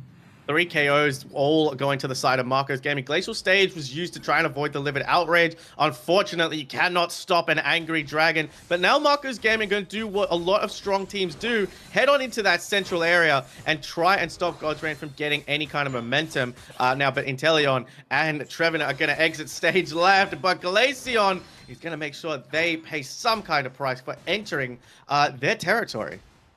Speaking of the punishment, somehow Blissey was able to get out there, and that's probably the new safeguard buff as well. The shield is substantial, and it's a great way to combat like single target moves, such as your Icicle Spear. But 5 minutes have gone past in this game. The next objective spawns very soon, Lobo, and seems like more of God's Reign is going to be interested in this top part. Urshifu going in quickly, and the rest of the teams decide to follow. Quick fight, and Mamoswine's going to have to pop into Unite Move to survive, and Bliss Assistant's going to come on out. This fight's going to go absolutely to the side of God's Reign with Hydro Typhoon coming out, and Inteleon just has to back off and let God's Reign have their way. Yeah, it's not too possible, especially Trevenant Melon being a little bit late to the party here. Still going to have a gander at it regardless, but it's going to be those Axial Spear that rip it down. Yet again, I want to see something like an Ebon Fist hit that Glaceon, but so far it's just been God's Reign's, I guess, game to play and reign over, isn't it? We have a nice little Wicked Blow to go through there. Trevenant does go down, but the Blastoise traded out for that. Azure Spy Vision on the Inteleon will deal a decent amount of damage, and Livid Outrage is looking for this Glaceon, but somehow, some way, the positioning of Camille has been top tier. An absolute masterclass of way to avoid any more damage. And if they can stay in the playing field, Lobo, more members of Marcos Gaming will go down. But they do lose both the Eldegoss and the Sylveon in the process. Blissey will go down to Glaceon for that case streak of 2. And someone on the side of Marcos Gaming still has to deal with this Regieleki. Trevenant is there to try and stop that. God's Reign really reigning, but again, it doesn't really show inside the score. There's only 40 points, 43 points into that as Inteleon gets bursted down with the Icicle Sphere and the combination. God's Reign looking to make their mark on this tier 2 bottom pad. Yeah, I think just the way that the Mamoswine has played so forward, as is the Sylveon, has made it really hard for Urshifu to go through. A Bliss Assistant going onto the Wicked Blow. Urshifu manages to secure, and they're going to quickly run out of there. Fantastic teamwork, and the new buffs to the Bliss Unite move means that it's probably still able to get back in for that Rayquaza fight, that Unite move. But yet again, the Spears coming down, knocking away the Blissey. The Hyper Voice combo into the Spears are proving to be a question that Marcos Gaming has not found the answer to. I want to see the stats. We talk about attacker stats versus the damage dealt versus the damage taken. I want to see the damage taken for this Glaceon. It doesn't seem like anybody apart from the Garchomp has been able to really trouble Glaceon, but it's only when Garchomp uses that Livid Outrage. But look at the time, Fu. We have been chatting. These teams have been playing. There's 20 seconds until Rayquaza spawns before that green dragon decides to spawn. I think God's Reign's going to try and rip this Regieleki down. Let's get a quick look at the levels. 2 level 13s, 1 level 12, 2 level 11s, 2 level 13s, 1 level 10, 1 level, and now 2 level 12s for the side of God's Reign. This Rayquaza fight, both teams going to go in fairly even, and I think Garchomp is waiting to just scoop someone away, but gets scooped itself. We had a nice little engage by the Trevenant, I think, up in the top pad. The Regieleki does walk in for God's Reign, and they have the opportunity to backcap, but they know they're in the lead, and it's all about positioning here. Would you see Sylveon, though, having a look at that pad? Perhaps if they can score that, they're going to call the team to quickly engage on this, because Garchomp can rip this Rayquaza, especially with the Helping Hand to go through, and the Urshifu does have the Unite move, and also the Wicked Blow available. And goes on it, and it's going to be true. The Wicked Blow gets the Rayquaza, and that might have been the mistake from God's Reign to get the Sylveon to score there. Very Frolic to survive the Throat Chop and actually break the shield of Urshifu. Nice little Surf, will be able to do damage, but you know what else is damage for Team God's Reign is going to be some scores coming through from both the Trevenant and potentially this Inteleon. But Blissey made the fatal mistake to go middle because none of the tier 2 pads are broken, Lobo. Oh, there goes the tier 2 from the Inteleon, just a bit late on that side. 4 members for the side of Marcos Gaming. There is only 149 points. Let's see if I can do my quick math once again in this game. We have 54 seconds. That's almost a whole minute for God's Reign to decide to push, and they've got the damage to be able to do it. They need to shred that Inteleon shield, though, because those snipe shots are really going to hurt. Yeah, speaking of damage, you can see how much damage the snipe shot, especially with the Rayquaza buff of that move, and it just goes through and shuts down Mamoswine. And, you know, obviously the Glaceon needs a bit of time to take it down, but James Pond is here to play. He's got the quick scopes tonight, and with that renewed passion, and obviously the momentum of winning that Rayquaza fight. We got 20 seconds left on the clock, ladies and gentlemen. They're not going to be able to win this game, God's Reign, but what they can do is pad up the stats a little bit more. But yet again, it just seems like the sheer pressure of having something like an Urshifu, right, on your draft, and having no real secure on the side of God's Reign, just meant that if it does come to a rip, you're heavily favored on the side of Marcos Gaming. Agreed, 100% agree with you, Fu. What do you do when you make a god bleed? The god has to take back their status. So that's what God Rain has to focus on in this game. Number 2, 550 to 304. A great job, I think, from both teams. Again, it came down to whoever had that advantage inside the Rayquaza pit. Tasni, 7 KOs. Arigato, 8 KOs. Picking up a few KOs to really stop God's Rain's push because those snipe shots were accurate. Absolutely accurate. 84k damage coming out. I wanted to see the damage taken by Camille on the Glacier, and there you have it. 27k versus 79k dealt.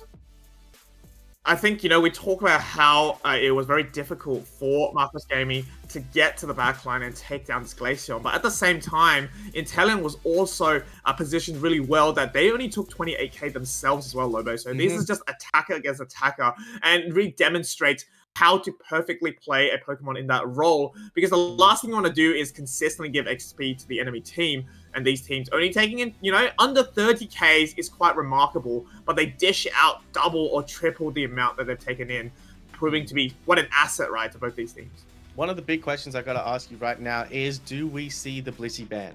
It was instrumental in allowing that Garchomp to essentially go unfazed within that Rayquaza pit, allowing Urshifu for the secure. Throughout the entire game, though, we saw Icicle Spears just raining down onto anything that Blissey decided to safeguard. So it wasn't a big of a threat in terms of the safeguard potential, but that helping hand really helped them get, again, the upper hand, if you will, inside that Rayquaza pit. So what do you imagine we're going to see inside game number 2 for these bans? I think adamant today that Blissey is probably going to be one of the most popular bans, and it really makes sense, especially seeing the fact that they could unite move at, 305, but they had it back in for the Rayquaza fight, no problem. When you talk about Safeguard, not only does it provide shield, but don't forget, you're unstoppable right now, right, with this. So Mamoswine can't Ice Fang you, and if you're something like a Garchomp, right, you just have to focus on holding down the A button or the B button, right, and ripping that Rayquaza if required. And I think, seeing how that has happened, perhaps Blissey might be banned. Although I think the bigger issue is probably the Rayquaza fight for God's Ren, if anything, and where maybe they can think about how to play that a little bit better, because they were in a great position into going into that game, but you're only as good as your last 2 minutes, aren't you? Again, I agree with you wholeheartedly. The important bits to take away from Sylveon backcapping, when you have something as important as a Hyper Voice to really zone a Pokemon like Garchomp from going in, because it's going to take a huge amount of damage, and especially if he gets caught with a Glaceon Icicle Spear. It's more important how you play the Ray fight, but here we go. Game number 2. I think Psyduck is going to be the first Pokemon up on the chopping block for God's Reign to ban out, who are on your purple side this time around, which means Marcos Gaming is going to take that orange side. They will, and the God's Reign will have the priority pick, but we need to think about what are the bans first coming out from these two teams. Darkrai will take the second spot, and are we going to see a Miraidon ban once again, maybe an Umbreon ban even, but it's all about trades, right? If you do ban one Pokemon, it seems like Garchomp is actually going to be picked up for God's Reign to not face anymore. I mean, Tasni has to choose another all-rounder this game, I anticipate, but Mimikyu is going to round off that banjo. Another all-rounder being picked up. I think God's Reign don't want to deal with that Garchomp. Perhaps Camille's going to go onto the Glaceon once again. We did see how effective Camille was on that Glaceon. We're just going to have to wait and see. Garchomp out, which means Umbreon is actually available, but Dax is going to pick up the Miraidon. Miraidon's the first pick. So Blissey actually goes on to Addy once again. I'm not sure whether that is going to be a trade that God's Reign actually would like, because Blissey was quite impactful in that last game. Tasni picks up the Urshifu. Unsure if they're going to be playing that Pokemon. They can swap, obviously, with Goal as well. But locking that in means that they've got at least a secure away from God's Reign. And God's Reign has to go back to the drawing board and think about how they're going to be combating this. And maybe Umbreon might be the answer. He was also hovering over a Blastoise. A double defender pick could be really interesting here, but Nova's actually going to lock in the Eldegoss once again, just to give it that Miraidon a little bit more protection. The Blastoise would have been a very interesting pick, but having a supporter and a healer right now is, I think, paramount, because they've got a Blissey on the other side, so you want to make sure that your team can stay in for as long as possible. Ghoul is going to hover over the queenly one, the majestic one. We would love to see a Serena come to play on Thea Sky Ruins this time around, just waiting on what Arigato could dish out, and I think Melon's going to take that spot with the Trevenant. Yeah, I think, you know, while it's good to lock in your supporter early on, but on the side of God's Ren, they didn't really need to pick up the Elder Gods because we already have Addy on the Blissey, so there's going to be no contest for, I think, the other supporters. And I would like to have seen something like a Blastoise maybe come out, or even one of the other all-rounders that they want to potentially prioritize. If they wanted to play Serena, for example, that would have been a great way to take it away from goal. But regardless, we're going to have 2 more all-rounders joining the fray for God's Reign. Ego on the Tinkaton for the first time I've seen today, and Camille on the Metagross. We call it kind of like the late game raid boss, or in other words, the all-rounder killer, if you think about it, just because when you have a group of Pokemon such as the Trevenant, the Serena, and also the Urshifu that likes to bunch up close to you, this is a perfect scenario for Camille to use Gyro Ball. There is a smile from ear to ear on my face. I absolutely love the fact that Ego is going to show us what kind of ego they possess with the Tinkaton. I'm so excited to see this Pokemon for the first time today. Camille, you're right. The all-rounder stopper, killer, destroyer. Metagross is so strong into all-rounders because of just how effective it is against them. But I like the pick Origato has chosen. Instead of Snipe Shot this time around, they're going to go for the full damage build to really, I think, make sure that Metagross questions whether they decide to go in. This is such a good pick. I can't wait to see how Tinkaton plays. I'm so excited for this one. Excited as well, and don't forget, even though Tinkaton is going to be unstoppable during the Gigaton Hammer, the fact that Tasney is on the Serena will mean that the Unite move will still be able to go off, but I do anticipate they're probably going to be aiming at the Miraidon for that Queen Ascendant rather than the Tinkaton. Well, we'll see how it goes, though. I'm very excited. I think it needs a little bit of help to get it going, but once you have those Gigaton Hammer stacks, Lobo, you're going to be a force to be reckoned with. And what better help to have inside that top lane than an A-pressing Eldegoss who looks like it's going to take that red buff as well. Beldum is going to head into the central area as Urshifu is going to head on into the central area. For the first time through, we're going to see Urshifu have the central area all to themselves with no invades, because unfortunately that little Kung-Fu can't catch a break and gets invaded every single time. But Bounsweet is in a little bit of trouble here. Bounsweet has to quickly run out, but the Fairy Wind will be able to shut them down, Lobo, and that's going to afford this little Tinkaton a bit of stacks, and stacks is really key for this Pokemon. And, you know, once you are able to scale with your Gigaton Hammer, you're going to be able to dish out a lot of stun, but also that KO confirmation for God's Ren there. So can you see how they come along? Metang is here inside that top path early, trying to cause some chaos, really swinging for the fences with that Gyro Ball. Urshifu is here to counter it as well, but Metang hovering menacingly in that bush. Eldegoss is here. We've got an engage. Umbreon's here to join in. Safeguard's going to go on to the Urshifu. Gets pulled back by Umbreon. Has to pull out the eject button, and Metang has just decided to put on big damage. Tinkaton is going to get those stacks now, and so are Metagross and Umbreon stuck in that flux zone, but it does not matter because Eldegoss is there to heal it right on up, and I think God's Reign are going to prove that they're going to reign supreme early on in this matchup, and now they're heading on into Marco Gaming's central area. They definitely come off very aggressively, and I like this invade. They're continuing the window shopping. Steenie does manage to get the blue buff before then, and I think the Metagross and the Umbreon might have walked into the trap laid out by the Trevenant, but don't worry, spears are going to be coming through to help out this Melon there. They do go down, but they do afford at least a few KOs, I think, for Marcos Gaming, because once you have level 6 to go through, I take it all back. We have a right on the field. What am I talking about? The Charge Beam is going to melt all of them and take back the XP for them. And for God's Ren, they need to win this game, and this is a fantastic way to ensure they at least win the early game. Serena took a lot of those middle Altarias. There was an Urshifu fairly low health, but they did not manage to do anything. Urshifu versus Tinkaton, the hammer versus the fist. Which one's going to come out on top in this game? Tinkaton is swinging that hammer for the fences. And I absolutely love the animation we're watching. 7:30 on the clock, 81-36, a decently scoring game early on in this one. It seems like we're going to have a 2v2 inside the top path, 3v3 inside the bottom path, and 3v3 inside the top path. They're going to go in. Tinkaton's going to squish the Altarias, and Urshifu's not even going to get a look in with that wicked blow. Serena's going to spin to win, but Gyro Ball's going to come in and tell you that I can spin faster. Now we've got a 3v2 situation, and I think we might get I think it was a 14 overcap or an 11 overcap, but God's Reign reigning supreme in that top path. Definitely breaking early is fantastic for them. No hoopers, but yet again, giving them the points lead does build momentum for their team. And they're also going to be able to convert that Regieleki up in that top half as well. And teams are going to be rotating down once that goes in. It's going to be more of a distraction, I think, for God's Reign to use. And hopefully they're going to be able to lock in this Reggie steal as well. And one of the most optimal Reggies that they can have on this map.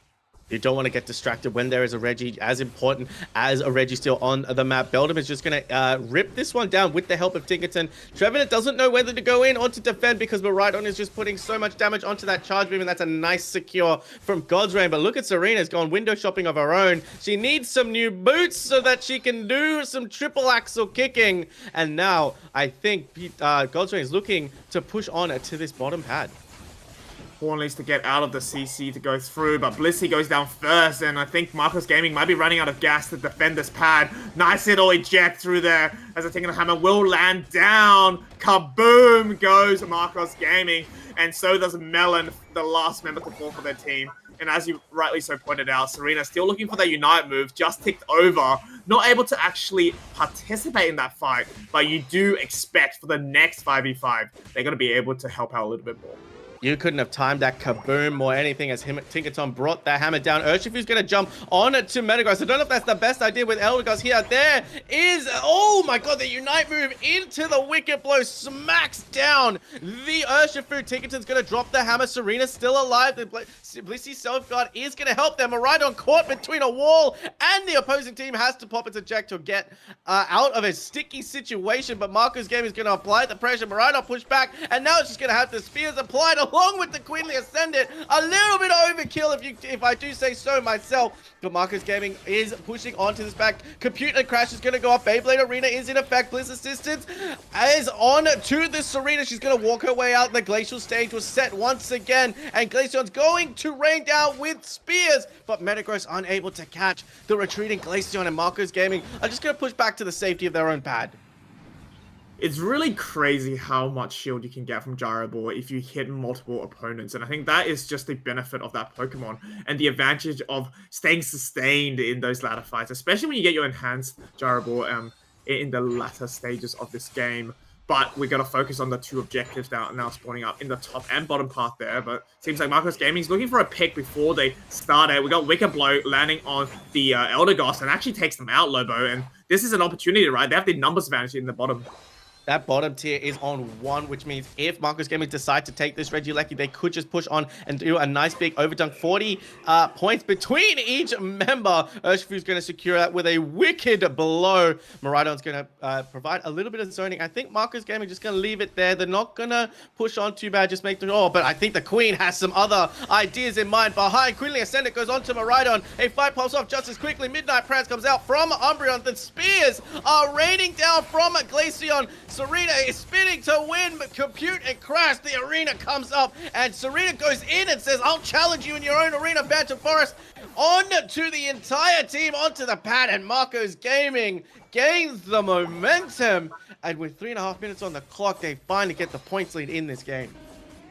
This is really textbook gameplay by Marcos Gaming, and probably one of the reasons why they've been undefeated today, right? Even though we had successful computing crashes consistently by Camille, it just seems so hard to knock anyone on the side of Marcos down. As I say this, though, Glaceon will be able to get knocked out by Eldegoss, so perhaps there is a window opportunity for God's Reign to come back. They're behind in the levels, Shifu hitting 13 for both these teams first, but now they have a chance to lock in this Regieleki and perhaps swing this game in their favor, Lobo. As Tinkerton swings that hammer down onto the Regieleki, Marcos Gaming just decide to retreat to their pad. Look at the yellow dots on the side of God's Reign. They have the ability to just reset, rework, and respawn. Get those levels back to where they want it to be. Marcos Gaming is going to deal with this Regieleki. 30 seconds are left in this match, Foo. Yeah, from what I've told as well, Marcos Gaming has only ever lost 1 game in this tournament, so they're definitely not looking to lose any more than that. 18 seconds until the Rayquaza spawns, and we have Melon obviously trying to isolate, pops the passive on the Umbreon, but they need to try to get into pit and prevent something like another rip coming out from God's Reign. But don't forget, Marcos Gaming, they have the secure advantage here. They just need to figure out a way to take this Metagross and Maridon down. The Bright Future Meteor Storm is going to try and stop the Queen's assault onto Miraidon. Bliss Assistance is going to target Serena, compute and crash. Not going to set up the arena this time round. Woodhammer going to stop the Tinkerton from swinging that own hammer. Serena gets taken down by the Elder Gods. We've got one member down for the side of Marco's Gaming. We mentioned they've only lost 1 game out of 9 today. Could this be the second? Glacial stage gets set on for the Glaceon, and beautiful Unite move into the Wicked Blow for Urshifu, picking up a KO on Miraidon. Phantom Forest makes sure that Metagross gets shredded in a bunch of roots and goes down in quick succession, and Marco's Gaming are now just going to focus the rip on this Rayquaza, but Umbreon picking up the Icicle Spears. That is a team wipe for Marco's Gaming. Marcos Gaming, they are the new gods to be worshipped here. God's Reign will go down, it seems, as everyone on the side of Marcos Gaming has a huge amount of Rayquaza shield. It's a close battle, says the game, but it won't be close anymore, as we got dunks coming in from top and bottom. The hundreds landing in to their home pad as well. Great game by both these teams, but it's going to be Marcos Gaming coming on the top. Incredible play. They're going to continue their unbeaten streak in this one, and that is now a very, very terrifying team to watch through. Have a look at these scores, 192 to 507. I feel like Marco's Gaming hung in there. God's Reign hung in there with Marco's Gaming a lot better in that second game, with, again, Ego coming up with the 3 KOs for the side of God's Reign, and Camille doing what Metagross does just best, just being a menace, but Arigato getting top damage overall with 73k damage. I think something that was really excellent was that goal save the Unite move. Didn't like instantly pop it. I wasn't trigger happy at the start of the 2-minute mark, but found their way, navigated the stuns that Umbreon and the Metagross were trying to bring to really locate and lock on to a dash there, and made sure that the Ebon Fist was good enough to knock that Pokemon out. Because if you look at the draft brought out by God's Reign, that is the only range attacker on their team. And if they can take it out, right, it's so much easier for the rest of their team. Especially the Glaceon now having not going to be outranged by an attack on the opposite team to really shred down the enemy. And then once you have a team wipe, I mean, that Rayquaza is for you to grab. Yeah, I really agree. I think Urshifu did such a fantastic job in that Rayquaza fight, isolating Miraidon, then taking out the supporter, really utilizing that Unite move combination with the Wicked Blow combination. And so it really gave them the advantage inside that Ray fight. And then we ended up getting a team fight. But we're going to bring Spartan Tano back to give us his little bit of a match analysis. I love to hear what this boy has to say. So I'm very excited, but I think what Tano wants to talk about the most is the little pink egg. I was muted. Yeah, so I was just talking in the chat actually about this, and it's fascinating that Blissey has been played so much in this Asia region for this tournament today. We were doing the EU weeklies last night, and it got banned in every single game. So the EU region was very much like, we don't want to handle that mod, and they left it in that second ban spot where the team has to ban it if you're that second team, or it's going to get through and they're going to first pick it. So they feel like it's so important. Whereas in this region, they've used it in nearly every game, but nearly every game that it's been in, it's been so pivotal in being able to really not only save your teammates, but also do huge damage. It's up for every single team fight, and it's definitely feeling like a mon for me that is beginning to change the outcome of games with how much it can support its team. I think that's a great point, Tano, and I wanted to bring it up once again to the order of the draft. Now, God's Reign picked up Miraidon before they looked at their supporter, and if they pick Blissey instead, I think the outcome may be a little bit different.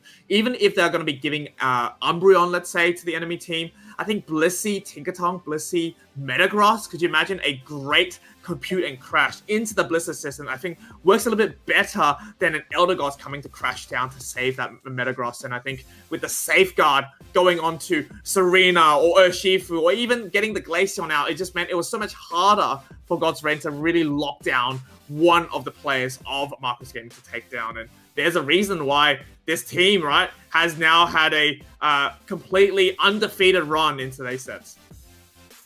Yeah, no surprise to be honest, buddy. They are absolutely dominating. But I mean, up on the top side of these standings and these brackets, it's actually been very, very close. If we could have a look at where they are right now, looking at the Swiss score, 6 Upper Moon, they're up there on the top with True Rippers. They've managed to get themselves a lot of wins, getting prepared for these finals tomorrow. It's been very exciting to see, and I feel like there's only that one team that have yet to lose a game, and they're definitely going to have a target on their back. Yeah, definitely targets on their back. I mean, tomorrow is where it really gets down, isn't it, Tana and Lobo? The day 2 finals, top 8 of this day 1 will be moving onwards. I want to actually get an idea of which of the sets are going to be the most important in our final Swiss round, because there may be a tiebreaker kind of a set where you need to win if you want to qualify, right? And looking at this, we've got obviously the anticipated 8 teams going through, but curious to see whether the last round of Swiss, normally the most important round for a lot of the qualifying teams to actually play, and whether that determines whether there's going to be a change in the standings.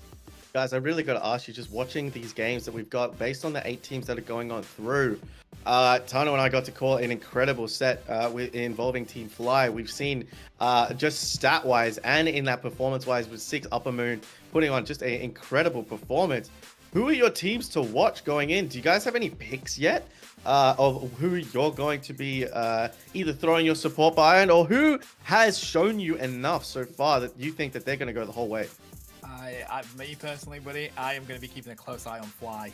I enjoyed that team so much in those games. I enjoyed the Talon Flame so much that they are my team that I want to be watching fight this one out. But there is so many here, Phil. What are you thinking? I have a lot of favorites, actually. I think I know some players from, like, just, 1 or 2 players from each of these teams. So it's very hard to really go for my personal bias. But I agree, while Fly, it was an incredible watch. I think they got incredibly lucky in one of those games with the Talon Flame secure. I do have to give, I guess, my support to 6 Upper Moon or Marcos Gaming, though. I felt like their gameplay just showed, it oozed like experience, right, in those 2 games that we watched. And they weren't always up the entire time, but the fact that they kind of like looked for those opportunities. I'll give you an example. For example, the Serena in that bottom first Reggie fight, they weren't there. They were clearing out the central area of the opposite team. They were okay to give that objective, knowing that once they got their level 9, they were able to literally solo unite Miraidon and take them out pretty much 9 times out of 10. And then they were actually hitting that level 11 before anybody else. So it just goes to show it's not always about the, objectives in the top and bottom path. If you can get kind of your all-rounder carries, their unite moves, and play together and get a good engage for the next team fight, it does set you up really well for that snowball action and kind of like deny any momentum that the other team is bringing. And as we have a look at these standings right here, we mentioned that there could be some teams that manage to sneak on in. Look at where Pak Soo-Jud are currently sat. They're in 9th position right now, and they're currently fighting it out with Thunderclap. So it could go their way. They could end up with an 8-4 record and sneak that spot away from Secret Rare. And I think that would be crazy to see. 7-5 record is a really great record to have anyway. So to be able to just miss out on it would be such a massive shame. But yeah, it's really exciting to see what's going on here. I mean, QRS is also sitting on a 6-4 as well. If they could take a win, bring that to 7-4 as well. Anything could happen. I actually really like how the ability to sneak in from just one game is going to, so it shows how important the next round of Swiss is going to be, guys. These teams are putting on a show for us. We're all here for it. Yeah, and talking about putting on a show, we do have a little bit of announcements coming in from the Engage team, I believe. So we're going to get that tuned up to be able to bring in next. We've got a lot of action going on here at Engage GG. We're currently sponsoring this tournament here, Unity Clash Winter Showdown Season 6. But yeah, we have, of course, EUIC coming on up. And Engage have a lot of action going on for EUIC. We have the boot camp that's there for the pros. They're going to be getting involved on Thursday. Some exciting teams that are joining that. I'll let Lobo cover those after I finish with talking about the giveaway that we're also doing. We're giving away 500, you heard me right, 5 big 100 EOS gems to 2 lucky random winners. Following the instructions is just to go onto the Twitter and follow EngageGG, like and retweet that post. We'll try and post the link into the Twitch chat for you as well. And we're also going to be giving away 20% off tickets for what we call the Grassroots Camp. Now, the Grassroots Camp is aimed at those looking to enter the Pokemon Unite esports scene or wanting to learn and improve in the game. Now, there's going to be coaches and experienced players willing to deliver sessions on both the game and the competitive scene. So this is really not one that you want to miss out on. There's going to be a lot of action that you can get there and really get a good deep dive into the Pokemon Unite scene. I'm going to be there, so, you know, come say hi to me. I believe Fu is also going to be joining us, so you don't want to be missing us there. But Lobo, talk us through the teams that are going to be getting involved in the Pro Bootcamp. Oh, we've got some incredible teams making their way over. We've got teams like Lelovers. We've got teams like Nemesis. We've got teams like Orange Juices making their way over for the EUIC Bootcamp, trying to get that little bit of extra training amongst all the other pro players. And this is going to be such an incredible opportunity for all of these games. I just want to say that we have the Bootcamp is going to be held at the Giant X ENG HQ in London. And that, as you've seen throughout the ads, you can go onto the Twitter social page and you can have a look at the facilities that they're going to be using. They are top tier. They are out of this world, and it's going to be an incredible opportunity. And now the fact that Engage is opening this up to grassroots teams as well, to allow the coaching, allow just the experience of being at an international event and being around players of this caliber, it's going to do nothing but wonders to improve this scene. And we can't even call it the grassroots scene anymore, because we are seeing players trickle down from the pro season as well, and they are making their names known, because that is just how important these tournaments are. And I think everybody is getting their worth out of them. Yeah, no, that's I'm very really well excited said. for it. And yeah, Fu, you're going to be joining us there as well. I'd imagine you're as excited as we are, right? Oh, I mean, I've never been to London, but now being into my, I guess, first London event is definitely very, very exciting. So for those that want to, come and say hi to maybe the people behind the mic, I think Tano and I will be gracing the stage, hopefully, for the full day. We'll sort out the stuff behind the scenes, but very exciting. And, with now Tano with a beautiful blue hair, you're sure not going to miss it. I'm going to stand next to him the entire time so that you guys can come say hi as well. But before we get ready for our last set of the Swiss rounds, ladies and gentlemen, we're going to go to a quick break. This is the final chance for a lot of these teams to secure their spot into the finals tomorrow. And, these Swiss rounds, they get better and better because you're versing opponents that are in the similar position that you're in as well. So we'll catch you very, very soon. Don't go anywhere because we have one more set to go.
Welcome back, gamers, one and all. I am joined by two of my most favorite people, the most enjoyable people to sit behind this caster's desk and bring you the action all the way from the EU region. We have the man, the myth, the blue-haired legend himself, Spartan Tano. And to my right, we have the man who people think that we share the same room in. It's Mifu. Guys, the next game that you guys are going to be watching is Secret Rare versus Pak Seju. Now, we've just been told by tournament production that Pak Seju need to win this, otherwise they leave the door open for any Pokemon to leapfrog them. So, this is going to be an interesting one.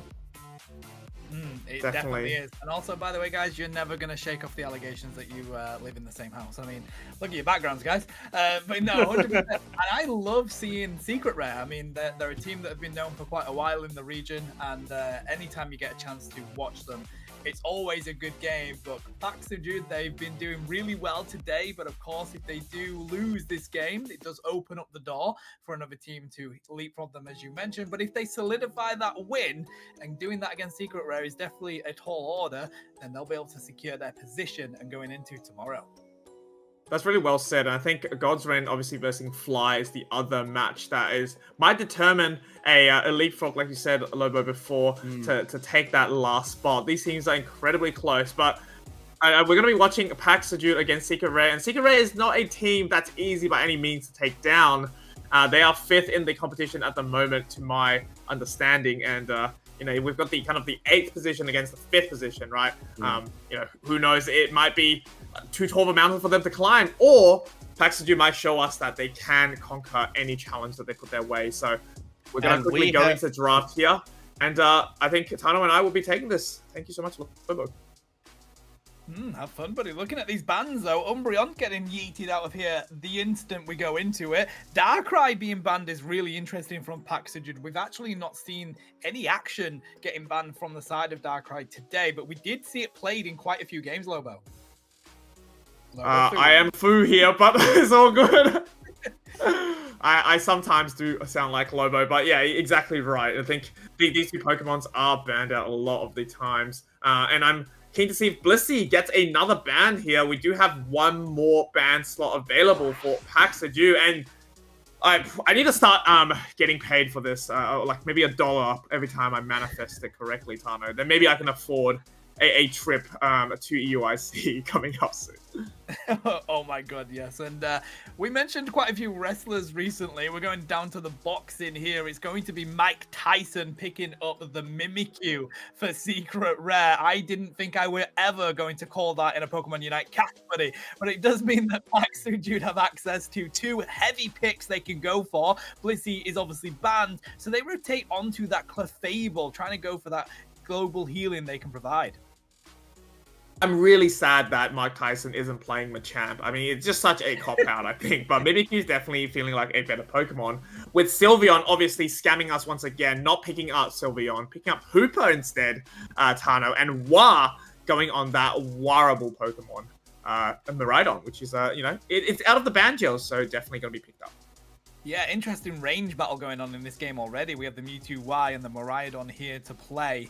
I'm loving this so far. The Ceruledge has been locked in there by Cat. They're going to be able to pair that with the Serena. So Serena has had a kind of meteoric rise in the recent picks with how well it's been balanced in recent patches. Definitely a very strong Mon coming into this, but as we've mentioned, Zacian did have some recent adjustments. Sam's going to be taking that sword doggo, and if you can hit that level 5 early, especially if you do it alongside that Mimikyu, Fu, they're going to have a really strong all-rounder set coming into this game.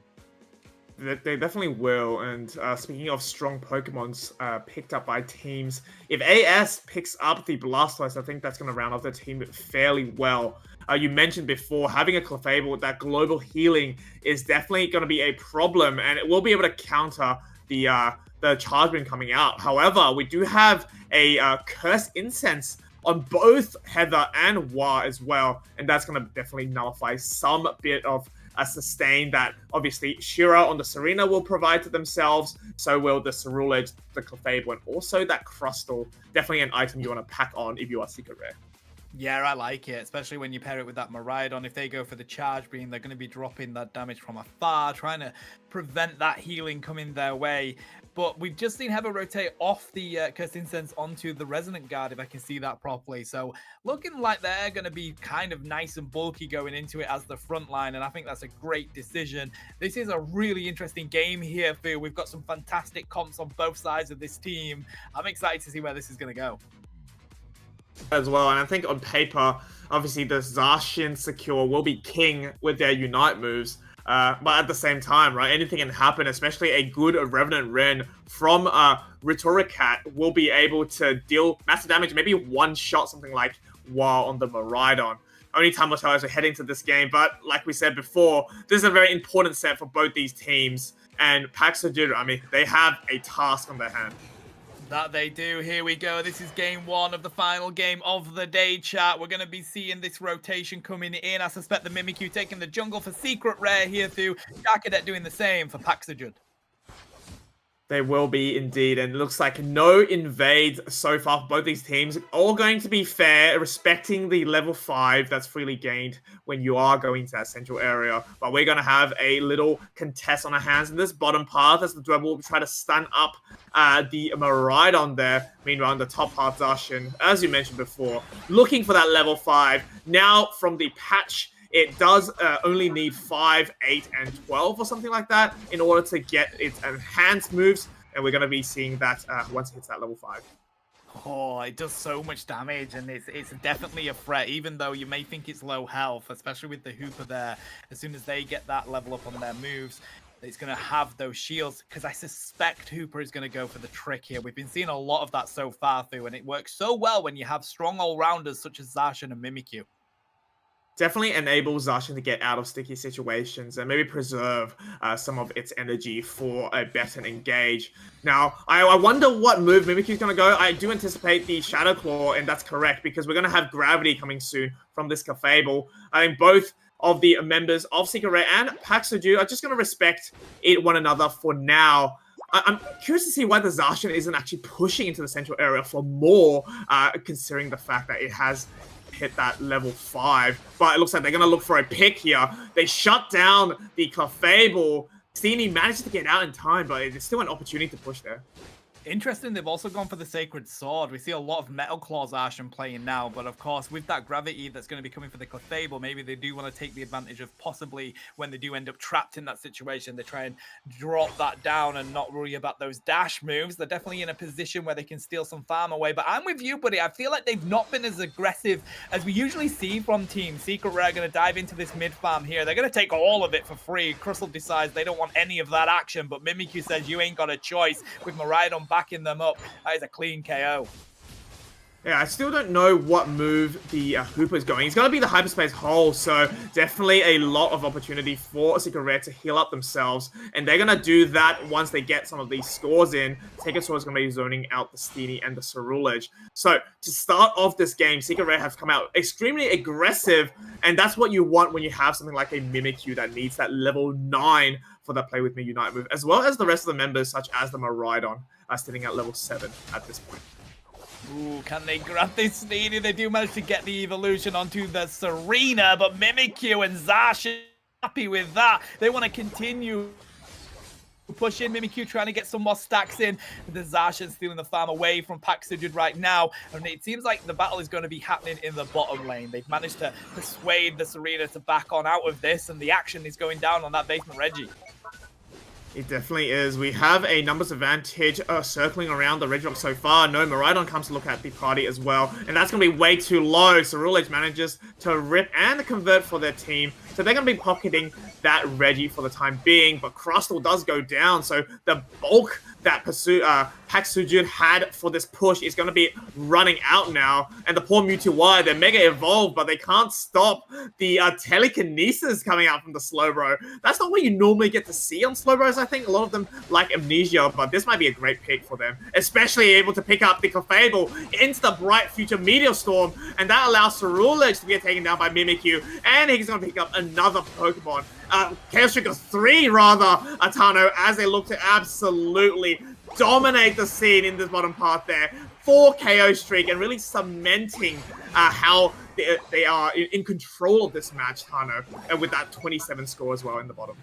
Yeah, I love the advantage they pushed there for Secret Rare. They knew that Serena didn't have their Unite move. They weren't too concerned about it coming in at that moment. There weren't enough Unite moves on the field anyway for them to be worried about it. They pushed that tier and they managed to break it. 185 points on that board versus the 12. It does seem like all advantage Secret Rare right now, but Pak Sujud are doing the right thing. They've gone Pac-Man mode. They've grabbed all this farm and got themselves some tasty levels that they need to be at. We do have the Queen Ascendant that can be used. It does go on to that Sword Doggo. They fell the Zash, and there's the Infinite Cyburn coming on in. Finally, Pak Sujud get themselves a good advantage in that top side, but that Thunder is going to prevent any scoring onto the goal from the Cerulege. The Serena isn't able to get the 40 dunk in either, and with the slow beam, they're not going to be able to escape. The charge beam comes in from the Miraidon, and they've done a huge defense on this pad here, Fu, felling down the Crustle as well. 2 KO for Hooper.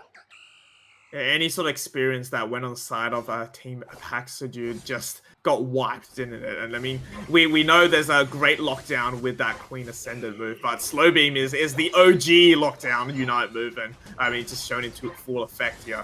Charge Beam once again enhanced now. Even the Rock Tombs can't stop this Pokemon from just shedding down the damage, and if they can get one more stack to get enhanced, this might be looking like a good push. But they're going to use the Meteor Storm first to poke out the enemies of Pak Sujud as the Clefable goes down, and that's going to be an opportunity now. No heals on that team for them to push on forward. They march on. The Slowbro actually TPs to the bottom part there. It was all a distraction the entire time, Tano, as they get some much needed points in the bottom path. And that sends them over 10 times the score that Team Pak Sujud has put in so far. Yeah, we're going to see this pad get broken here. It's a nice 27 over cap coming in as well. But yeah, I feel like that push was interesting. They look like they really did want to try and push it, but then Hooper manages to cause that the pull down onto that T2 pad, buddy. And they get those really important points in. It also means that they're going to have this Reg Ice for free, not even having to pay the delivery fee as Zacian locks that down. Give themselves a tasty buff coming into this next team fight. 222 to 111 on the board. Secret Rare, they definitely are taking the advantage, and they're running away with it in these certain situations. Despite the aggression coming out from Secret Rare, you can tell that the Team Pack, they know how to, like you said, cover up all the Wolf Farm that's coming up as soon as they come up, because we have a match of levels of the 13s, as well as some of the 12s as well. We do have a Mewtwo Y hitting that level 12 for their team. So, although they're behind in points, Tano, the game's not over yet, right? There's much possibility for Team Pack Sujud to actually come back into this game. Yeah, I mean, it's literally just one hundo dunk away from being nearly a tie game. The Slow Beam takes out the Cerulege there, maybe taking the advantage whilst they can get farm and get that back for the Rayquaza fight. Obviously, you do want to try and take those high-level KOs when you can. A level 13 Cerulege, that's a lot of tasty XP that they're going to be able to send over to the rest of their team. Regieleki gets taken down here for Secret Rare yet again for free, and that could put some pressure onto the T2 goal of Pak Sujud, but of course, it's only a T2 goal. It's such a close game right now. They don't need to be concerned about it. They can get prepared for this Rayquaza battle. I think that slow beam might be a costly mistake. That was United at what, 248, something like that. Slowbro did not get a Unite buff in the latest patch, so they need to definitely hurry along and convert some of this wild Pokemon onto their side and capture it.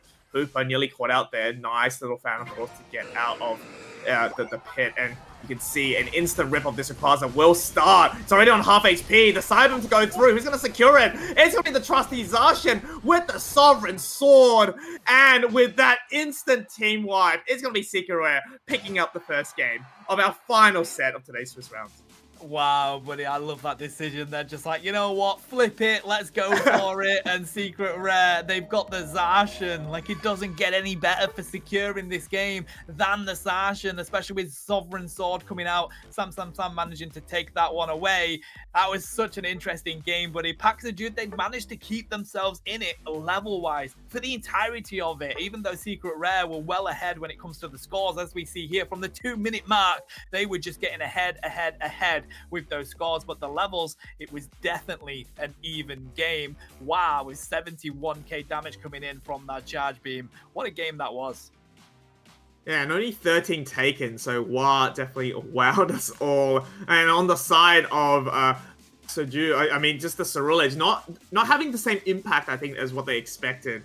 And Serena, obviously, only 19k as well. I think just the comp that Secret Rare has brought out has made it very difficult, right, for some of these all-rounders to really do enough damage in some of those fights, because either you're getting a telekinesis, a slow beamed, right, at just random points in the match. It really can stop a lot of the pushes and the swing of momentum.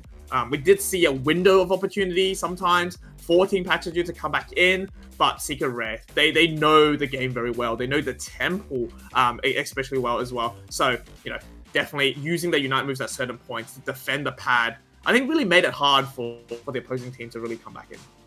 Now, as we mentioned, Paxajude, they need to win this game to solidify their position tomorrow. There is an opportunity for them to get leapfrogged if they don't win this game. So you really do have your destiny in your hands as a team. You need to make sure you get that win so that you are secured for tomorrow. But Secret Rare, we know them. We've been watching them play for so long. Such a solid team. Bit of a mountain to climb to defeat them, to be honest. I do feel like Paxajude have the capability of doing so, but they need to find the answer to the team-ups that Secret Rare managed to find. They definitely do, and I think the benefit of a best of 3, right, is the fact that you can go back to the drawing board, think about what actually went wrong in that game. I mean, I'm trying to think on the side of Team Paxajude, what can they actually do? What can they draft to come back? Because from the get-go, right, the Zacian was incredibly aggressive after hitting that level 5, right? At the start, we thought they might be a little bit more pushed, but I think they were all saving for their level 5 there. They access that enhanced Sacred Sword, and it'll take it down. So we're going to go back into the second game, ladies and gentlemen, of our set. Final round of the Swiss today for our Unity Clash Winter Showdown. Tano, are we going to manifest another Blissey ban for both these players? It would not surprise me at all, buddy. And as we mentioned previously, what I want to see, especially because Secret Rare really like those strong all-rounders like Zacian, is maybe a Metagross, right? It's such a 1v1 machine against other all-rounders. That's probably a good counter to it. But we see the Blissey ban straight away. You called it. Miraidon looks like they're also going to get the treatment from Mike Tyson there. What else is going to be banned? Umbreon typically gets a lot of that action. Mimikyu, of course, has had quite a bit as well. So it depends if they want to take that out of the game, because I actually felt like the Mimikyu was really effective in that previous game. I think so was the Zacian as well, but Hooper's actually going to be banned out by a team at Paxajude. So, I mean, it's up to Secret Rare now to think about what they want to not play up against, especially since they're peaking second. So, whether it's going to be that Mimikyu, or they actually prevent Mike Tyson from playing that Mimikyu because they're going to ban it out on their own team. And I think perhaps just throwing the question back at Paxajude, right? Like, what are you going to prioritize out of all the Pokemons possible? And we're going to take the other 2 Pokemon that is going to be really good. And it's going to be Umbreon to set that off.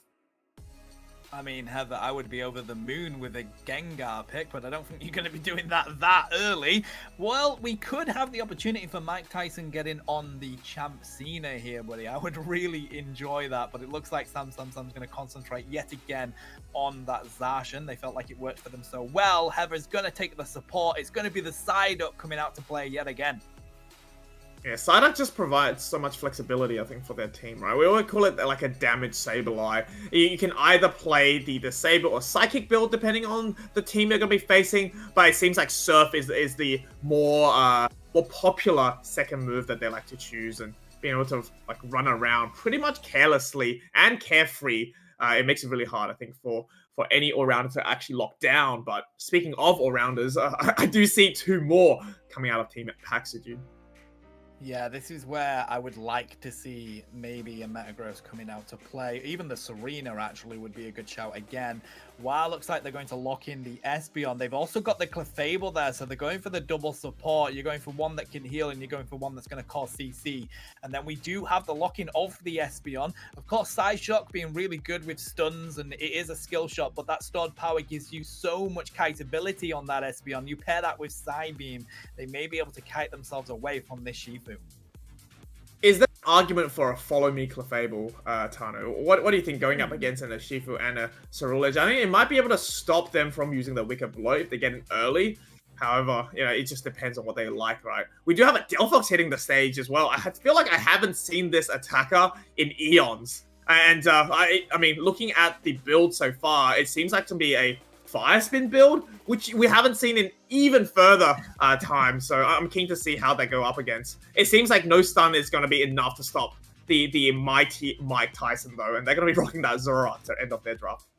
Yeah, that's definitely going to be scary. And maybe they've got the benefit of having the walls they can put out on the Crustle, pairing that with a Fire Spin on the Delphox. What we need to remember here, Fu, is that once Delphox hits that level 12, level 13, they pretty much have no cooldowns. It's pretty much anytime you want to use that move, it's ready to rock and a roll. And I think right now the attackers are in an interesting position Pokemon Unite, because there's so many mons that are so strong, the all-rounders and defenders being the ones, but when we come to the attackers, you usually want to go for that Miraidon, you want to go for the Glaceon.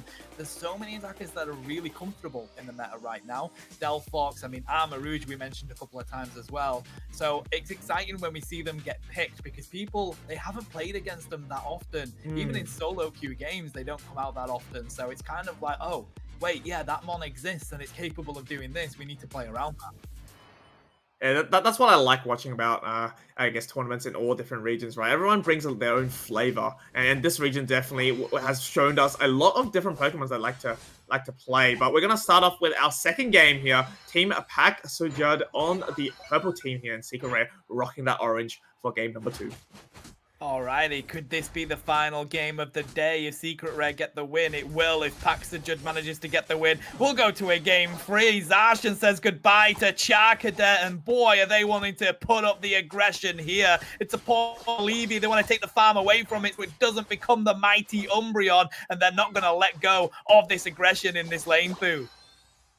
Oh, it's very difficult now. I mean, Zacian got basically every single neutral farm available on the top path, right? Going against a Charcadet, whoever hits that level 5 really has the upper hand in this early game. Psyduck trying to help out the Espeon, already online, and using Store Power as their move of choice for this game will mean they're going to be able to have that extra bit of mobility running out away from that Urshifu. Yeah, I absolutely love Store Power Psybeam. It's one of my favorite monster play. I mean, people say it doesn't use any skill, but you've got to be able to kite around these strong all-rounders, which is so tough. And as we see them completely annihilate those midsections there in those lanes with that Sacred Sword, and they take down the poor adorable Eevee. Shifu is here, but Sacred Sword comes on in when you've got the Clefable there as well. And I think it is a follow me from what I just saw there, Fu. Yo, that goes a tick to my manifestation. Let's go. But we will have it, Shifu getting run down by seemingly 3 members of Secret Rare. They're so comfortable in someone else's house. And as you mentioned, it's still a poor Eevee. No Umbreon so far. No evolution in the daytime Ecclesians in Fierce Sky Ruins. And, I mean, Mike Tyson wasting no time just to grab the red buff from the side of Team Paxajude, and if there was a more of a sign of aggression, it's definitely taking someone else's buff. Oh, buddy, this poor Umbreon is just not having fun in this economy at all. They finally get that evolution at 750, but the push on this bottom lane, the Wicked Blow comes out. Are they able to secure the side up? No, they're not, but Espeon's able to secure the bear. Back to the Pokemon Center for you, Shifu, and now they can back up onto this goal, Secret Rare, and managing to get the important KOs. Like, I understand the Urshifu and the Ceruledge pick here to help out in the early game, but it seems like they're having so much difficulty with Sam on the Zacian, now level 7 already, and seemingly in the bot path as well. Delphox finally hitting that level 7 is great for their team, but they can't avoid the Unite moves and the feint booster coming out from Mike and Tyson. There's only ever one of them, and he's in full force at the moment. And that whole bottom path there, I would be very surprised if the Delphox or Ghatlue continue to contest that.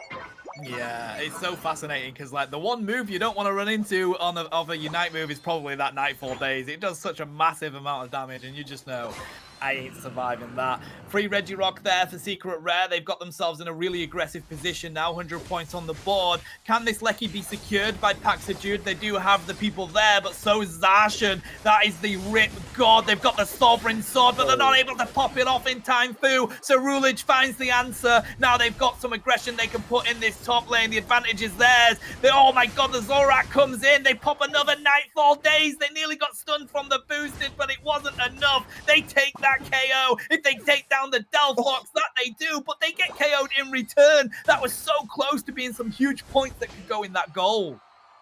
Yeah, no points, but they definitely got a bunch of levels. I mean, level 11 Elzorak in the field, but Delphox taking it down with their passive, I think, will be able to hit that level 10 for them. And once you have your Delphox Unite move, you can really spam that Unite move to really push pad or defend the pad from any sort of aggression coming out from Secret Rare. But so far, they're faced with your little Psyduck just trying to pop as many passive as possible on Umbreon, maybe take a mean look like it's doing so far for their Zorak to actually run through them. So Zorak having the feint attack, not actually going through though, but we'll go down to the Reverend Ren of the Ceruledge, and the Phantom Fireworks will light up our screen with the Zacian going down. This is a window that Paxajude have been waiting for the entire time, but they must defeat the Zorak first, though. That is still a very healthy boy, and with Delphox not being that healthy in comparison, and the Crustle going down, this might be a show that is ending very soon for Team Paxajude if they can't answer that question. Zorak going back to base to get that healing. I mean, we saw the full power Psy coming out of the side up there, but it was more Psy bye-bye. They weren't able to survive there at all. The aggression from Paxajude too much with the damage, but they don't have the answer to the Zorak yet, buddy. They managed to take out the Zacian, but then you've got to worry about that Fox coming in and dropping massive damage. It's so hard to catch. It's able to basically move the direction it's going in with that boosted, so that's going to be the main problem from Paxajude here, and that's what we're witnessing.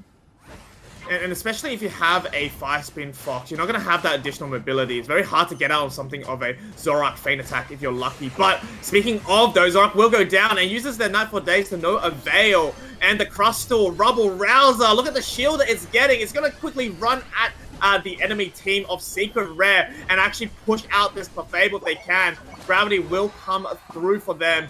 But as the Espeon takes on the Delphox, that is a great pick for this Espeon to kind of like stop any sort of scoring coming out from the Secret Rare here, but getting taken down at the end. It is still Secret Rare coming out on top in a lot of these fights, and you know, points-wise, obviously it's on the side of Paxajude, but level 13 Zorak and a level 12 Zacian to answer for. As I say this though, the Urshifu does go into that level 12 territory. Yeah, it's actually a really close game. It feels like as we watch it, Secret Rare are winning most of these team fights, but level-wise, it's very even. Score-wise, it's very even. We've got 3 minutes 35 on the board here, buddy, and it just seems such a close game between these two teams, and I'm excited to see what this Rayquaza battle is going to show us, but the Regieleki is going to be ripped by Paxajude right now. They do have the zoning from the Umbreon and the Crustle, so they could try and push this into the pad. It's still got 80 points on it. Not a single point has been put in this T1 pad, so they're going to push on in. We did see the Revenant Ren come out there. They use it at the last moment they can, and they do manage to score those points, give themselves a little bit more of a lead there with 240 on the board. And level 14 Ceruledge also hitting the map for Paxajude there as well. And now, I mean, this is the first time we've seen Secret Rare kind of on the back foot, isn't it? With a minute to go before the Rayquaza comes out. We can clearly see the impact that the Delphox Unite had on that pad. As soon as it came down, Tano, the entire team of Secret Rare just said, yup, you can have it. I don't want to go down anymore, especially being that close to the Rayquaza fight. Yeah, 100%. We've got seconds left on this basement Reggie spawn. Is there going to be a team shows their face for it? It looks like Secret Rare are going to be rotating down. No, they're not. They've decided that they just want to hang around Rayquaza pit to open on up in about 20 seconds. Although Zorak, they want to continue to go hunting. They grabbed this farm. They were looking like they wanted to get a bit of that Umbreon action, but they decide to get prepared for this action coming on up in 10 seconds. Yeah, I think the point of that is just to pop the Umbreon passive, wasn't it? To make sure that they can stun on their team, especially if you get a good Psychic off on the side up. And I mean, the main target is going to be this Delphox, who have the Unite move once again, but someone that doesn't have it is going to be that Ceruledge. And perhaps this might be a good chance for Secret Red to take advantage of this. They know they're behind now, and Paxogen knows, you know, the opposite, right? They're ahead, so they need to win this game to send it to game number 3. And this is a perfect position for them to be in. It's all up to Secret Rare to make the play. Oh, they managed to get the Crustle, just caught out slightly there. They went for the wall, and of course they wanted to take the advantage of catching the Psyduck, but everybody was there from Secret Rare. There's a Fire Spin coming. They need to try and poke this Delphox if they can. That's what Zacian's trying to do with the flank here, as we see that rotating round. If they can pick up that Delphox, they can go in, because that Fire Spin and the Fireworks won't be an issue. There's the engage. The Nightfall Daze comes out. Everything happens, and Shifu takes down the Psyduck, and as if literally before our eyes, we've blinked through, and Secret Rare have been deleted off Fierce Sky Ruins.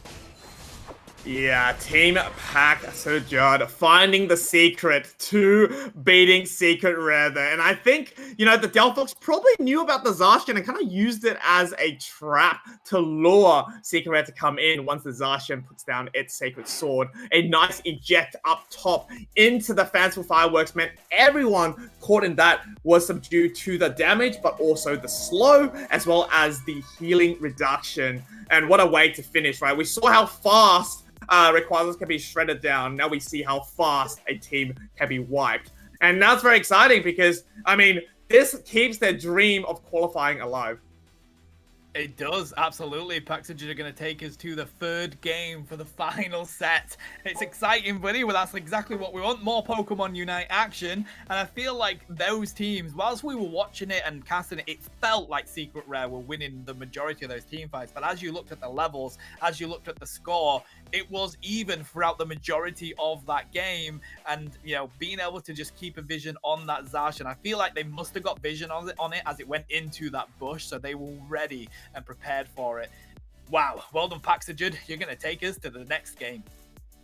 I'm very excited to see. And I think perhaps the Urshifu and the Ceruledge, maybe run one instead of both. It feels like, obviously, it's good to have a secure, right? But I think, as you've mentioned prior as well, when you have two members that require a little bit of support to really get online, you really have to choose one. But going up against something like a Zacian, which has so much impact, right, once it unlocks that Sacred Sword, might mean it's going to be very hard if you don't get the ball rolling to I guess, start it off. And now I'm thinking maybe Leafeon as a pick for one of them instead of maybe the Urshifu or the Ceruledge could be the solution to just have an easier early game. But yet again, you know, everything happens on the Rayquaza, right? You have one good engage or one bad engage, it's all over. It all goes up in flames. And Secret Rare, obviously, sitting very comfortably up in that in that second seed position. I think looking at the screenshot that we have, they're not too worried. But, you know, reputation is still at stake here, right? And getting pushed to game 3, we have to give credit where credit's due. That we do. And yeah, I mean, with that game, I wouldn't be surprised if they just run it on back. It was that close, and as you mentioned, it just came down to the Rayquaza battle. It would not surprise me if we end up with pretty much the same comp and they just decide to run it on back. Mike Tyson doesn't want to deal with Psyduck no more. It is the kryptonite of the famous fighter, it seems. Gets locked out for our final game of today's Swiss rounds. And we're going to see Blissey being picked once again from Shira's side for Team Paxogen. And Umbreon is going to be hovered over for Secret Rare. So perhaps they Miraidon Zacian, Mimikyu, these are all Pokemon that can be banned in that 4th slot, Tano. What are they going to go for? Umbreon getting yeeted out by Secret Rare. They really want to target those supports. And Blissey, of course, already being out. So we're going to have to see some Clefables, maybe some Eldegoss coming in here. Maybe somebody will rotate onto the Comfey. But it's going to be the Hooper that Paxajude want to take out, buddy. They really do not like supports coming into this final game. It's like they say, right? You're only as good as the supports, and 3 supports being banned out. And, you know, you could argue Umbreon's probably a support Pokemon too with its kit. And it means it's all up for grabs. But Mike Tyson, doesn't need a support. He's a fighter in their own right. They're going to be picking up the Mimikyu instantly. So, I do suspect, like you said, Clefable might be coming out to play to force the Shadow Claw on Mike Tyson, as well as the Ceruledge returns for this game number 3 for Team Paxajude as they start this draft. This is going to be a repeat of the first game while locks in the Miraidon again. I think we're just getting a repeat of the first game here, but it knows we might, yeah. Taking the Shifu rather than the Zacian there. So still an all-rounder though, and still a great secure all-rounder as well. I think this might be actually a benefit because we talked about how Paxajude shouldn't be running those 2 all-rounders together, right? And, you know, getting taken out by Sam means that perhaps another all-rounder will grace our stage. Gyarados is a Pokemon we have not seen for a while, and that might be an answer to what Secret has been throwing them. It's all about how you can babysit the Magikarp, right, to evolve into that Gyarados, and then you can start the snowball down the hill.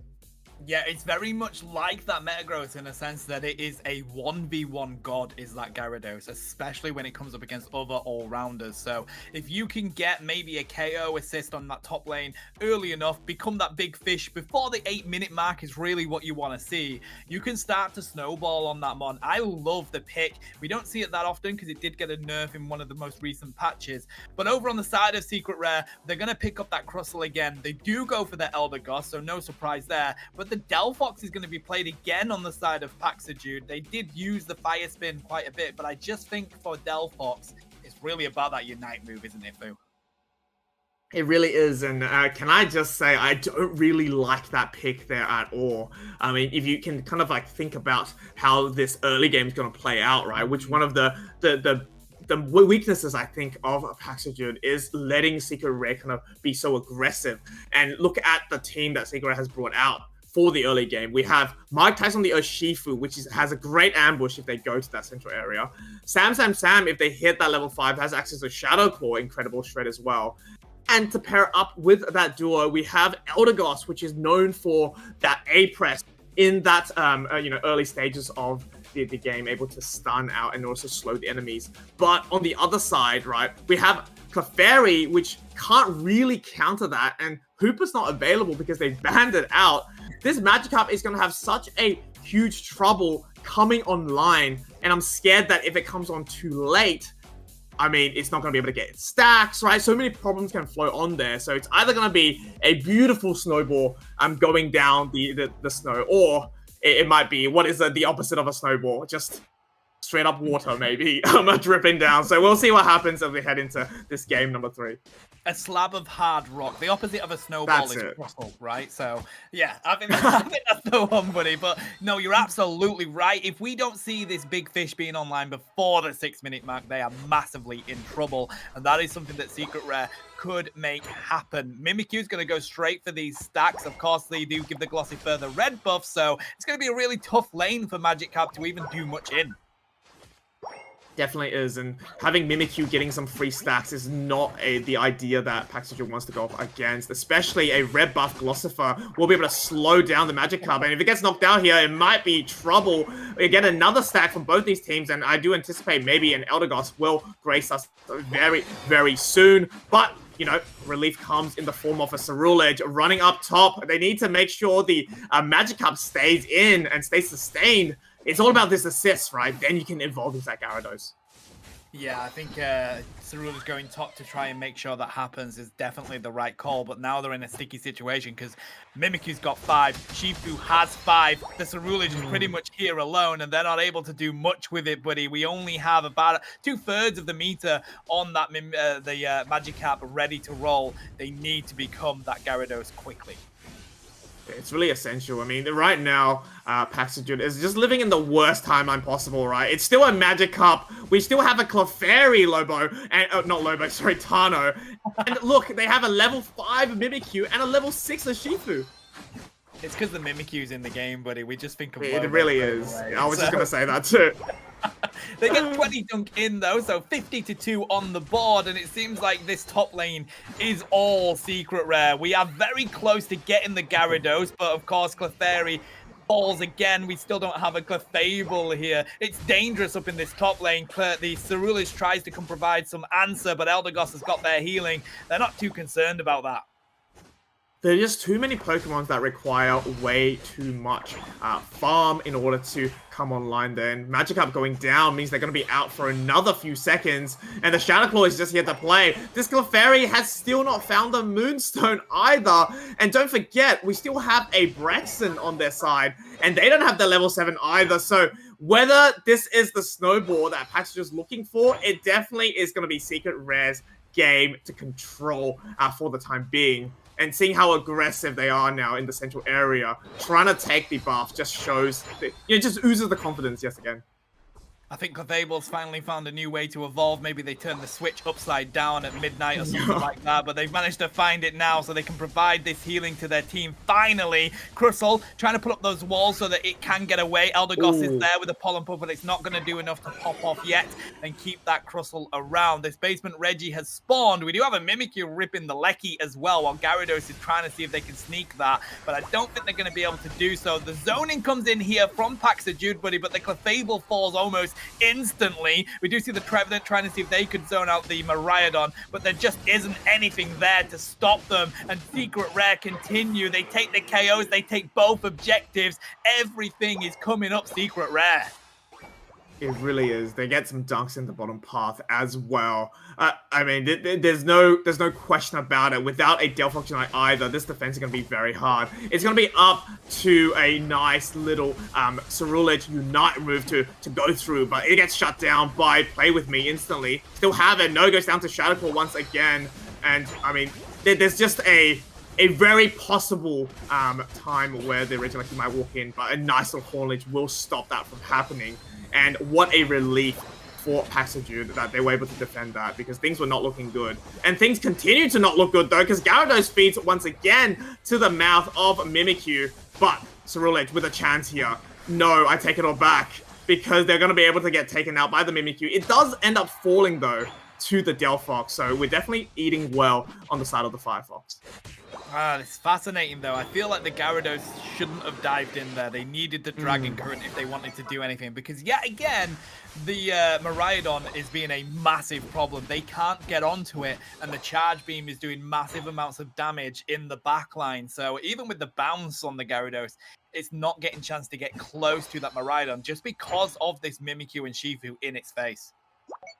I think there's not going to be any instances of any attack weight stacks, right? I think the top path there, as we picked at it, was still 80 for 80. So this Gyarados is stackless. At least it has the Dragon Current available. So looking at the levels Secret Rare has, if we can get a good Unite move, or maybe the Miraidon, or even the Mimikyu to take it out, this might be able to bring them in, and they're looking for it now. They get Shadow Sneaked immediately, but the Dragon Current might come through in the Fanciful Fireworks as well to take someone down. Mimikyu does go down, but the Revenant Ren will be able to counter into the Crustle, but there's blood in the eyes of the Urshifu as Mike Tyson runs down on the Delphox. Looking at here though, Gyarados uses the eject to take down Eldegoss, and that sends them into level 11. And this is great news for Paxajude. They're looking to score some in the bottom, but Mike Tyson has something to say about that first.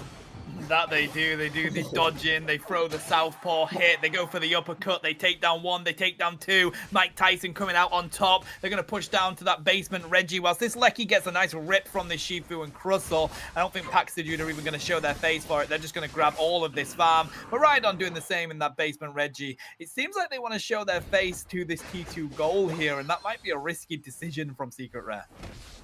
It is really Secret Rare's game to kind of give away here. They are going to be pushing into the tier 2 pad, but luckily the two members of Paxajude are going to be ready in time. Now the Regieleki is all but a distraction. We have Crustle still looking for it, maybe just trying to get some of those Altarias away from the opposing team. Not sure whether we're going to have any more scores coming through. It's not like they need it, though. I mean, we have a heckin' level 14 Shifu gracing for Secret Rare, and that is a menace to take down, and that will one-shot literally anybody that can do damage on the side of Paxiju. Oh, there's the fanciful fireworks. They managed to take down the Mimikyu. They go for the Crustle as well. We do have the dive in the backline from the Shifu. They're able to find the Delphox, and they have had the answer here for Paxajude. But if they could take down that Shifu, they dodge out the way of the Revenant Renfu. They break some ankles, but they're so low on HP. They use the Wicked Blow to try and back up the Cerulege, but the Trevenant says no. Back to the Pokemon Center for you, Bear. This is a great representation of the comeback mechanic, right, in Unite. You can see now the Cerulege has hit that level 14 because of that KO. And what a nice little treat for Paxajude to really come back into this game, potentially. One apiece are these teams as we head into that Rayquaza pit very, very soon.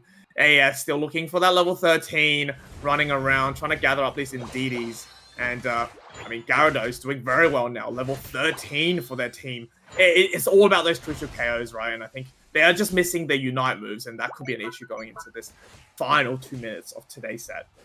Yeah, yet again, it comes down to the Rayquaza fight, buddy. There's 206 points on the board for Secret Rare, but they've got both T1s up. If Paxajude have a good fight here, manage to lock in that Rayquaza, that's going to be some easy hundo burgers they can throw on in and give themselves the lead. But it's all about this approach. They need to team up with these Unite moves, and they need to have the right engage to win this game. They definitely do Shadow Sneak to just check and whether they can get a hook onto anyone hiding those bushes. Might have an engage here as we have a zone coming out from the charge beam. The whole team, Paxajude, has just been pushed out of their pit. And this is really bad news because at the end of the day, 90 seconds to go. There needs to be an engage here in order to give them enough time to actually rip the Rayquaza. And it looks like they're going to be moving in now, Tano. Trevenant trying to get vision for their team. Anyone to get into the side of the Miraidon. But Urshifu finds his way with a nice flank, but uses the Ebon Fist on the wrong target. Still managed to knock out Cerulege though, but AS gets to run free. We have the Fly coming out from the Wonder Wish, landing on AS just in case the Mimikyu comes back in. Phantom Fireworks away from their team, away from the Rayquaza pit. It's going to be a 3 members out for Team Paxajude. Secret Rare, they know they're ahead too. Shifu picking down a KO streak of 2, and the Trevenant has to use their Unite move to stay in the fight. Play With Me also goes through as well, but nice little Hornleech will be able to stall out 4 members. Eldegoss is using the B button to press it down. Cerulege has the Unite move, but they're not going to make it in time, Tano. Wow, okay. I mean, Trevenant with a fantastic defense there, but unfortunately against 5 Mons in your face, there's only so much that you can do, buddy. Paxajude finally put up the white flag. They accept their defeat. Secret Rare just managed to demolish them at that Rayquaza fight, and it was all down to that Shifu, to be honest. They managed to use 2. They did get the wrong person in the fist, but they did at least manage to use the Wicked Blow to just delete 2 carries on the side of Paxajude. What a way for this tournament to end for day 1. We have our finalists for day 2. We definitely do Secret Rare now, just proving to why they belong in the upper seeds of the standings. And looking at this battle report, I mean, it just paints that picture of what we saw, right? It was just, unfortunately, a continued domination from the get-go, especially when the Mimikyu hit level 5 before the Altaria spawned at 850. I thought that was an achievement in itself, and as well as Mike Tyson coming in, obviously, happy days from its free neutral farm in the central area. But Lobo, welcome back. I thought I saw you in that game with how well Mike Tyson played. What do you think about that set that we just watched? What a set that we saw. I really, really thought in my brain, I thought the Trevenant could pull out a wonder out of area, especially after they Horn-Leached in, but then using the Phantom Foresters to make themselves survive. But Mimikyu really outdid it there with the Play With Me. Just wanted a few friends, in all honesty, in that end there. But congratulations. We have our qualifiers for day 2. I'm so excited. That was such a fun match to watch, and a great way to end off day 1, especially with a game 3 situation. 100%. And I think we'll see whether we can get the bracket up for everyone to see the final standings. Because I'm curious myself. Obviously, Secret Rare winning that will mean that they're definitely safe, right? Secure their spot in the higher seeds for tomorrow. And just looking at this screen so far, True Rippers coming out on top, actually. Away from 6 Upper Moon. So does that mean they've beaten 6 Upper Moon? Is that how it has happened? We'll get some confirmation very soon. I have gotten confirmation instantly. Yes, they have. So they're going to be coming out on top for tomorrow. Tana, do you want to give us a quick rundown of the other teams that are going to be making it? Yeah, of course, buddy. I was just having a look at the rounds that are still going on, but I don't think it's going to impact who has actually managed to go through to the finals here. So, of course, True Rippers, as you mentioned, managing to take the lead. 6 Upper Moon were able to do so. They did end up losing a game, but they've, of course, got themselves comfortable in that second position. Ranked Demons being there in third. Fly, my favorite team currently in the tournament, have managed to get themselves into that really important fourth position. Thunderclap also being there at fifth, 4-2 record. And then we go down to the 3-2 records here. Secret Rare, as we've just witnessed, managing to get that win, which is enough to get them through to 6th. Pikachu there with 3-3 record in 7th place. And finally, Pax Jude. They may have lost that game, but luckily for them, so did God's Reign. So they're actually able to take this 8th position and be the final team going through to tomorrow. I think something really important for us to note here is that, yes, they lost the set, as you talked about, we just watched, but Pax Jude winning that one game puts them into the lead against God's Reign, because God's Reign lost 2-0 to Fly. So these games actually matter, ladies and gentlemen, and sometimes a nice secure on the Rayquaza, a nice fight at those last 2 minutes will make the difference of whether you qualify for the finals or not. So congratulations for them to go through. And Pikachu, seemingly kind of nowhere? I'm not sure why I saw that name in the 8 that we saw at the 5th Swiss round, but congratulations nonetheless for making it through to tomorrow. Oh, what a tournament this has been, though. It's this is just day one. We have the finals coming up tomorrow, the Winter Showdown Season 6, and Asia has been showcasing some fantastic play here today, guys. I mean, Lobo, Fu, I'll start with you, Lobo. What has been your impression of how these teams play today? They have just been fighting it out, and I think we've noticed it. I've also seen it when we're casting over in the EU region. Teams are just enjoying brawling with one another because they're getting confidence in these games as they move forward through the entire disparity of the 10 minutes. We say 10 minutes is a short amount of time, but I think you can see when teams start off either slow or start off well, they come back into it, momentum shifting. I love what we're seeing here, and especially I think you and I discuss it all the time. I discuss it with Fu all the time. The balance patches and the reworks to some Pokemon are really making this game quite even across the board. There's obviously standout Pokemon, but now it's a stage where even your comfort pick Pokemon can come to the forefront and really lead a team to victory in an all-important game like we're seeing in these Swiss rounds. Yeah, definitely. I think just, yeah, like you said, just having the teams able to test out the competitive meta, right, in these grassroots tournaments before the official cups resume in February, it just makes it so much easier for them to put up an even greater show for those cups as well. Tana, I want to ask about your highlight for today, whether there was a special moment or a special game that you thought, oh wow, you know, it really made today exciting. I mean, I'm going to hammer on about it till the cows come home, buddy. That game with Fly was just absolutely fantastic. That entire set was my favorite, and I loved seeing the Talonflame come out to play. That is why I want to see more action tomorrow, just like it. And one thing that I have taken away from this tournament so far is that the Asia region come out and cook on so many different mons. It's such exciting Pokemon Unite to watch because you get mons that you just wouldn't expect to see in this game. We had quite a bit of Machamp today, of course. We had that Talonflame, and it's really exciting to see those mons come out to play, buddy. So Asia, you are such an impressive region, and thank you so much for putting on an amazing show for us all. I think it's also the moves, isn't it? Yes. It depends on the, you know, like we see Hooper all the time, but we saw a lot of Trick Hooper today, whereas, you know, in maybe the other regions they are all more about that safe hyperspace hole, as well as Blissey coming out once again. I do prefer seeing Safeguard Blissey's and not just eggs all the time. I think it makes so much of a difference because it's if you have a good Blissey that knows how to play, the safeguards feel like they're always at the right time, whereas eggs is more like I'm just gonna follow you around and chuck eggs, whatever, and then keep you healed up, right? I think it takes a little bit more skill to know when to put on the safeguards anyway. But okay, we're going to be looking at the bracket one last time, ladies and gentlemen, just in case we forgot to see whether we have some updated. And we do, in fact.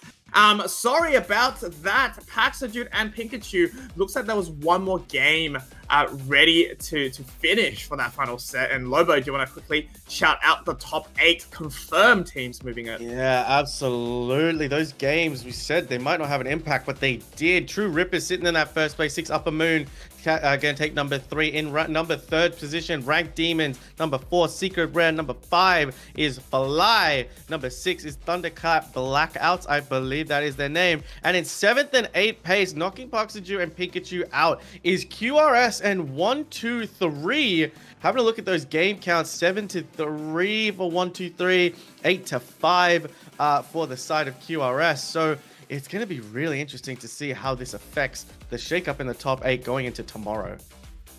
Yeah, and big shout out to Paxajute and Pikachu for putting a good performance. It was very close at the end of the day, you can see, and each game, each set really mattered. And now we have confirmation that is going to be your 8 finalist for tomorrow. So make sure you tune in tomorrow on the same channel to watch the action. And I bet it's going to be even better as well. But to wrap out today's stream, we had a great cast, I think, throughout the entire 6 Swiss rounds. And there's a lot of people that worked very hard to make it happen. So we're going to go through them and make sure everyone gets a great shout out because it's important, and remind to everybody, first of all, thank you so much for tuning in.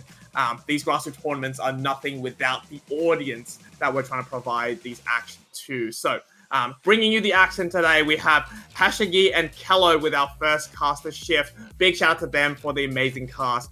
And then you've got the 3 troublemakers. Lobo, Spartantano, and I have brought you the action in the latter of the Swiss region today. Our observers, Yaman and Ben KO, thank you so much for doing that for us today. And the admins as well, Coldwind, Shavam, and JJ Kun, for making it a pleasant experience in all the platforms that this game is streamed on. I hope you guys come back tomorrow because, do we have any predictions just before we end it off and check with production whether there's anything we've missed?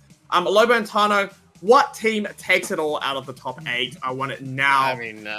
Putting you on the spot. Lobo, start off. Tano and I are in the same mindset. We cast that unbelievable set with Fly, and I think I don't want to call it love at first sight because, again, just watching a game like that, it creates an instant bond with that team. So for me, it's Team Fly. I know they're going to fly high. They're going to soar all the way to the victory.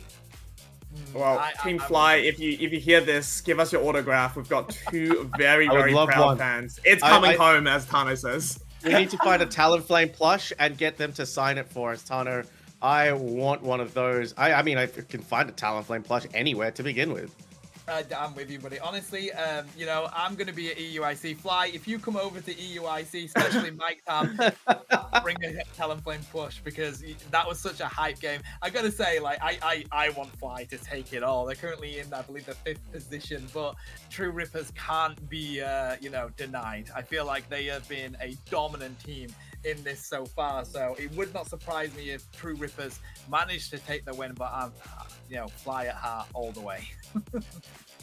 Just fly high. I guess you guys didn't give me any variation. Both are huge fan supporters for that. I guess I'll change it up, and I'm gonna keep up with my Marcos Gaming. I feel like even though they got taken over by True Rippers, I can't deviate from what I said first. That team is going to take it all. And it's definitely coming home. Even though I'm not from the C region, it's coming home for that team. But we're going to quickly shout out the other members that helped out with today's on the other streams as well. Let me quickly get that information up for everybody.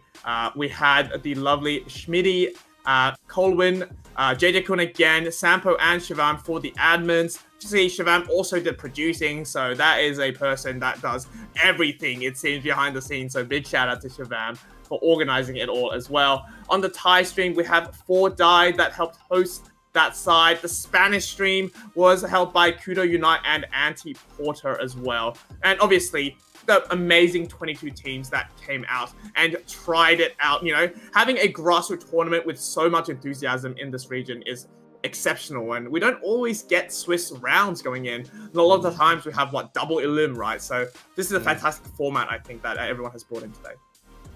And to back up the shout out to Shivam there, they've been dealing with some very hyper casts today. We've had a lot of caffeine, of course, behind the scenes. We've been very hyper today, and Shivam has been amazing dealing with me, Lobo, and Fu just being completely bizarre. So huge shout out to them. Yeah, it's been an absolute joy doing this. Of course, the action doesn't stop there. We will be back tomorrow with even more action, and it's going to be non-stop for this Asia region. That's going to be it for today, though. So we're going to go off and probably chill for a little bit. I definitely need to go have a nap. But yeah, grab yourselves a nice time to relax. We'll be back with you tomorrow.